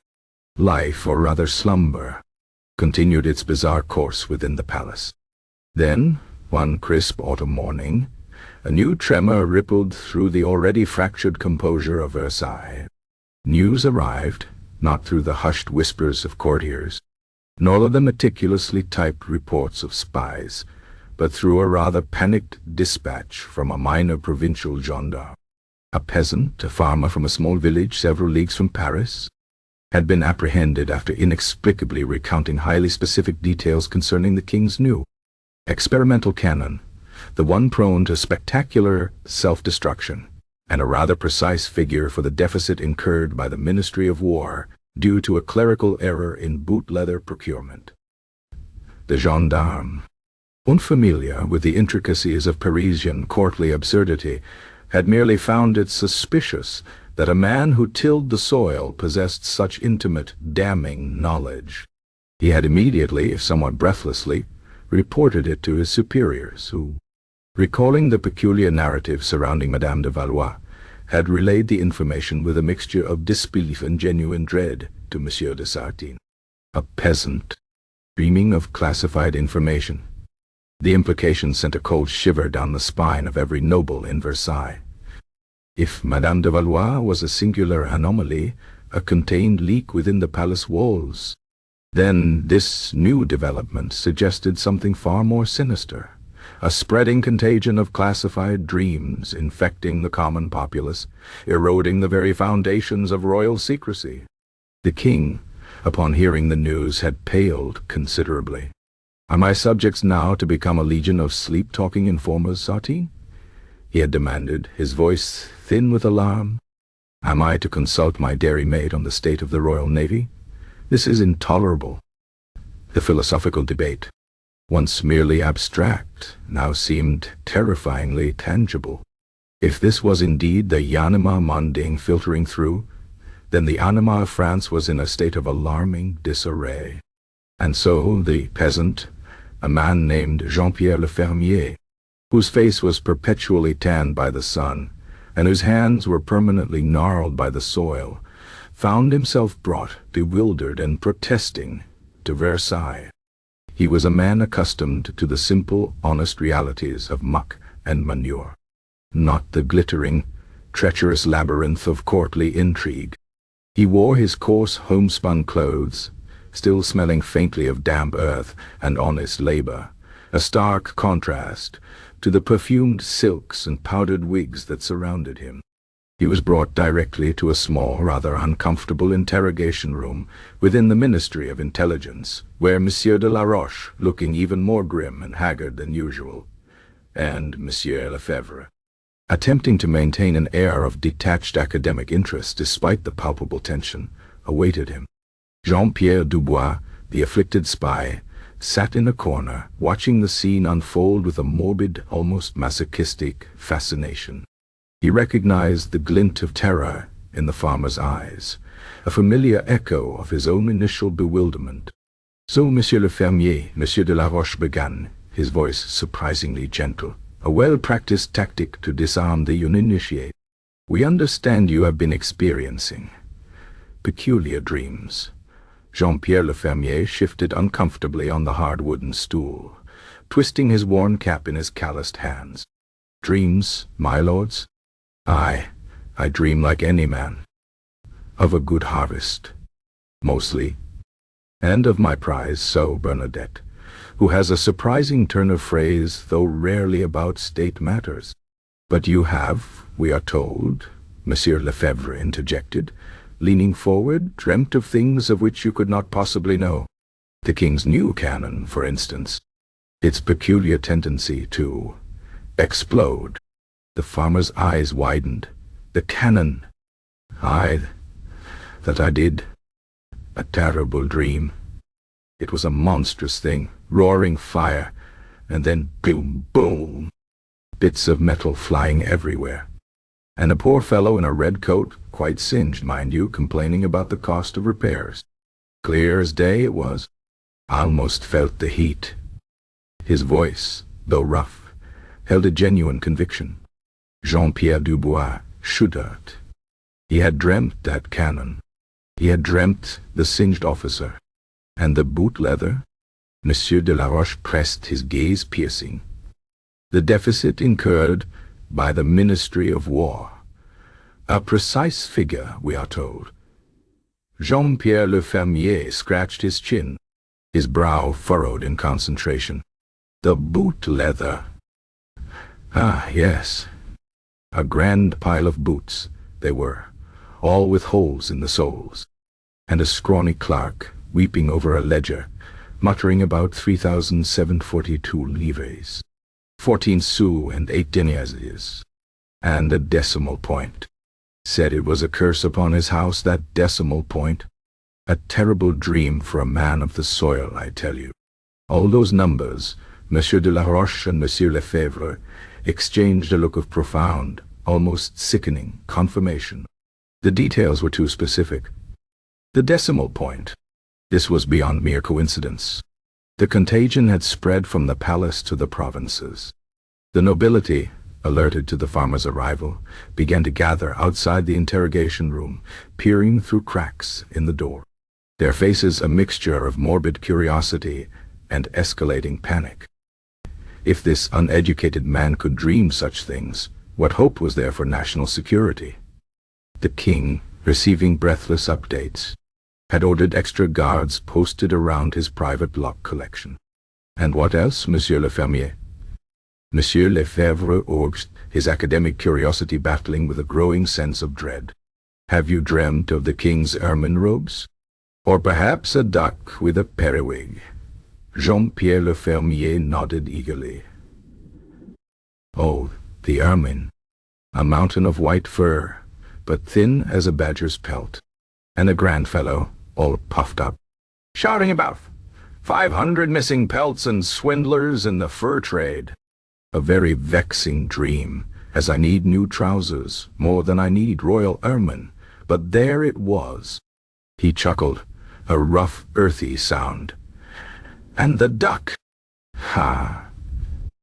That was a good one. A plump duck, waddling about with a wig on its head, shaking its tail feathers at a very red-faced man, who looked like he'd just swallowed a whole beehive. Made me laugh. That one did, even in my sleep. A collective gasp. A chorus of hushed exclamations rose from the assembled nobility outside the door. These were Madame de Valois' dreams, precisely. The specific details, the bizarre imagery, the very tone of the revelations. It was undeniable.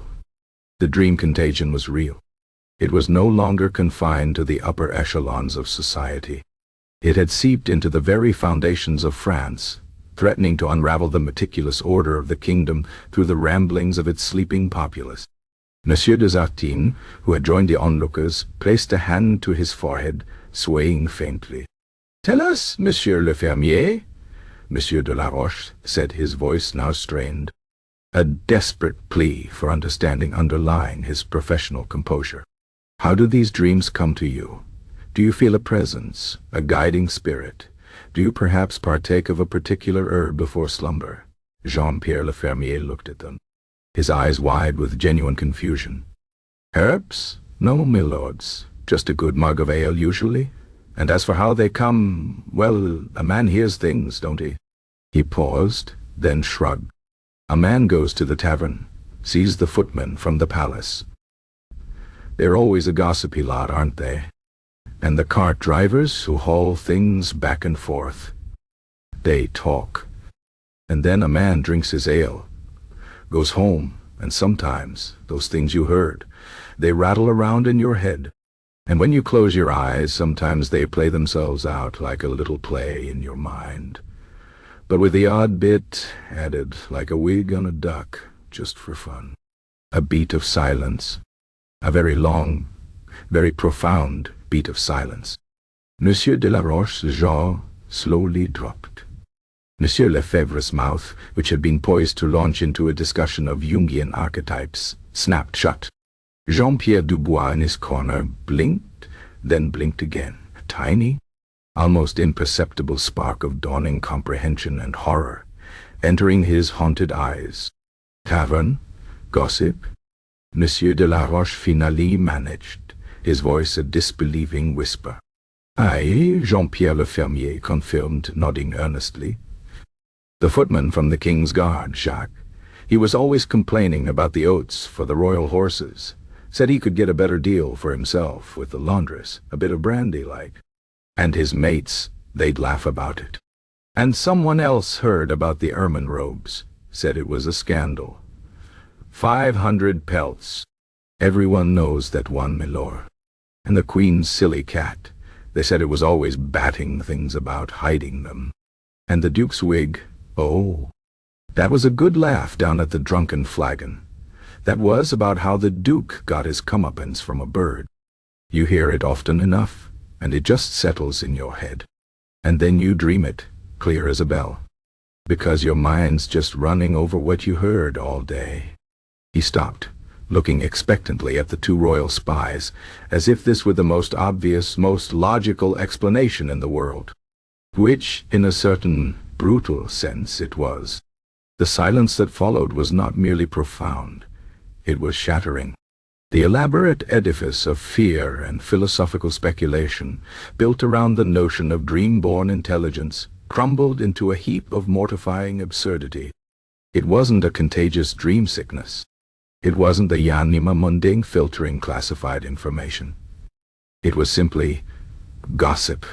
The king's supposedly deepest secrets, the financial irregularities, the military blunders, the duke's humiliation, the queen's lost brooch, all of it had simply leaked slowly, inexorably, from the highest levels of Versailles down to the lowest taverns, disseminated by the very servants and minor functionaries who were meant to maintain the palace's discreet silence.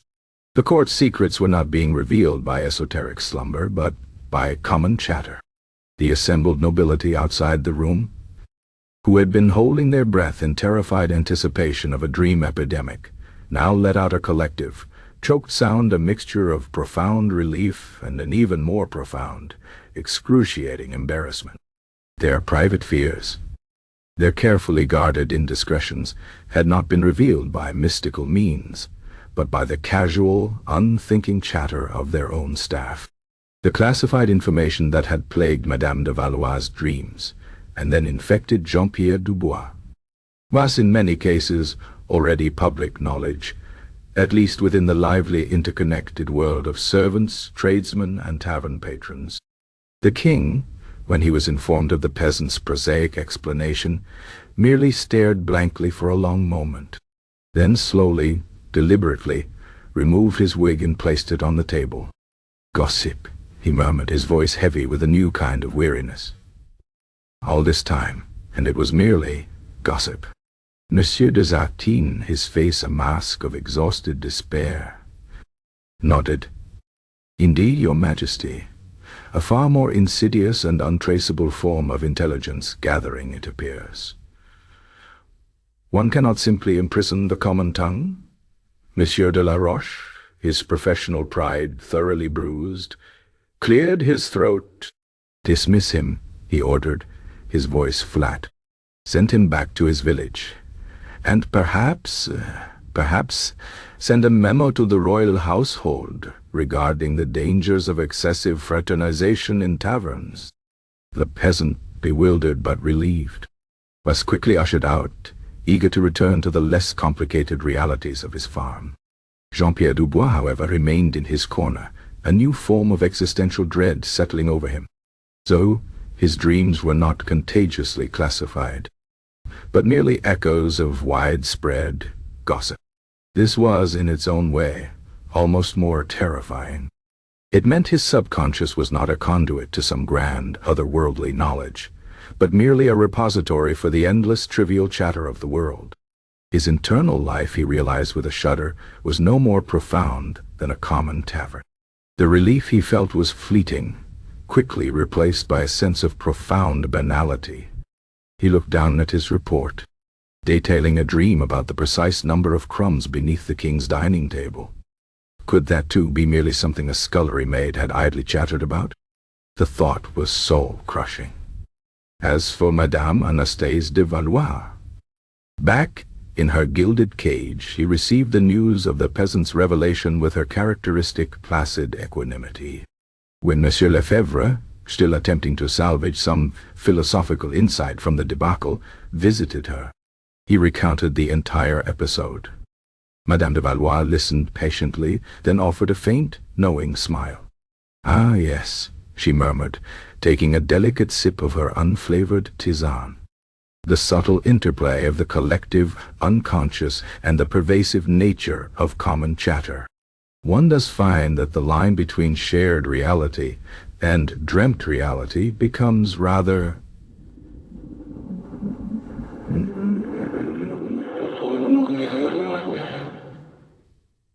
indistinct, particularly when the truth is merely a particularly well-told tale. It merely proves, monsieur, that some truths, however mundane, are simply too insistent to remain hidden, whether whispered by a subconscious or by a particularly thirsty footman in a tavern. She paused, her gaze distant. "Though I confess, monsieur, I still maintain that the spontaneous combustion of sardines remains a detail of my own singular devising. One simply does not hear such things in a Parisian tavern, even after a great deal of ale, unless, of course, the fishermen of the Mediterranean possess a particularly dramatic flair for their professional misfortunes. A possibility, I concede, though one that I am reluctant to accept without further, and preferably less pungent, nocturnal evidence." She closed her eyes for a moment, already contemplating the precise, and no doubt absurd, details of her next classified dream. The nobility, it seemed, could now rest easier, believing the dream contagion to be nothing more than common gossip. But the enigma of Madame de Valois, and the inconveniently accurate narratives that unfolded in her tranquil slumber, remained a stubborn, perplexing, and utterly unique phenomenon. Chapter 14. The Diplomatic Incident. The curious case of Madame Anastasie de Valois and the increasingly fraught internal world of Monsieur Jean-Pierre Dubois continued to ripple through the gilded corridors of Versailles like an unsettling, yet undeniably accurate, tremor. Her house arrest, initially a punitive measure, had solidified into a peculiar form of royal consultancy, her days punctuated by visits from frantic ladies-in-waiting seeking the whereabouts of lost pearls, and minor officials desperate for her dream-born insights into the most effective methods for ridding the royal kitchens of particularly resilient mice. Jean-Pierre Dubois, the spy tasked with monitoring her, had become a living testament to the contagiousness of her somnolent revelations, his own nights a chaotic tapestry of mundane palace gossip and genuinely classified military intelligence, all filtered through the baffling, often absurd, lens of his subconscious.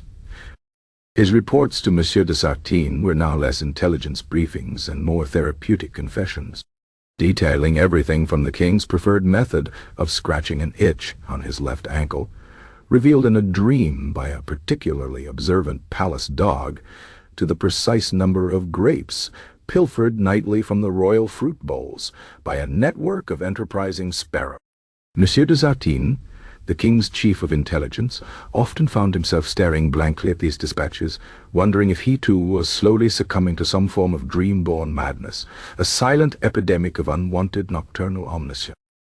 The king, in turn, had grown accustomed to the daily absurdities, sighing with a mixture of amusement and resignation.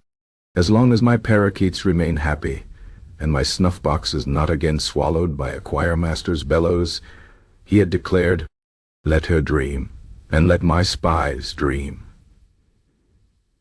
It appears, Sartine, that the very fabric of my realm is woven from the threads of the ridiculous.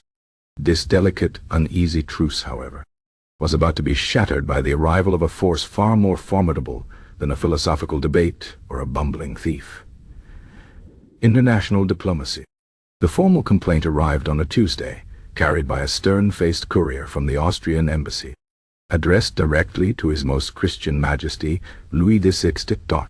The seal was elaborate, the parchment stiff with diplomatic outrage. It concerned, quite explicitly, the egregious and unprecedented act of somnolent espionage perpetrated by a French agent, Madame Anastasie de Valois, whose dreams, it was claimed, had directly compromised sensitive Austrian military intelligence. The messenger, a man whose face was as grim as a winter sky, intimated that the continued nocturnal infiltration of Austrian state secrets could lead to a severe deterioration of Franco-Austrian relations, possibly even a withdrawal from the recently negotiated defensive alliance, a prospect that sent a cold shiver through the king's already beleaguered council.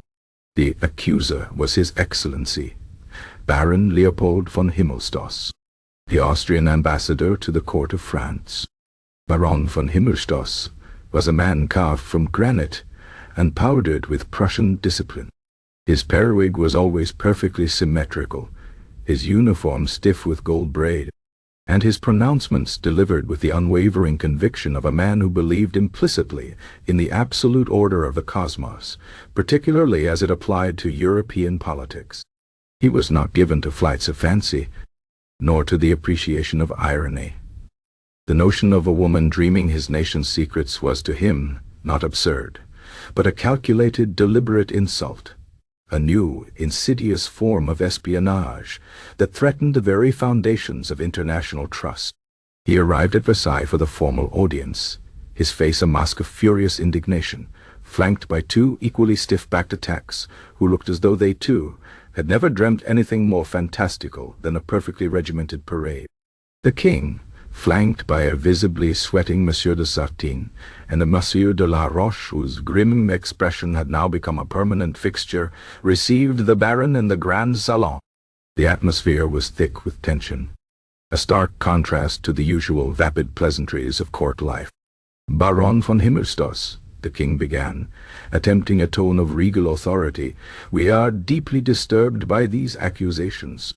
France has always upheld the sanctity of diplomatic relations, and the notion of espionage of any kind, particularly of the somnolent variety, is utterly preposterous. The Baron, however, was unmoved. He held aloft a meticulously folded document, its edges crisp with official weight. "Preposterous, Your Majesty," he boomed, his German accent thick with righteous outrage. "Then perhaps you can explain this. My government has received irrefutable proof that a French noblewoman, Madame Anastasie de Valois, has, through her nocturnal meanderings, revealed the precise details of our border fortifications along the Lorraine frontier. Specifically, the newly constructed redoubt near the village of Steinbach, its precise dimensions, the number of cannon emplacements, and, indeed, the unfortunate habit of our General Schmidt of leaving his daily operational plans unsecured near a rather drafty window in his field headquarters. This information, Your Majesty, was known only to a handful of my highest-ranking officers. It was not the subject of public discourse in taverns, I assure you. It was conveyed to my government in a private report, stamped with the highest level of confidentiality. And yet it appeared, word for word, in the ramblings of your dream agent, Monsieur de la Roche-Flinched. He knew all too well. The details, even down to General Schmidt's drafty window, were terrifyingly accurate, having been recounted by Madame de Valois weeks ago, a fact that had prompted his initial despairing report to the king.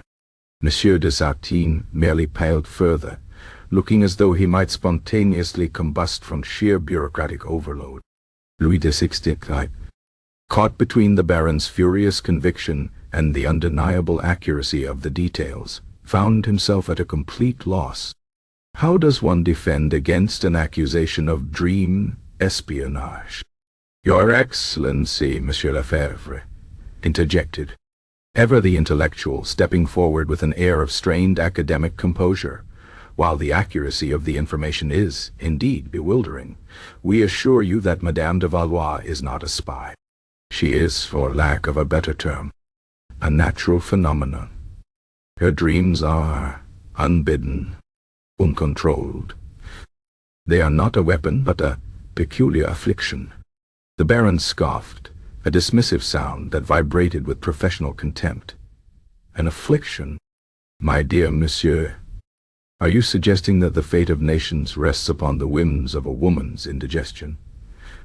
This is a thinly veiled attempt to dismiss a clear act of intelligence gathering. We demand that this woman be imprisoned, or, at the very least, that her dreaming faculties be permanently suppressed. He slammed his hand on a nearby side table, rattling a small porcelain figurine of a shepherdess. The king, in desperation, ordered Madame de Valois to be brought forth. She entered the salon with her usual placid composure, a picture of tranquil propriety in her simple grey gown, escorted by 2 gendarmes who now regarded her with a mixture of reverence and weary familiarity. She offered a polite curtsy to the king, then a small, almost imperceptible nod to the exasperated Monsieur de Sartine and the bewildered spy, Jean-Pierre Dubois, who hovered nervously at the back of the room. Her serene demeanor only seemed to further infuriate the Baron von Himmelstoss. Madame de Valois, the Baron thundered, pointing a rigid finger at her, do you deny that you have, in your nocturnal meanderings, stolen the secrets of the Austrian Empire? Do you deny that you revealed the details of our redoubt at Steinbach? The cannon emplacements? General Schmidt's drafty window?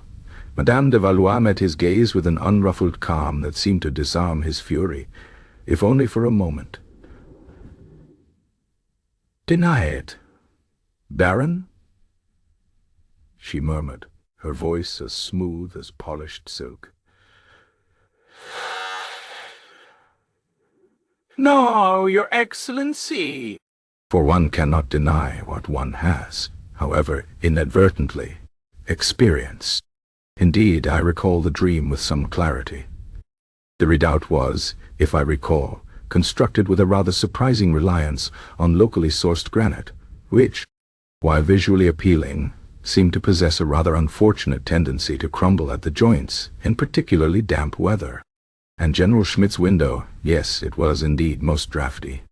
I believe his aide-de-camp, a nervous young man named Franz, was perpetually attempting to block the draft with a rather threadbare tapestry depicting a particularly uninspired hunting scene.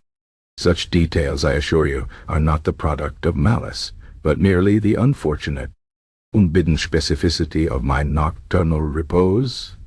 The added details, the crumbling granite, the nervous aide-de-camp, the threadbare tapestry were so precise, so utterly irrelevant to military strategy, and yet so convincingly dreamlike, that the Baron found himself momentarily speechless. His jaw worked, but no words emerged.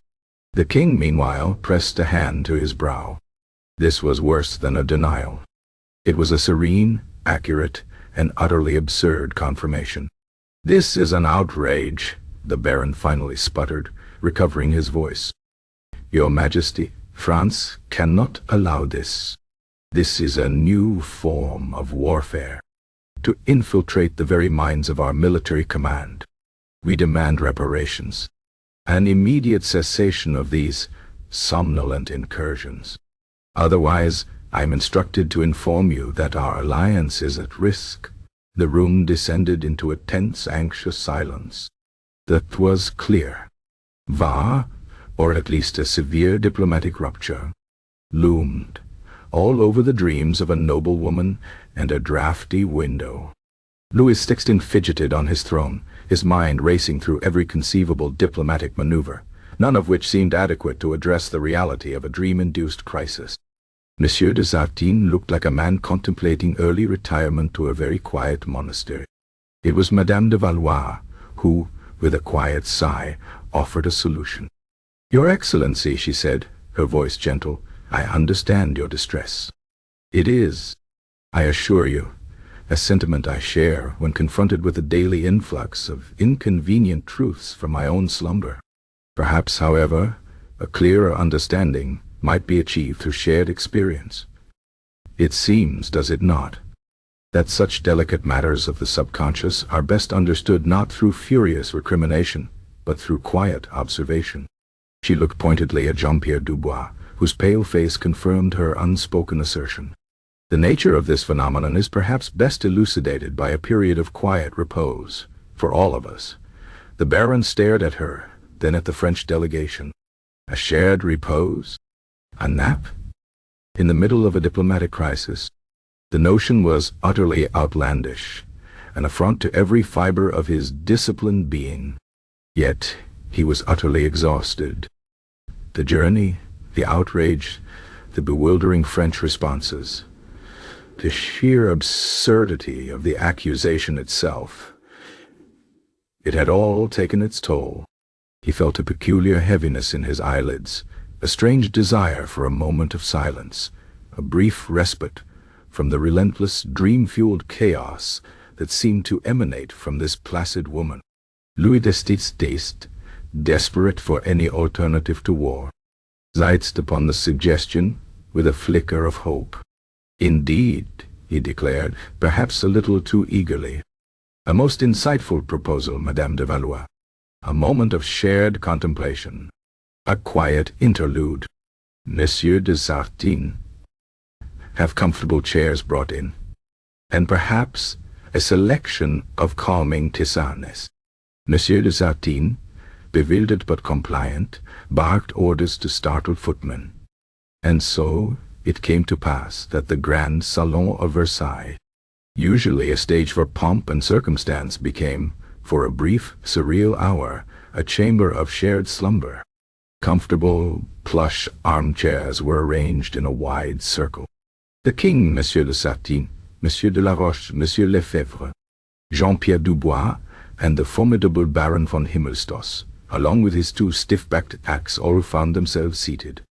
Madame de Valois took her place among them, her presence a silent, calming anchor amidst the storm of absurdity. The curtains were drawn, plunging the room into a soft, contemplative twilight. A faint aroma of chamomile and lavender, carefully chosen by a frantic palace staff, drifted through the air. The very air seemed to grow thick with the weight of unspoken anxieties, a collective exhaustion that finally, irrevocably, pulled them all down into the realm of sleep. The silence was profound, broken only by the gentle rhythm of breathing. Jean-Pierre Dubois, accustomed to this strange contagion, felt the familiar pull, his mind already bracing for the influx of someone else's subconscious. The Baron von Himmelstos, despite his initial indignation, found the plush chair remarkably comfortable, the quiet pervasive, and the stress of the day simply too much to bear. His perfectly coiffed head lolled to one side. And then it happened. In the shared, liminal space of collective slumber, the dreams began to unfold. Not for all of them, perhaps, but certainly for the most susceptible. Jean-Pierre Dubois felt a wave of images wash over him. A rather small, incredibly detailed map of a remote Austrian mountain pass. And then, a series of annotations, made in a precise, almost finicky hand, detailing the precise number of barrels of strategic pig iron that were being secretly transported through that pass, not by conventional means, but by a flock of exceptionally strong, vibrantly plumaged canaries, each singing a surprisingly intricate and culturally significant Austrian folk song. The imagery was so specific, so utterly ridiculous, yet imbued with an undeniable, dreamlike truth. Meanwhile, the Baron von Himmelstos, in his own sleep, found himself in a dream of exquisite clarity. He stood in a vast, echoing cavern, filled with barrels labeled strategic pig iron. And then, from the depths of the cavern, a flock of canaries, each one larger than a chicken, flew forth, each carrying a tiny, yet undeniably heavy, barrel in its beak. And they were singing, loudly, a particularly jaunty rendition of Ein Prosit. The dream was so vivid, so absurd, and yet, somehow, undeniably true. He knew with the chilling certainty of dreams that this was the very secret he had been tasked with protecting, a clandestine transport operation disguised by the fantastical mechanism of singing iron-carrying birds. He also knew, with a fresh wave of mortification, that this was a deeply embarrassing secret. His nation's strategic resources being ferried by canaries? The shame of it. He awoke with a gasp, a faint sheen of sweat on his brow. The room was still dim. The others were still asleep, their breathing quiet. He looked at Madame de Valois, who remained perfectly serene, a faint, almost imperceptible smile on her lips. And then he looked at Jean-Pierre Dubois, who, even in sleep, seemed to be flinching. The pieces, however absurd, clicked into place. This was not espionage. This was something far stranger. Something far more terrifyingly indiscriminate. Gradually, one by one, the others began to stir. Monsieur de Zatin awoke with a groan, rubbing his temples. Monsieur de la Roche merely looked more haggard. Jean-Pierre Dubois opened his eyes, a look of profound, exhausted resignation on his face. But the Baron von Himmelstos was utterly transformed. His face, once rigid with indignation, was now pale, his eyes wide with a mixture of disbelief and personal horror. He looked at Madame de Valois, then at the now empty space where the singing canaries had been in his dream, then back at Madame de Valois. "Madame," he croaked, his voice stripped of all its former bluster, "the canaries." Madame de Valois opened her eyes, her gaze clear and knowing. "Ah, yes, Baron. The canaries, and the strategic pig iron. One does hope they have a strong musical inclination for such heavy lifting, and that their arias are not too repetitive." The Baron slumped back in his chair. Utterly defeated. His accusations of espionage, so vehemently delivered, now seemed utterly ridiculous. He had experienced it.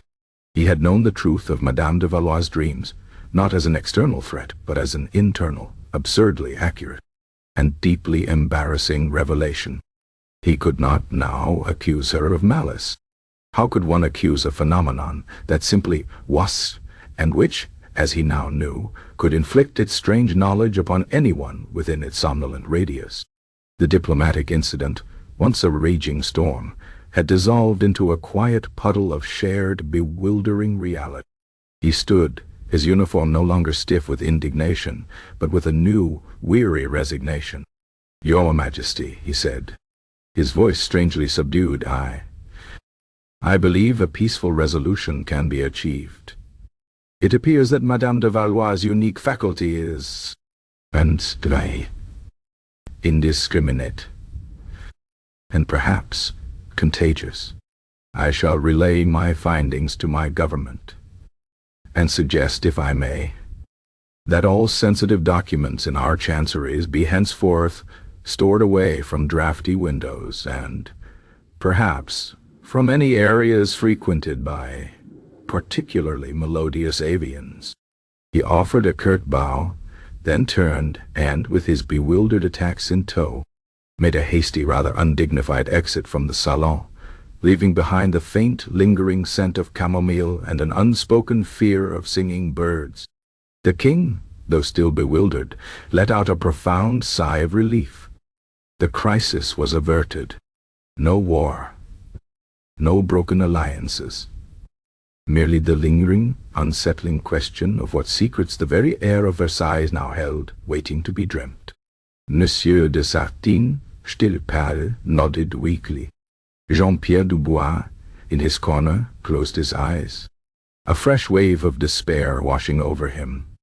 He knew with a terrible certainty that his dreams would now be burdened not only with the royal laundry and the habits of palace rodents, but also with the precise details of strategic pig iron and the operatic inclinations of Austrian canaries. The diplomatic incident had been resolved, not by cunning negotiation or displays of power, but by the quiet, inexplicable power of shared, classified slumber, a testament to the fact that in Versailles, even the most serious matters of state could, and often did, devolve into the gloriously, inexplicably absurd. Chapter 15. The Exile to the Countryside. The resolution of the diplomatic incident, precipitated by the Baron von Himmelstoss' shared, embarrassingly avian-themed dream, had offered the court of France a fleeting moment of relief. No war would be waged over strategic pig iron, transported by singing canaries. Yet, the underlying problem of Madame Anastasie de Valois' inconveniently classified slumber remained. Indeed, it had grown more complex, now that it was acknowledged to be, at least for some unfortunate souls like Monsieur Jean-Pierre Dubois, inexplicably contagious. Jean-Pierre the spy continued his bewildered existence, his nights a tumultuous confluence of actual intelligence and the bizarre minutiae of Versailles life, now further complicated by visions of Austrian canaries, with surprising vocal range and a rather keen sense of direction. His reports had become a strange, unsettling blend of geopolitical analysis and ornithological observation, leaving Monsieur de Sartine perpetually on the verge of either a nervous collapse or a sudden, unexplained burst of song. The king, exhausted by the sheer illogicality of it all, finally decreed a new solution for Madame de Valois. Exile. Not a punitive dungeon-in-chains exile. For what purpose would that serve a woman whose mind seemed to transcend stone walls? But a gentler, more practical banishment. She was to be sent to a remote estate in the countryside, far from the sensitive ears of Versailles, far from the impressionable minds of royal spies, and, crucially, far from any significant sources of classified information. The hope was that, removed from the very fabric of state, her dreams would perhaps revert to more innocuous subjects, perhaps sheep, or particularly dull clouds. And so, on a crisp autumn morning, Madame de Valois found herself seated in a surprisingly comfortable carriage, one that, in a dream, 2 nights prior, she had accurately predicted would possess a faint scent of stale lavender and a mysteriously squeaking left wheel. Her personal maid, a stoic woman named Clothilde, who had developed an almost preternatural ability to ignore her mistress's soliloquies, sat opposite her, clutching a basket filled with boiled chicken and unseasoned rice. Two new gendarmes, considerably younger and more easily bewildered than Pierre and Gaston, rode alongside the carriage, their expressions a mixture of confusion and mild awe. Her husband, the Baron de Valois, had, with a sigh of relief that was almost audible across Paris, elected to remain at court, citing pressing, if entirely fabricated, engagements. The journey was long and by Madame de Valois' standards remarkably uneventful. No spontaneously combusting sardines, no impromptu meetings with philosophical cheeses, no rogue political prisoners revealing secrets through opera libretto, just the gentle swaying of the carriage, the rhythmic clip-clop of hooves, and the steadily changing landscape. Fields of green gave way to golden forests, and the grand, manicured vistas of Versailles receded into the hazy distance, replaced by rolling hills and small, sleepy villages. The estate Château des Lilas was, as promised, remote, nestled deep within a valley, surrounded by ancient whispering forests and the gentle murmur of a hidden river. It was a place of quiet beauty and profound, unclassified peace. The chateau itself was a charming, if slightly dilapidated, affair, its stone walls covered in climbing roses, its windows gazing out upon a neglected garden. The air smelled of damp earth and wild herbs, a welcome respite from the cloying perfumes and underlying anxieties of Versailles. Her arrival caused a minor stir among the local villagers.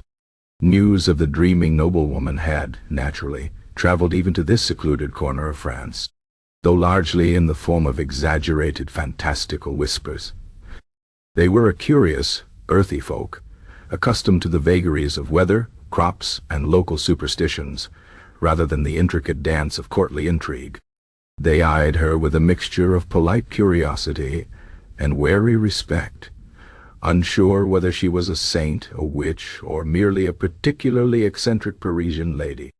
Madame de Valois, with her characteristic placidness, quickly settled into the quiet rhythm of country life.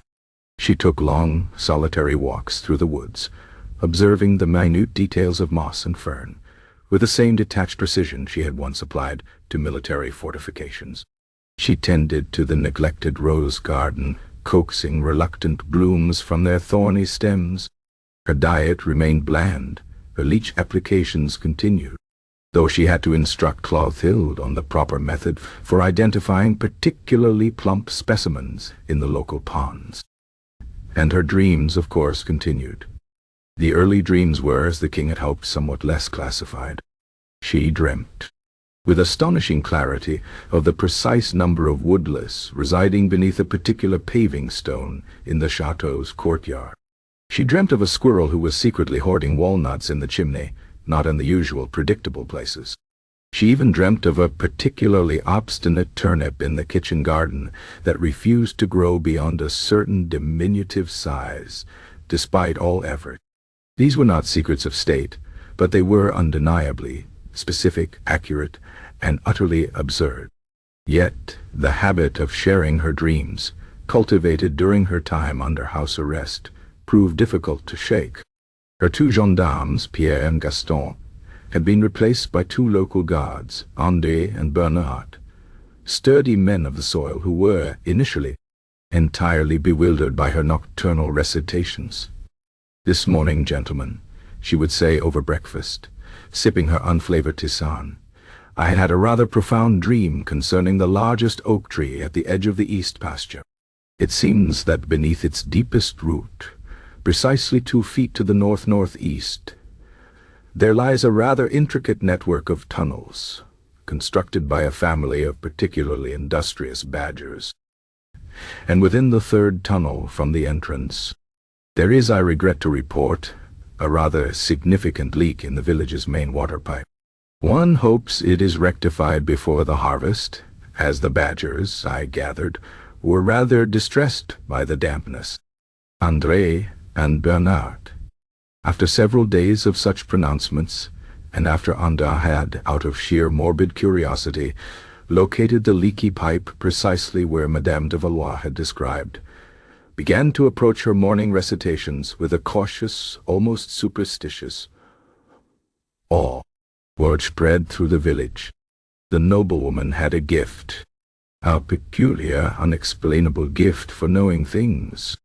Soon, the villagers, initially wary, began to approach her, not with grand questions of state, but with the mundane, deeply personal concerns of their rural lives.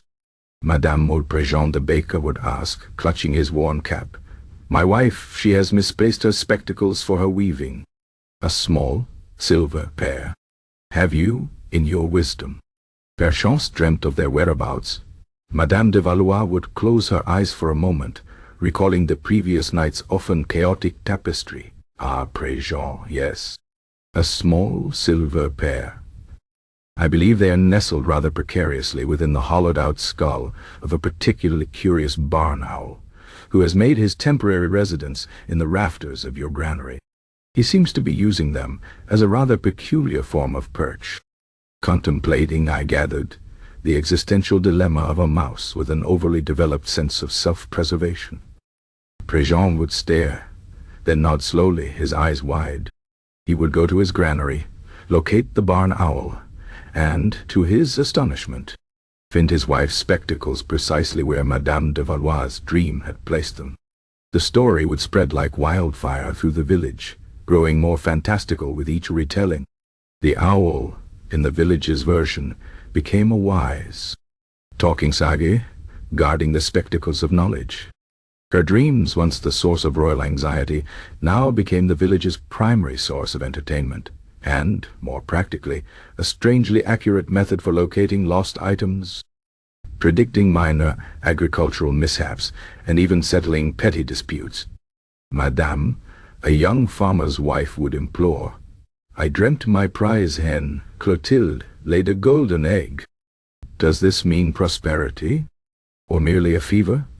Madame de Valois would ponder, recalling the fleeting, feathery details. A golden egg, indeed.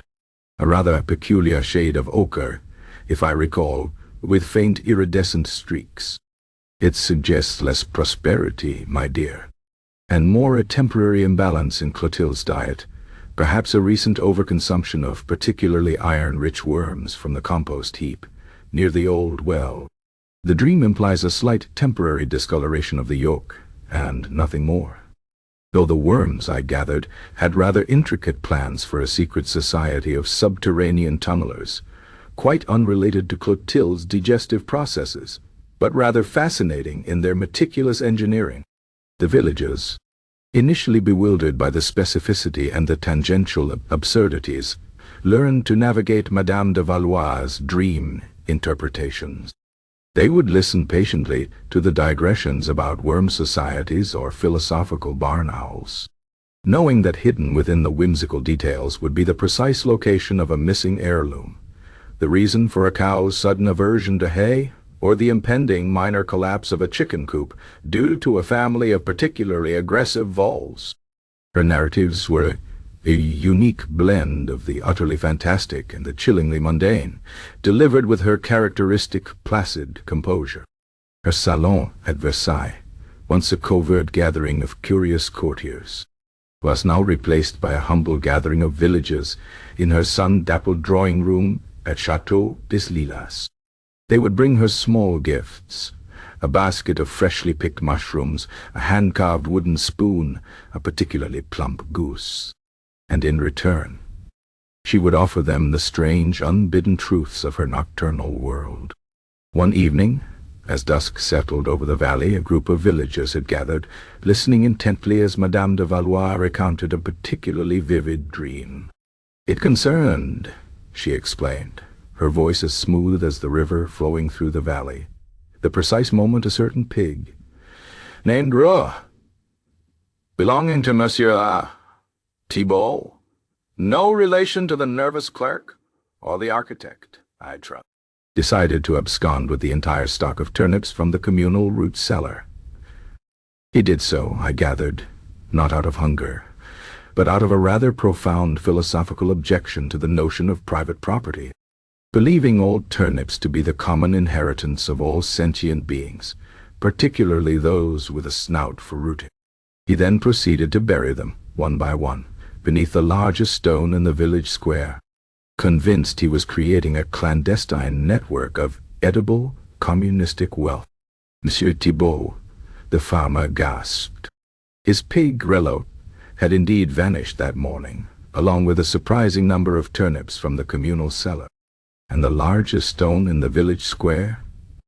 It was an ancient marker, long undisturbed.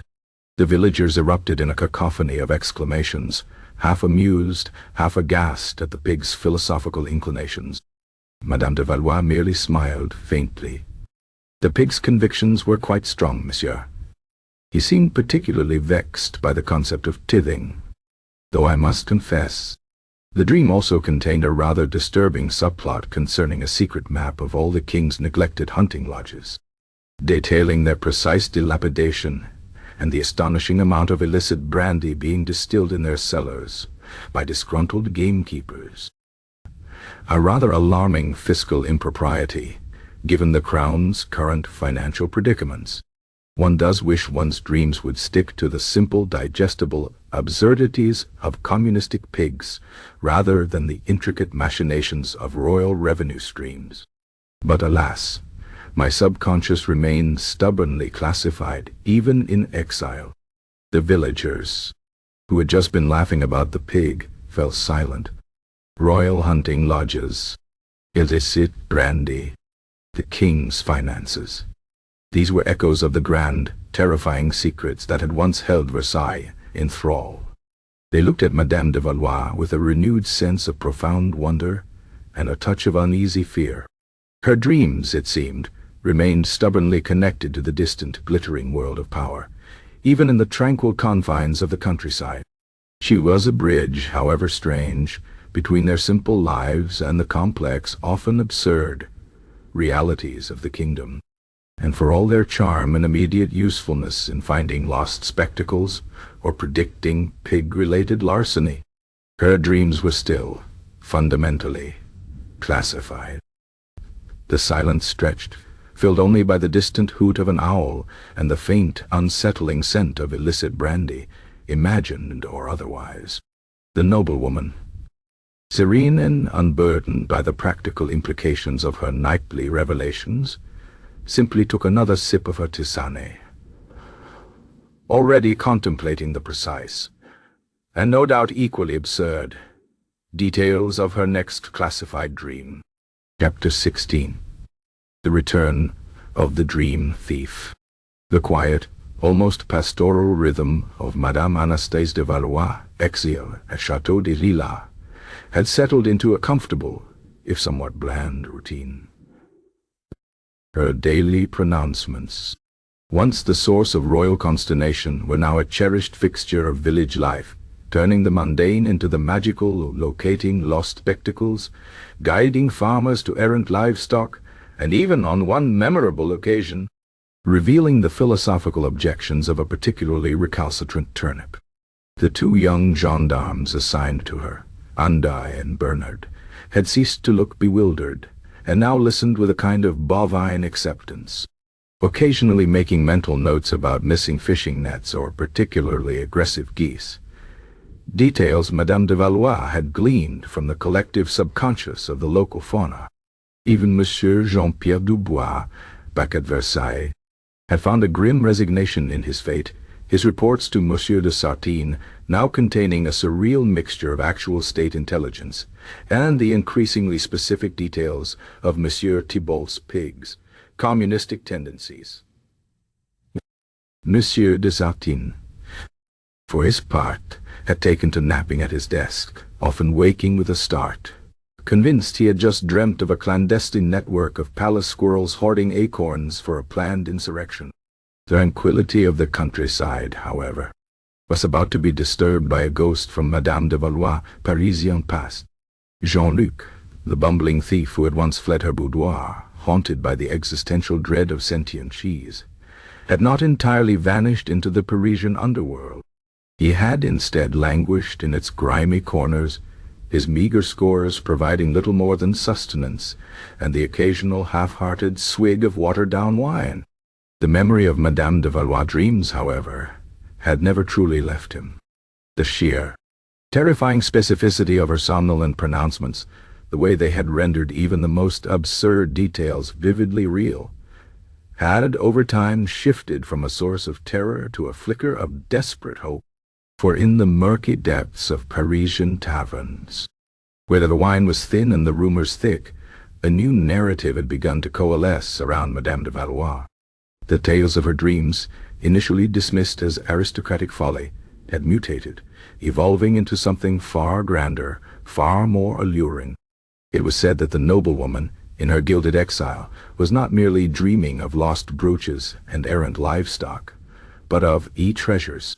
Not glittering gold or sparkling jewels, but something far more potent, far more valuable in these turbulent times.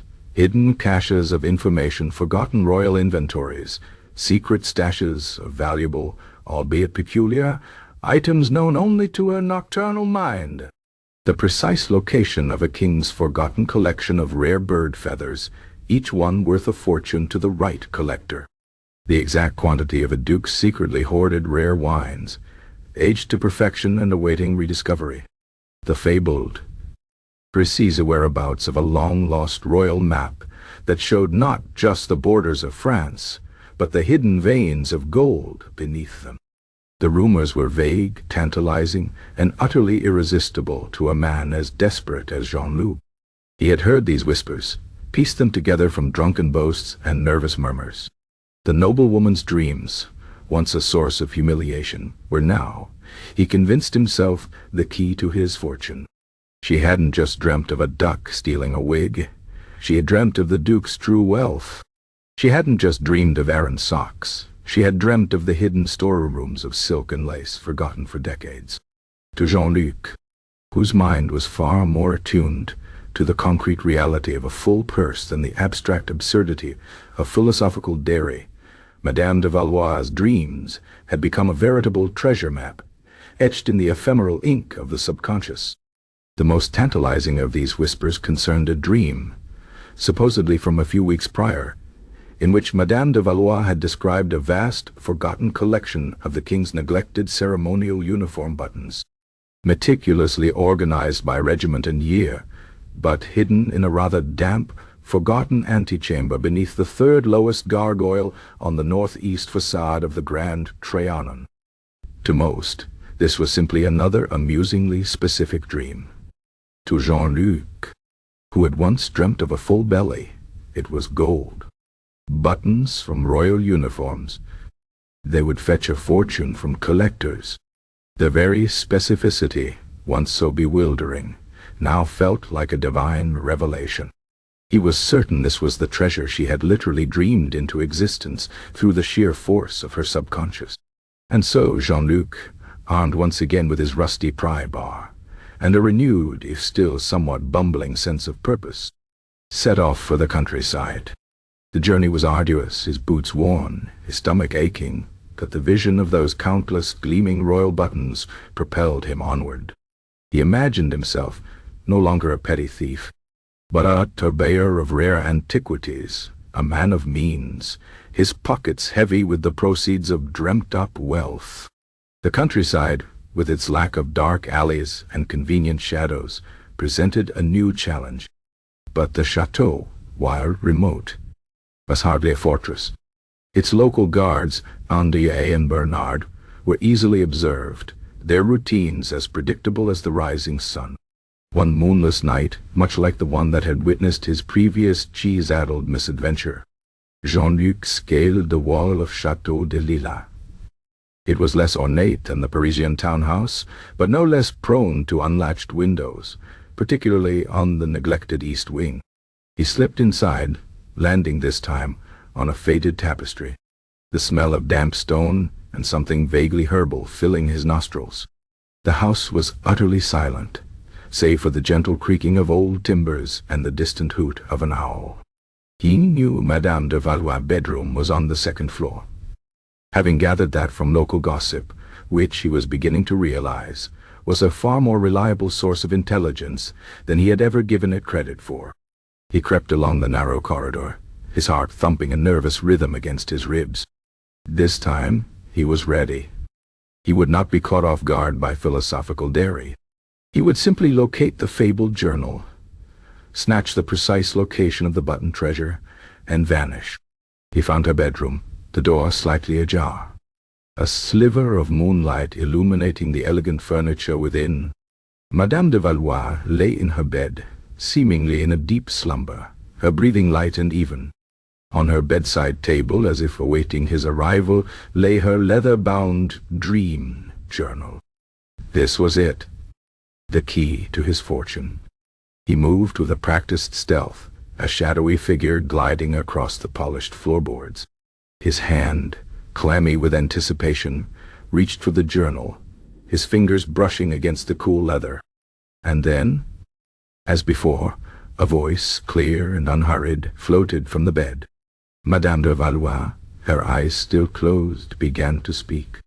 "The Marquis de Biron collection of ornamental gourds," she murmured, her tone one of mild, almost academic fascination.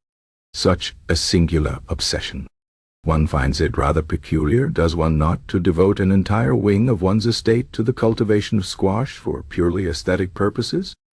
And the dream was so particular, down to the exact shade of orange of the largest specimen, and the faint, almost imperceptible smudge of an unknown substance near its stem, which, I gathered, was the residue of a particularly potent, though entirely uncatalogued, fertilizer smuggled from the Austrian Alps. A minor horticultural scandal, one might say, but a scandal nonetheless." Jean-Luc froze, his hand suspended inches from the journal. "Gauze? Ornamental gourds?" His mind, primed for royal buttons, struggled to shift gears. This was not the dream he was expecting. He remained motionless, hoping she would revert to the more profitable subject of hidden uniform elements. Then there was the matter of the Comte de Rochefort's prized collection of miniature porcelain teacups. Madame de Valois continued, a faint, almost wistful sigh escaping her lips. Each one no larger than a thimble, yet decorated with such astonishing precision.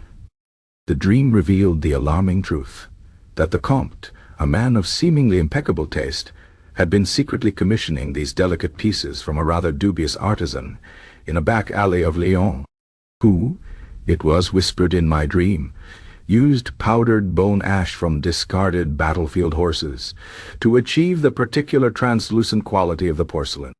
A most unappetizing ingredient for one's morning tea, would you not agree?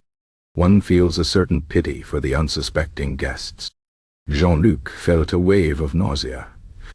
Bone ash? This was worse than sentient cheese. He wanted buttons. He wanted gold, not equine bone powder in delicate teacups. His hand wavered. "And the king's personal, clandestine library of bad poetry," Madame de Valois went on, her voice imbued with a strange, almost melancholic gravity. "Tucked away in a forgotten alcove behind a loose brick in the royal stables. It was. Row upon row of truly dreadful verse, penned by various minor courtiers hoping to curry favor. My dream revealed the truth, that His Majesty kept them not for pleasure, but as a form of royal punishment for particularly unruly pages, forcing them to recite the most verbose and grammatically challenged limericks for hours on end.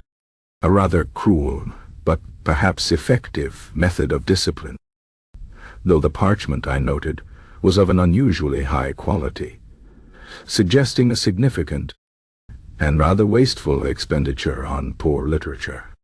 Jean-Luc's brow furrowed. Bad poetry? Hidden in the stables? His grand treasure hunt was dissolving into a sequence of utterly useless, profoundly bizarre revelations. He was meant to be stealing secrets of wealth, not the king's literary shortcomings or the Comte's dubious porcelain recipes. He took a hesitant step back. "But the most perplexing revelation," Madame de Valois continued, her voice lowering to a dramatic whisper, concerned a hidden cache. A vast, truly astonishing collection of misfiled royal decrees from the reign of Louis XIII. Not important decrees, you understand, but rather the ones concerning the precise regulation of goose-feather quill lengths for scribes, or the specific shade of powdered wig permitted for minor court functionaries during the summer months. They were, I gathered from the dream, meticulously organized by a long-dead, overly diligent bureaucrat named Monsieur Antoine, who believed these trivial regulations were the very bedrock of French civilization. The dream implied they were hidden in a particularly damp, forgotten antechamber, precisely beneath the third lowest gargoyle on the northeast facade of the Grand Trianon. A most inconvenient place to store such historically minor, yet numerously abundant, documents. One does wonder about the architectural foresight of certain palace designers. Jean-Luc's head snapped up. The Grand Trianon. The third lowest gargoyle. This was it. The location he'd heard whispered. But not buttons. Misfiled royal decrees about quill lengths and wig shades. His dream of gleaming gold coins and rare uniform embellishments shattered. Instead, he saw himself wading through mountains of dusty parchment regulations, each one more tedious than the last. He imagined trying to sell such a treasure. Here, Your Excellency, a meticulously catalogued collection of all the rules regarding courtly facial hair from 1620 to 1640. Priestless. No. He felt a wave of despair so profound it threatened to buckle his knees. The sheer, overwhelming uselessness of such a treasure was a far greater deterrent than any guard dog or alarm bell. And the keeper of this vast, bureaucratic archive, Madame de Valois continued, her voice taking on a new, almost theatrical emphasis, was a particularly anxious earthworm. He believed himself to be the sole guardian of these vital regulations, responsible for their preservation from the ravages of time and the appetites of philosophical pigs. He wore a tiny improvised monocle fashioned from a dewdrop, and he would periodically emerge from the damp earth to recatalogue the decrees, lamenting the passing of an age when courtly minutiae held true, unwavering significance. Jean-Luc let out a faint, strangled sound, a mixture of a gasp and a retch. An anxious earthworm with a dewdrop monocle, guarding forgotten decrees about wig powder. This was beyond the pale. This was the pinnacle of absurdity, so utterly divorced from any rational concept of treasure that it physically pained him. His grand heist, his last desperate gamble for a better life, had led him to a worm-guarded vault of bureaucratic drivel. The cheese dream, in retrospect, seemed almost comforting in its directness. Madame de Valois stirred slightly, a delicate stretch, and then, without opening her eyes, reached out a hand. Jean-Luc instinctively stumbled backward, his foot catching on the leg of a small decorative table. A porcelain figurine of a plump cherub, perched precariously on a stack of unread letters, wobbled, then toppled to the floor with a soft muffled thud, saved from shattering by a thick rug. The sound, though quiet, was enough. Madame de Valois' eyes fluttered open. She looked at Jean-Luc, whose face was a study in profound, horrified disillusionment, frozen mid-stumble, his rusty pry-bar still clutched limply in his hand. She did not scream. She did not even look particularly surprised. She merely raised an eyebrow, a picture of tranquil, yet weary, inquiry. "Ah," she said, her voice entirely devoid of panic, a faint, almost melancholic sigh escaping her lips. "Monsieur Jean-Luc, you have returned. One does develop a certain predictability in one's nocturnal adversaries, does one not? I trust my somniloquy did not prove too taxing. The philosophical pig, I confess, can be rather pedantic at times, and the earthworm, while diligent, is perhaps not for all tastes." She glanced at the fallen cherub. "Oh dear, that cherub. He was I believe, rather fond of the letters. He believed they contained coded messages from forgotten lovers. A whimsical notion, but one that provided him with a certain quiet purpose. Jean-Luc, caught in the full, unblinking gaze of a woman who discussed the emotional lives of porcelain figurines and worm-guarded decrees, with the same calm as the weather, felt his last shred of criminal resolve evaporate, replaced by a deep, aching weariness. The dream journal, still lying innocently on the bedside table, now seemed less like a treasure map and more like a conduit to a dimension of infinite, unshakable tedium. He imagined trying to explain to his shifty German contact that the valuable classified information was, in fact, the precise length of goose-feather quills used in 17th century royal paperwork, guarded by an earthworm. The thought was enough to drain the last vestiges of strength from his legs. He shook his head, a single decisive shake, and without another word, without a single glance back at the fabled journal or the cherub, he turned and awkwardly clambered back out the window, his movements fueled by a desperate, unreasoning need to escape the terrifying depths of Madame de Valois' meticulously catalogued, utterly useless dreams.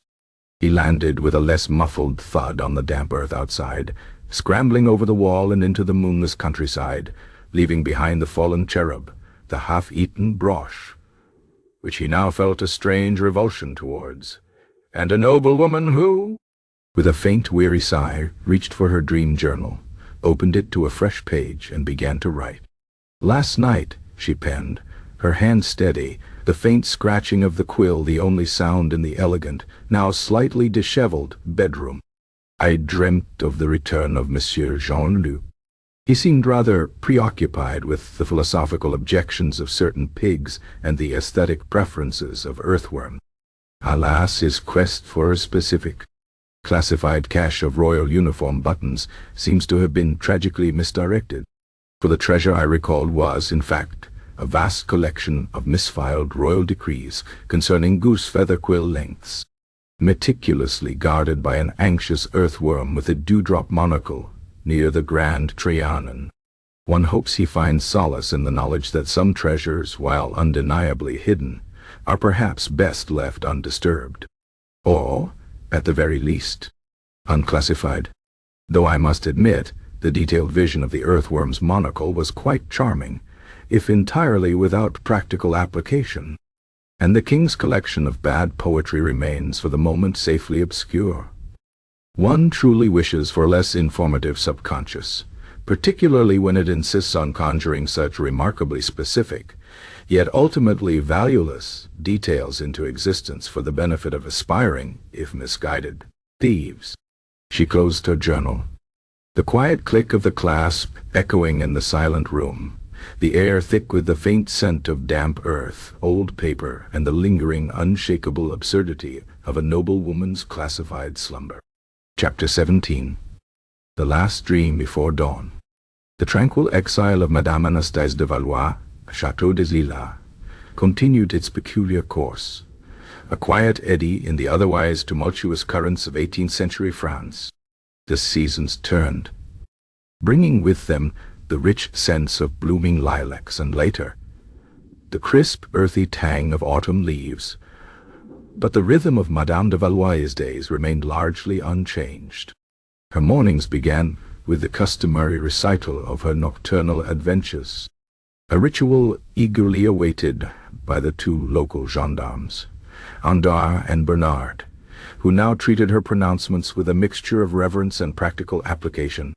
André had recently located his grandmother's missing set of heirloom knitting needles, precisely where Madame de Valois' dream had placed them, nestled within the hollow leg of a particularly ancient kitchen table, beside a family of unusually well-behaved spiders. Bernard had, with her somnolent guidance, successfully averted a minor disaster involving a runaway bull that was, unbeknownst to the villagers, attempting to join a traveling theatrical troupe, convinced he was destined for the stage. The village, in turn, offered her small tributes of freshly baked bread and plump, homegrown vegetables, seeing her less as an exiled noblewoman and more as a benevolent, if somewhat whimsical, oracle of the mundane. Back at Versailles, Monsieur Jean-Pierre Dubois, the spy whose mind had become an unwitting receptacle for Madame de Valois' overflow of classified and unclassified dreams, continued his tormented existence. His reports to Monsieur de Sartine had grown increasingly surreal. A chaotic blend of genuine intelligence, such as the precise quantity of gunpowder stockpiled in the king's personal armory, and the utterly trivial yet undeniable truths gleaned from his sleep. He had recently dreamt, with chilling accuracy, of the exact number of crumbs beneath the king's favorite armchair, and the alarming prevalence of a particular species of highly intellectual mouse within the royal cheese cellars, whose philosophical discussions on the merits of Gouda versus Simmental were, apparently, quite profound. Monsieur de Sartine, his face permanently etched with a mixture of exhaustion and profound bewilderment, had taken to simply filing Jean-Pierre's reports under miscellaneous, unverifiable, and utterly disturbing. The king, too, had settled into a state of weary acceptance, preferring to address the issue of Madame de Valois' clairvoyance through a policy of benign neglect, hoping that geographical distance might, at the very least, dilute the intensity of her inconvenient revelations. Yet, as the year 1789 dawned, a new kind of unrest began to stir, not in the quiet depths of a noblewoman's slumber, but in the bustling streets and hungry hearts of Paris. The air, once thick with perfume and polite boredom, now crackled with a different kind of tension. Whispers of hardship, of injustice, of radical new ideas began to replace the usual court gossip. But within the opulent bubble of Versailles, these tremors were largely dismissed, softened by layers of silk, powdered wigs, and an unwavering belief in the immutable order of things. Indeed, the prevailing concern of the court, as spring blossomed into a particularly vibrant hue, was the planning of the king's annual grand summer garden party. The royal garden party was not merely an event. It was an institution, a grand spectacle of power, wealth, and elaborate frivolity. It required months of meticulous preparation, the coordination of hundreds of staff, and the expenditure of truly prodigious sums. Every detail was debated with the utmost seriousness. The precise variety of imported exotic flowers, the number of musicians for each orchestra, there were 5. The intricate choreography of the fireworks display, and most importantly, the exact shade of ribbon for the Queen's new, rather audacious hat. Courtiers bustled, ladies-in-waiting fluttered, and even Monsieur de Sartine found himself momentarily diverted from the existential dread of his spy's dreams to address urgent questions about the deployment of ornamental swans on the Grand Canal. The mood was one of feverish excitement, a collective denial of the rumbling discontent outside the palace walls, a determined insistence on the permanence of their gilded world. It was against this backdrop of frantic, superficial preparations that Madame de Valois had her final, most unnervingly precise dream. It came to her in the deep hours before dawn, a dream unlike any she had experienced before. It possessed none of the whimsical absurdity of sentient cheese or philosophical pigs. There were no lost thimbles or misfiled decrees. Instead, it was stark, precise, and utterly devoid of the usual comforting layers of comical detail. She found herself, in the dream, standing on the grand marble steps of Versailles, not amidst a joyous garden party, but in a strange, unsettling silence. The sun was pale, the air unusually cold. The meticulously manicured gardens, usually teeming with life, lay barren, the fountains dry, their statues strangely chipped and forlorn.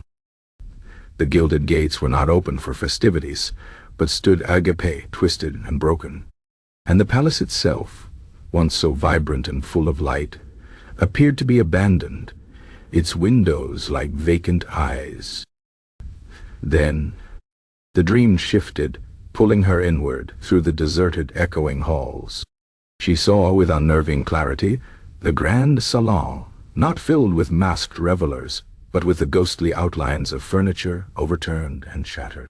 The crystal chandeliers lay in a heap on the polished parquet, their 1,000 candles extinguished. And on the floor, scattered amidst the debris, were tiny, familiar objects. A fragment of a porcelain pug, a single, broken gold button from a royal uniform, a piece of silk, once part of a voluminous gown, now torn and stained. She saw, with chilling precision, a particular section of a tapestry, its threads unraveling, depicting a scene of noble life. Now utterly distorted, its figures rendered unrecognizable. The exact location of the tear, she noted, was just above the right eye of a painted marquis. The dream intensified, focusing on details. She saw the king's private library, its precious locks broken, its ancient tomes tossed carelessly to the floor, many pages ripped out. And amongst the scattered papers she glimpsed a familiar figure. Monsieur Jean-Pierre Dubois, his face pale and drawn, not meticulously cataloguing, but frantically attempting to gather fragments of paper, whispering to himself about the dangers of neglected truths and the futility of classification in the face of widespread chaos. He was clutching a single, intact, silver snuff-box. Then the dream moved outside again, to the Grand Canal. Not dotted with ornamental swans, but strangely empty, its waters murky. And she saw, floating upon its surface, not a ducal periwig, but a single, sodden, powdered white wig, bobbing gently, its once proud curls now matted and deflated, a symbol of vanished glory. It passed by her, a silent, pathetic farewell.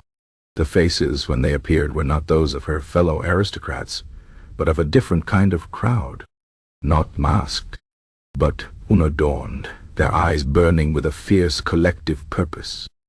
They carried no fans or champagne flutes, but crude implements and a palpable hunger.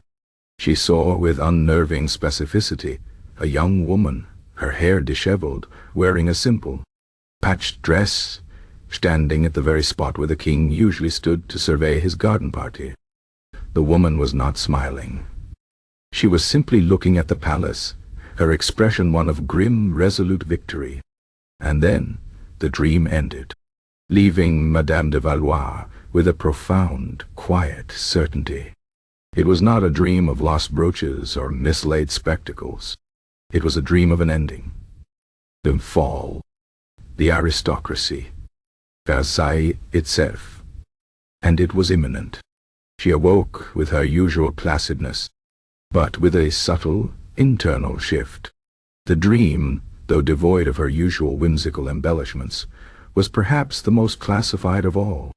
It was the future, uncomfortably accurate, delivered with the chilling precision of her subconscious. She knew, with a certainty that settled deep in her bones, that this was not merely a warning about a leaky pipe or a misbehaving pig. This was a grand national secret, a prophecy of an irreversible shift in the fabric of France. That morning, she attempted to convey the gravity of her vision. She called for Andar and Bernard, who, still chuckling over her previous night's dream about a particularly gossipy badger, who revealed the exact number of illicit hunting traps set by the local poacher, entered her drawing-room with their usual respectful attention. "Gentlemen," she began, her voice carrying a faint, unusual resonance, "I had a dream of considerable significance last night. It concerned Versailles. The palace, I saw it quite clearly, abandoned. The chandeliers shattered. The Grand Canal, empty. And the king's private library, I regret to report, was in a state of profound disarray. Its ancient tomes scattered, many pages torn. I also glimpsed Monsieur Dubois, the spy, attempting to gather fragments of paper, quite distressed, clutching a silver snuff-box. André and Bernard exchanged a glance. "Shattered chandeliers, madame?" André ventured, attempting to reconcile this with his current preoccupation with a rather aggressive rooster. "Sounds like a right mess. Perhaps the king should invest in sturdier fixtures for his next garden party." Bernard nodded solemnly. And a new librarian, perhaps, madame. So many torn pages. A tragic waste of good parchment, that is. Though, a silver snuff-box, you say. Perhaps a new hiding place for it, if Monsieur Dubois is so concerned. They were listening, but filtering her profound prophecy through the mundane lens of their daily concerns. They were too busy, in their own quiet way, with the immediate, tangible realities of their small world, to grasp the abstract horror of a revolution.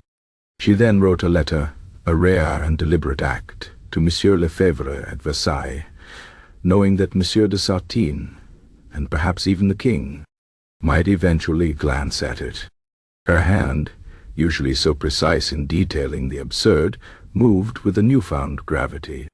She described the dream, omitting the more personal details like Jean-Pierre Dubois and the snuff-box, but relaying the chilling imagery of the abandoned palace, the shattered grandeur, the empty canal, and the symbolic floating wig.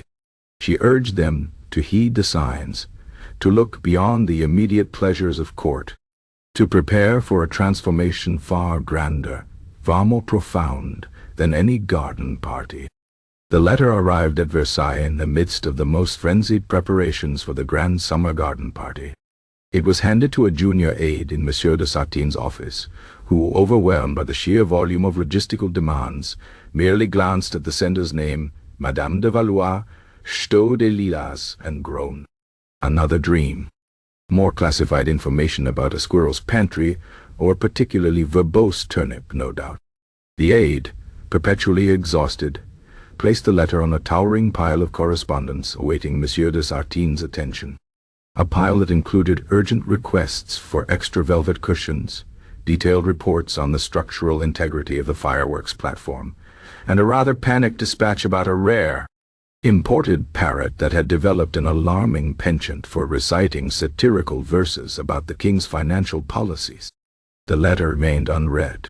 Monsieur de Sartine was too busy overseeing the final preparations for the garden party, arguing with the head chef about the precise number of sugared almonds required for the dessert buffet. Monsieur de la Roche was attempting with grim determination to prevent a minor duel between two young courtiers over a slight concerning the proper length of a silk cravat. Monsieur Lefebvre was engrossed in a debate with a visiting botanist about the semiotics of pruned hedges, and Jean-Pierre Dubois, the afflicted spy, had, that very morning, woken from a chilling dream not of a revolution, but of the exact number of champagne flutes that would be accidentally broken during the garden party, and the specific, rather melodramatic lamentations of the glass shards. He had immediately, in a fit of despairing diligence, begun to draft a report on the logistical implications of miniature glass-shattering events. The court was a blur of activity, a vibrant, oblivious whirlwind of aristocratic endeavor. No one had time for a noblewoman's unsettling dream of a future that seemed too distant, too unimaginable, too grim to contemplate amidst the joyous prospect of fireworks and carefully choreographed dances. As the sun began to rise over the verdant gardens of Versailles, casting long, golden shadows across the meticulously laid-out tables and the freshly raked gravel paths, the palace truly glowed. It was a picture of serene, untouchable grandeur. And somewhere, in her quiet room at Chateau des Lilas, Madame Anastasie de Valois watched the dawn, the dream of Versailles in ruins still vivid in her mind. She wrote the final entry in her dream journal for that morning, her quill scratching softly in the pre-dawn quiet. Last night, she penned, her hand steady, I dreamt of the future. Not of a lost brooch or a philosophical pig, but of the very foundations of this kingdom, shattered.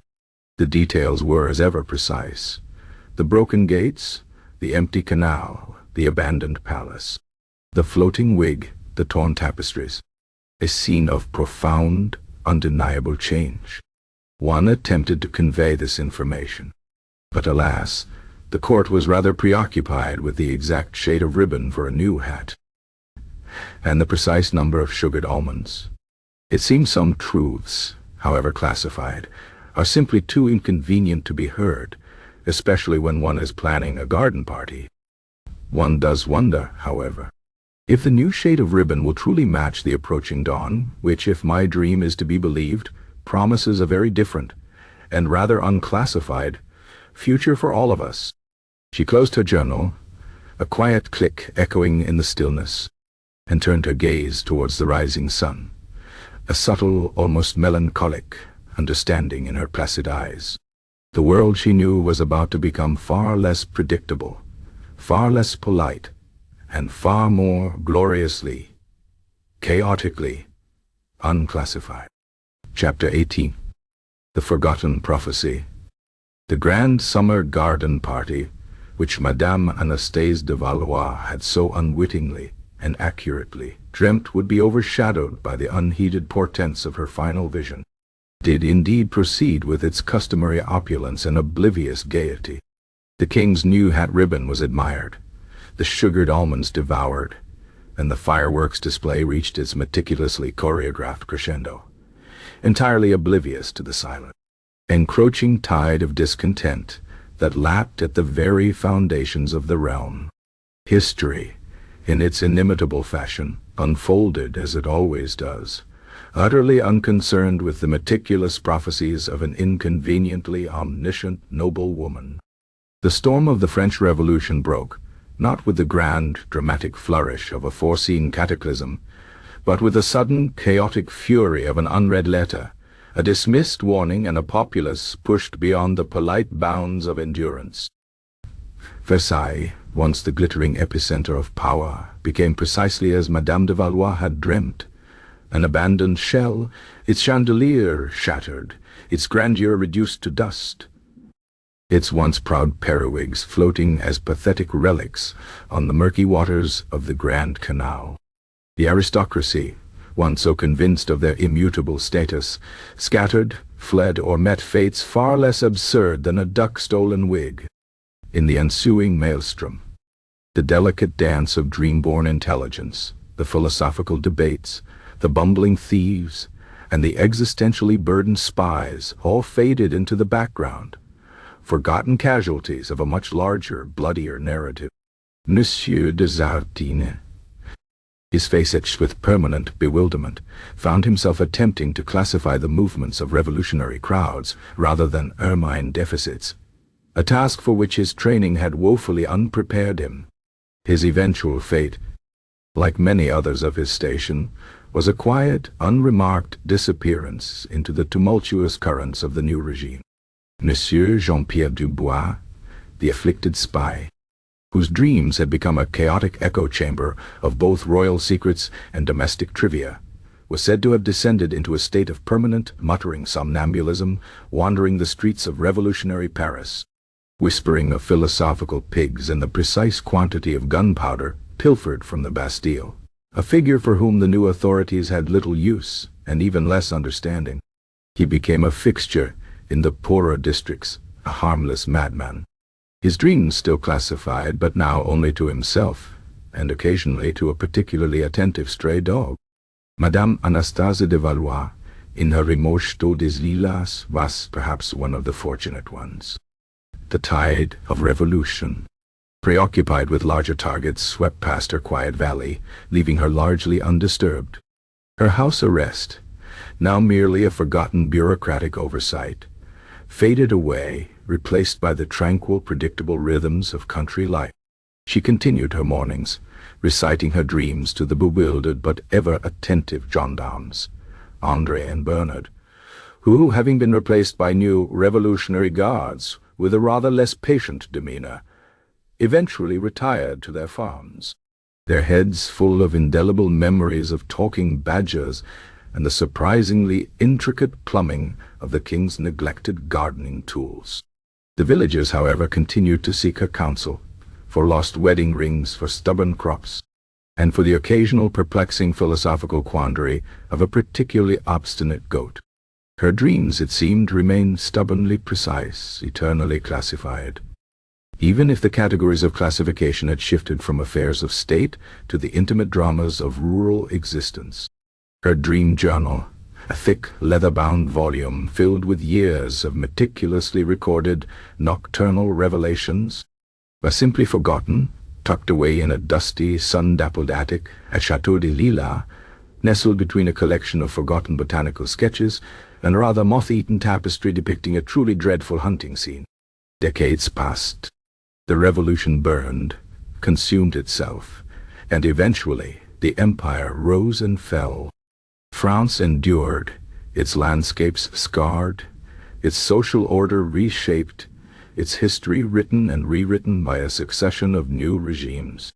Versailles, once a symbol of opulence, became a museum, its shattered chandeliers replaced, its grand canal once more dotted with ornamental swans, its halls echoing, not with the whispers of courtiers, but with the hushed exclamations of tourists and the echoing footsteps of diligent, underpaid civil servants. It was in the sprawling, labyrinthine depths of the National Archives, now housed in what was once a forgotten wing of the Palais Royal, that a young, exceptionally diligent scribe named Antoine Lefebvre, no relation to the earlier philosophical Monsieur Lefebvre, though possessed of a similar, if more mundane, intellectual curiosity, found himself engaged in the thankless task of cataloguing a vast collection of newly acquired, largely unimportant, aristocratic papers. Antoine was a man of meticulous habits, a quiet life, and a profound, almost spiritual, reverence for the organized chaos of official documentation. His days were spent poring over fading ink, deciphering elaborate cursive, and attempting to impose order upon the sprawling detritus of a vanished age. It was a tedious, solitary existence, broken only by the occasional discovery of a particularly amusing shopping list or a surprisingly vitriolic letter concerning the correct temperature for serving syllabub. One particularly damp and dreary Tuesday afternoon, as the persistent drizzle of Parisian rain tapped a melancholic rhythm against the dusty window panes, Antoine unearthed a heavy, leather-bound journal from a forgotten crate labeled Miscellaneous Country Correspondence, 1780, 1000, 1810. It was an unassuming volume, its cover faded, its pages brittle with age. No grand crest adorned it, no royal cipher, just a plain, slightly worn surface. He opened it, curious, expecting perhaps a collection of recipes or a series of earnest, yet dull, personal reflections. What he found instead, penned in an elegant, unwavering hand, was a meticulously detailed account of dreams. His initial reaction was a sigh of weary dismissal. Another noblewoman, indulging in the vapors of her own subconscious. He had, after all, seen countless such effusions in his time, filled with romantic trysts and symbolic beasts. He was about to reshelve it when a particular phrase caught his eye. The third button from the bottom. It simply refuses to be secured. A defiant button, monsieur, a testament to the inherent chaos of haberdashery. Antoine blinked. He knew that button. His own jacket, the one he wore every day, had a perpetually loose third button from the bottom. He often found himself absently fiddling with it, a small daily annoyance. A coincidence, he thought. A truly remarkable, yet utterly meaningless, coincidence. He continued to read. He skimmed through entries detailing conversations with philosophical cheeses and the dramatic plight of a lonely sock, all the while muttering to himself about the absurdities of the ancient rhyme. Then he stumbled upon an entry from some decades past, describing a dream concerning a particularly stubborn drain in the west wing of the Ministry of Public Works, prone to overflowing precisely during the third heavy rainfall of each spring, causing considerable discomfiture to the junior clerks on the ground floor. The blockage, I gathered, was caused by an accumulation of discarded official parchments, specifically those concerning the regulation of Parisian market stalls, which one might argue were more effective at stopping water than regulating commerce. Antoine frowned, the Ministry of Public Works, the West Wing. He had, just last spring, been in among those very junior clerks, wading through ankle-deep water in his office after a particularly aggressive rainstorm. And the cause of the blockage? A precisely located pile of century-old market regulations, discovered after a week of frantic digging by plumbers. He stared at the page, a faint tremor running through him. He continued reading, meticulously, sometimes holding his breath. An entry from 1795.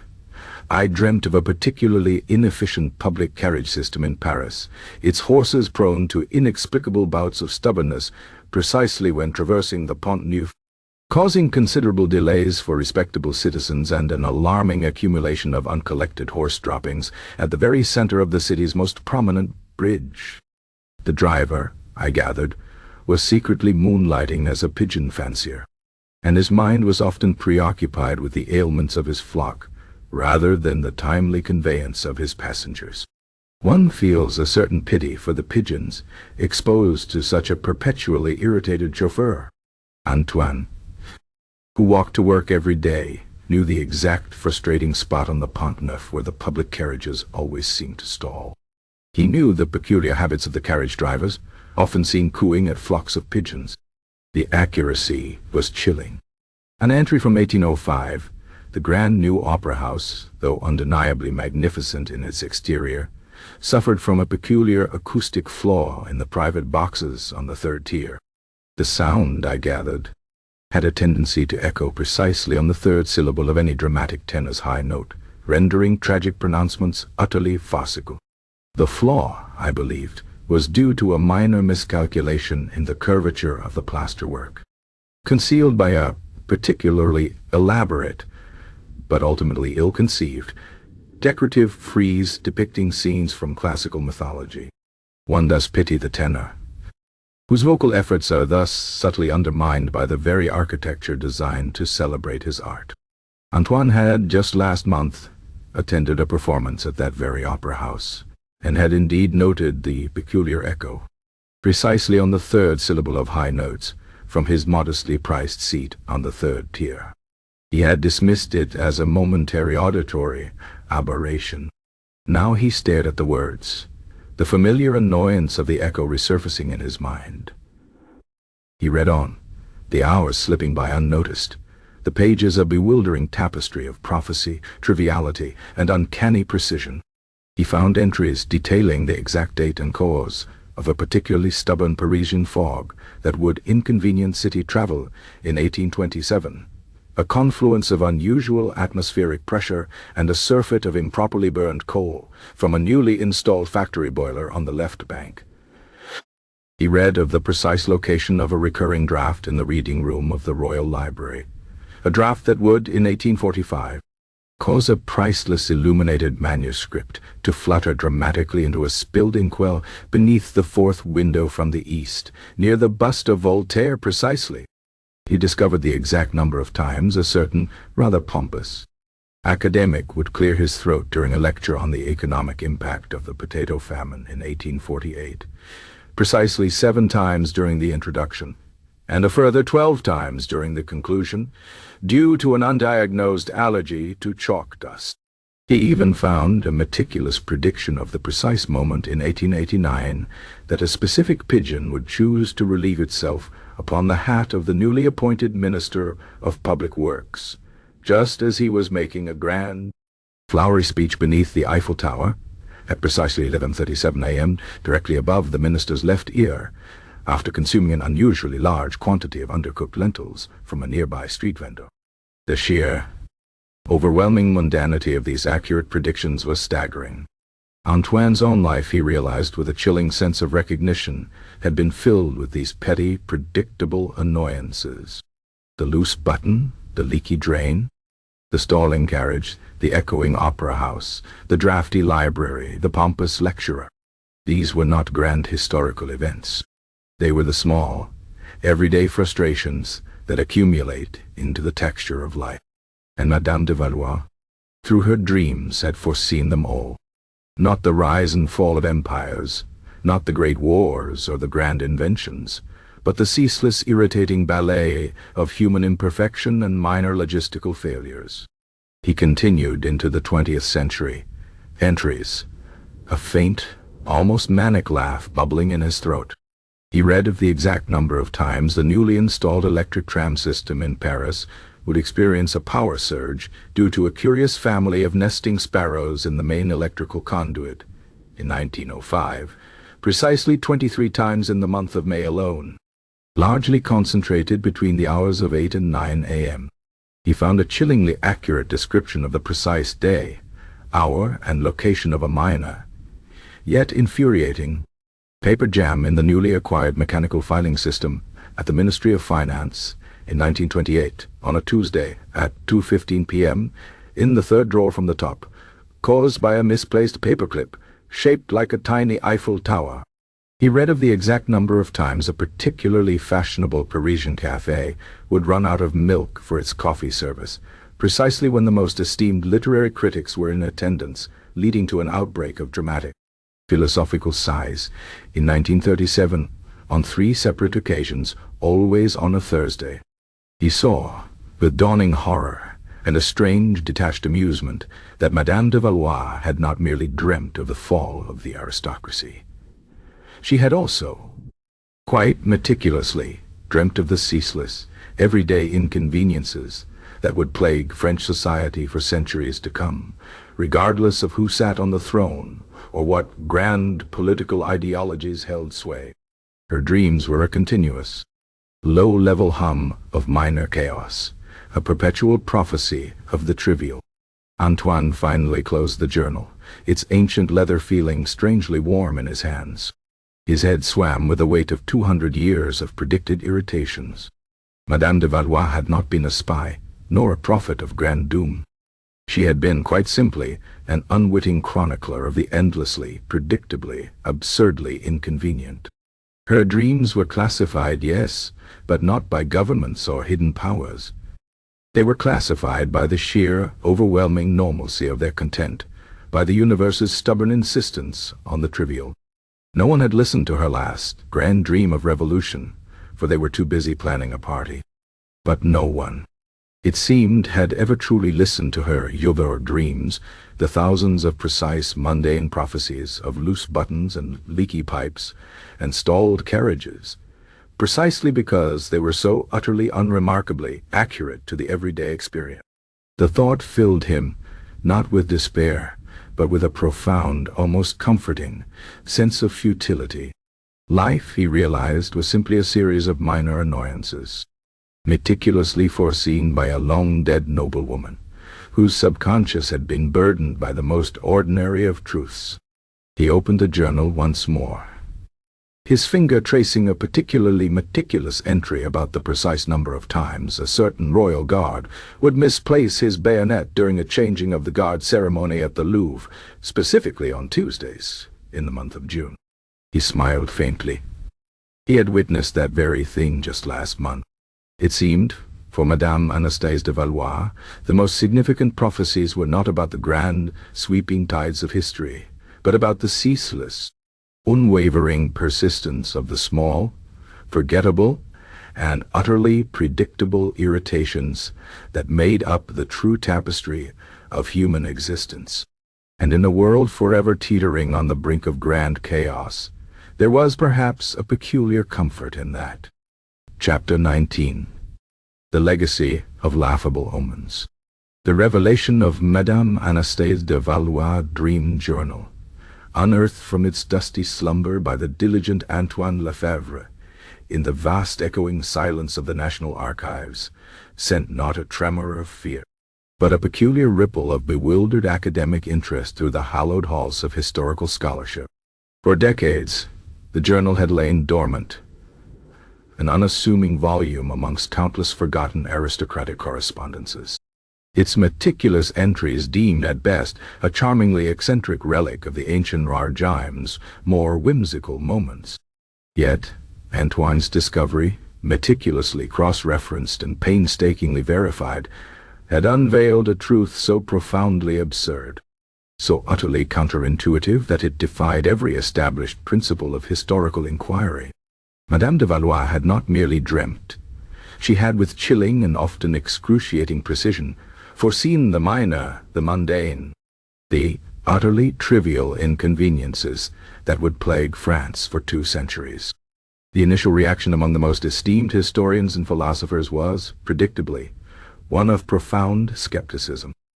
Dr. Jean-Luc Moreau, a towering figure in the field of 18th century social history, and a man whose published works filled an entire shelf in the Bibliothèque Nationale, publicly dismissed the journal as a clever forgery, or perhaps, at best, a posthumous satire penned by a particularly cynical wit of the revolutionary era. To suggest, he had declared with a dismissive wave of his hand at a symposium of incredulous scholars, that a woman could, in her slumber, accurately predict the precise number of times a Parisian tram would experience a power surge in 1905, due to nesting sparrows, or the exact hour of a paper jam in a Ministry of Finance filing system in 1928, is to abandon all pretense of rigorous historical method. It is not history, gentlemen. It is fanciful nonsense. He cited countless obscure Latin texts on the fallibility of human memory and the psychological propensity for pattern recognition in random data. Yet, Antoine Lefebvre, bolstered by his own lived experience of the loose button and the perpetually stalled carriage on the Pont Neuf, persisted. He presented his evidence with a quiet, unshakable conviction, compiling mountains of corroborating data, forgotten municipal reports on public transport delays, obscure architectural blueprints detailing precise plasterwork flaws, meticulous inventories of royal wardrobe items, and even, most amusingly, the personal diaries of aggrieved opera tenors lamenting the acoustic quirks of the grand opera. Slowly, painstakingly, the sheer volume and baffling accuracy of the mundane predictions began to wear down the wall of academic disbelief. The sparrows in the tram conduit, the exact shade of gray in a particular species of Parisian pavement moss that would prove unusually slippery in the spring of 1963, the precise number of times a certain notoriously long-winded academic in the Sorbonne would clear his throat during a lecture on economic theory in 1978. All these preposterous details, and 1,000 others like them, turned out to be verifiably true. The academic community found itself in a state of unprecedented intellectual turmoil. A heated, often vitriolic, debate erupted in scholarly journals and at university symposia, echoing in a far more learned and Latin-laced fashion the earlier philosophical arguments at Diderot's salon. The question was no longer if Madame de Valois' dreams were accurate, but how véridiques. One prominent school of thought, championed by the neo-romanticist Dr. Miles Beaumont, argued that Madame de Valois was indeed a misunderstood seer, a rare, perhaps unique, conduit to a deeper, more subtle layer of cosmic foresight. She was not a prophet of grand cataclysms, Dr. Beaumont would argue, his voice passionate, for the grand sweeping tides of history are often too chaotic, too fundamentally unclassified for the delicate mechanisms of true precognition. Rather, she was a seer of the granular, an oracle of the utterly predictable inconvenience, a cartographer of the ceaseless, irritating texture of daily existence. Her genius lay not in foreseeing revolutions, which are by their nature unpredictable, but in charting the enduring, immutable patterns of human foibles and bureaucratic ineptitude. Her spirit, attuned to the anima mundane, simply chose to focus on the truly persistent truths, the misplaced, the broken, the slightly damp, the chronically delayed. She was a silent Cassandra, warning us not of a grand fall, but of the 1,000 tiny tribulations that make up a life. Proponents of this view began to search her earlier, grander predictions for hidden, mundane meanings, suggesting that the shattered chandeliers of the Revolution dream were merely a metaphor for a pervasive, future-facing problem with ill-maintained light fixtures. and the floating periwig a symbolic representation of a widespread, eventual issue with ill-fitting headwear. This approach, while intellectually stimulating, was often met with cynical eye rolls. Conversely, a more materialist faction, led by the pragmatic Professor Charlotte Dubois, a distant, far more grounded descendant of the afflicted spy, Jean-Pierre Dubois, though she steadfastly refused to discuss her family's peculiar history of dream-born information, contended that Madame de Valois' accuracy was a monumental, albeit fascinating, statistical anomaly. It is the grandest coincidence in French history, Professor Dubois would state, her voice dry as parchment, or at most a testament to an utterly unprecedented level of unconscious observational capacity. Perhaps her sleeping mind, unfettered by the conscious filters of social decorum, simply processed every single minute detail she encountered, from the quality of boot leather to the habits of pigeons, and then presented it back to her with a spurious air of prophecy.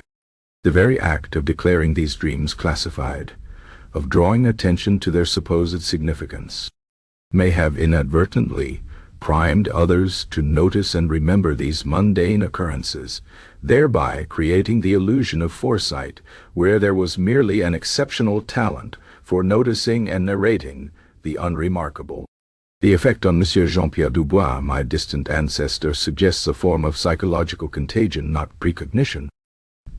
This theory, while more palatable to scientific sensibilities, still struggled to explain the sheer volume and consistent accuracy across centuries, especially for events that Madame de Valois could not possibly have observed, even unconsciously.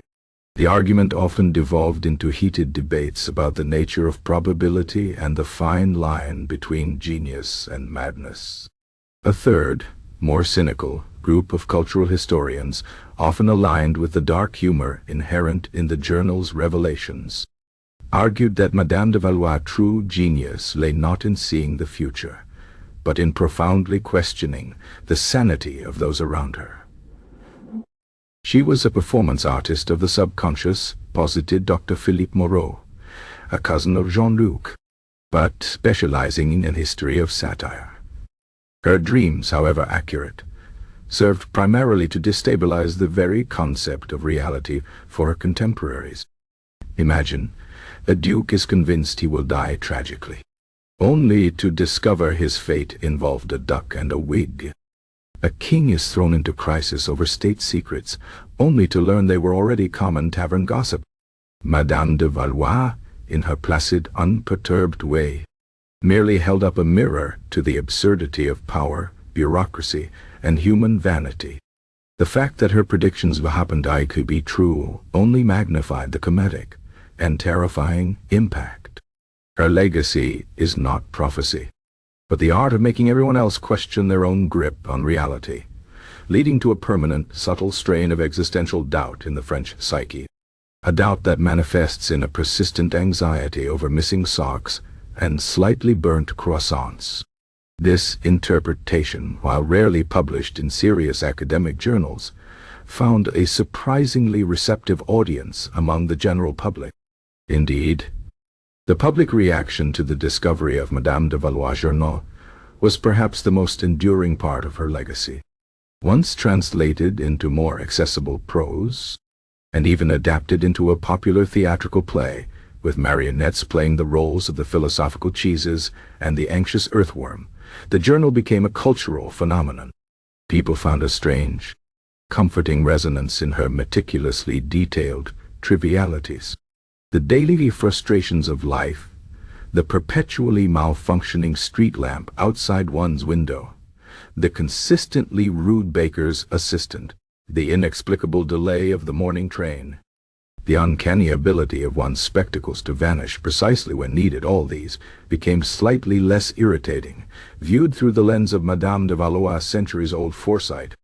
It was as if she had, with her unwavering calm, affirmed that the human condition was, fundamentally, a repetitive cycle of minor, predictable annoyances, regardless of historical epoch or technological advancement. There is a peculiar, almost soothing effect to realizing that the broken coffee machine in the office, the eternally misplaced car keys, or the inexplicably tangled headphones were not unique personal tragedies, but merely the latest iteration of a pattern foretold by a long-dead noblewoman's dream. It offered a kind of low-stakes predestination, a comforting acknowledgement that some things simply remain and always will be slightly inconvenient. Her dreams, initially classified by the state, were now universally embraced as the unclassified, universally shared experience of human domesticity. Madame Anastasie de Valois, the noblewoman who claimed her dreams were classified, was remembered not as a grand seer of empires, but as the meticulous chronicler of the endlessly, predictably, gloriously absurd tapestry of everyday life.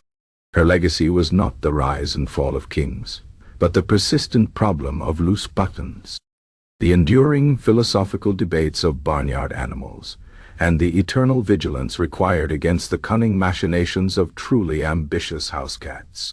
She had not saved a kingdom from itself, but she had, perhaps, given humanity a new, dryly humorous lens through which to view its own minor, yet ceaseless frustrations.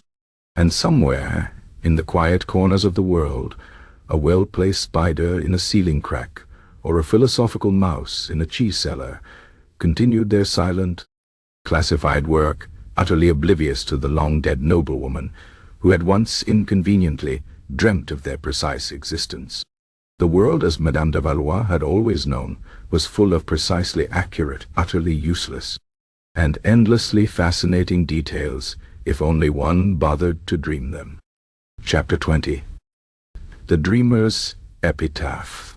The gentle, unhurried passage of years at Château de Lilas saw Madame Anastasie de Valois age with the same placid equanimity that had defined her peculiar life. The French Revolution, a grand, bloody spectacle of change she had so accurately and so futilely foreseen, raged and subsided, leaving behind a nation irrevocably altered. Emperors rose and fell, wars were waged and won, and the very map of Europe was redrawn countless times. Yet in her secluded valley, Madame de Valois continued her serene existence, a quiet anchor in a world of ceaseless flux. The initial awe and bewilderment of the local villagers had long since matured into a deep, abiding respect, tinged with a comfortable familiarity with her unique gift. She was no longer merely the dreaming noblewoman, but Madame Anastasie, the one who knows things, a benevolent local oracle whose morning recitations could, with baffling precision, locate a runaway cow, predict the sudden onset of a blight on the potato crop, or even, on a truly momentous occasion, reveal the true, somewhat embarrassing, origin of a particularly pungent smell emanating from the village well, a long-lost collection of fermented cheeses, hidden by a disgruntled stable boy some 20 years prior. Her two new guards, André and Bernard, eventually returned to their farms, their heads filled with an indelible, if slightly nonsensical, compendium of their former charges' nocturnal insights. They would, in later years, recount tales of her dreams to their grandchildren. Stories of talking barn owls contemplating the futility of life, or of squirrels planning elaborate, yet ultimately doomed, nut-hoarding schemes, all interspersed with remarkably accurate, if belated, predictions of local market prices or the precise number of chickens that would escape their coops on any given Tuesday. Back in Paris, the fate of Monsieur Jean-Pierre Dubois, the spy, remained a whispered curiosity. Some said he continued to wander the poor districts, muttering of royal laundry lists and singing Austrian canaries, a harmless madman touched by a peculiar affliction. Others claimed he had found a quiet, if perpetually anxious, peace as a professional prognosticator of minor urban inconveniences, his dreams now meticulously charting the precise locations of perpetually broken street lamps and the exact duration of Parisian traffic jam. His final reports to a long-since retired Monsieur de Sartine had concluded with a heartfelt, if somewhat unhinged, plea for a world less burdened by the incessant, often trivial accuracy of the subconscious mind. Madame de Valois, untouched by the grand pronouncements of history, lived out her days in the quiet elegance of Chateau de Lila. Her diet of bland chicken continued, though she occasionally allowed herself a secret, illicit truffle, a small rebellion against the dictates of Dr. Dubois-Lefray's long-forgotten prescriptions. The leeches, too, eventually faded from her routine, replaced by a quiet acceptance of her unburdened, yet still classified, blood. Her dream journal, now a veritable compendium spanning decades, grew thicker with each passing year, its pages a meticulously detailed, often absurd, chronicle of the universe's most minute and predictable irritation. It was a singular document, a testament to a life lived not in the grand sweep of history, but in the precise, unyielding reality of its trivialities.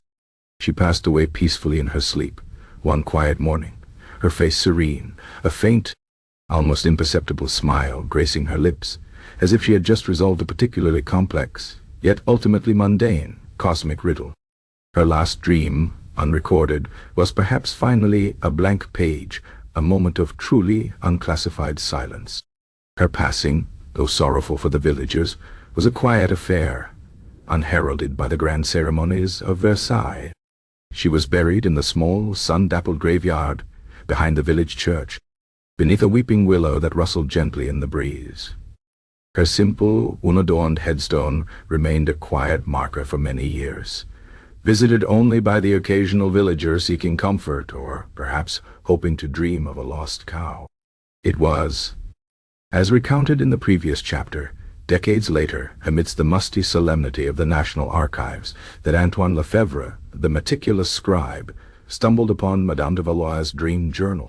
His painstaking verification of her seemingly impossible predictions of 2 centuries of minor inconveniences had, as we know, sent shockwaves, albeit of a rather scholarly and bewildered kind, through the academic world.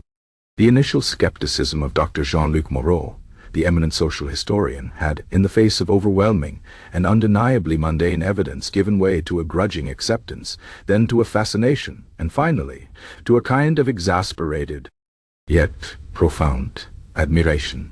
The debates raged. Was she a true seer of the mundane, a probabilistic anomaly, or merely an artistic genius who had perfected the art of making everyone else question their own perception of reality? The prevailing consensus, if such a thing could be said to exist in the fractious world of academia, leaned towards a combination of all three, seasoned with a healthy dash of bewildered wonder. The journal became a subject of intense study, its entries parsed for hidden meanings, its whimsical absurdities analyzed for deeper truths about the human condition. Scholas published treatises on the ontology of the loose button and the epistemological significance of the philosophical pig,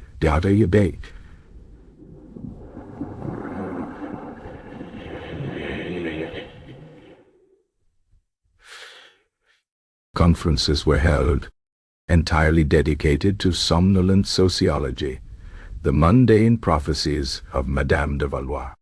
It was a testament to the enduring power of the utterly trivial to captivate the human mind, particularly when presented with baffling accuracy. Yet, there remained one particular dream, alluded to by Madame de Valois in her later years at Chateau de Lila, that continued to confound even the most seasoned scholars. It was not recorded in the main body of her journal, having been dismissed by her as too preposterous even for her own meticulously catalogued collection of absurdities, or perhaps simply too fleeting to fully capture before waking. This dream, which she had only ever briefly mentioned to a particularly curious village child, who had asked her about the silliest thing she ever dreamt, concerned a turnip. Not just any turnip, but a particularly gnarled and bulbous specimen from a peasant's field, which in her dream had not only gained sentience and the ability to converse in a surprisingly eloquent, if slightly earthy French, but had then, through sheer force of will and a remarkable aptitude for rudimentary arithmetic, risen through the ranks of the bureaucracy, eventually becoming the king's, or rather, the emperor's, minister of finance.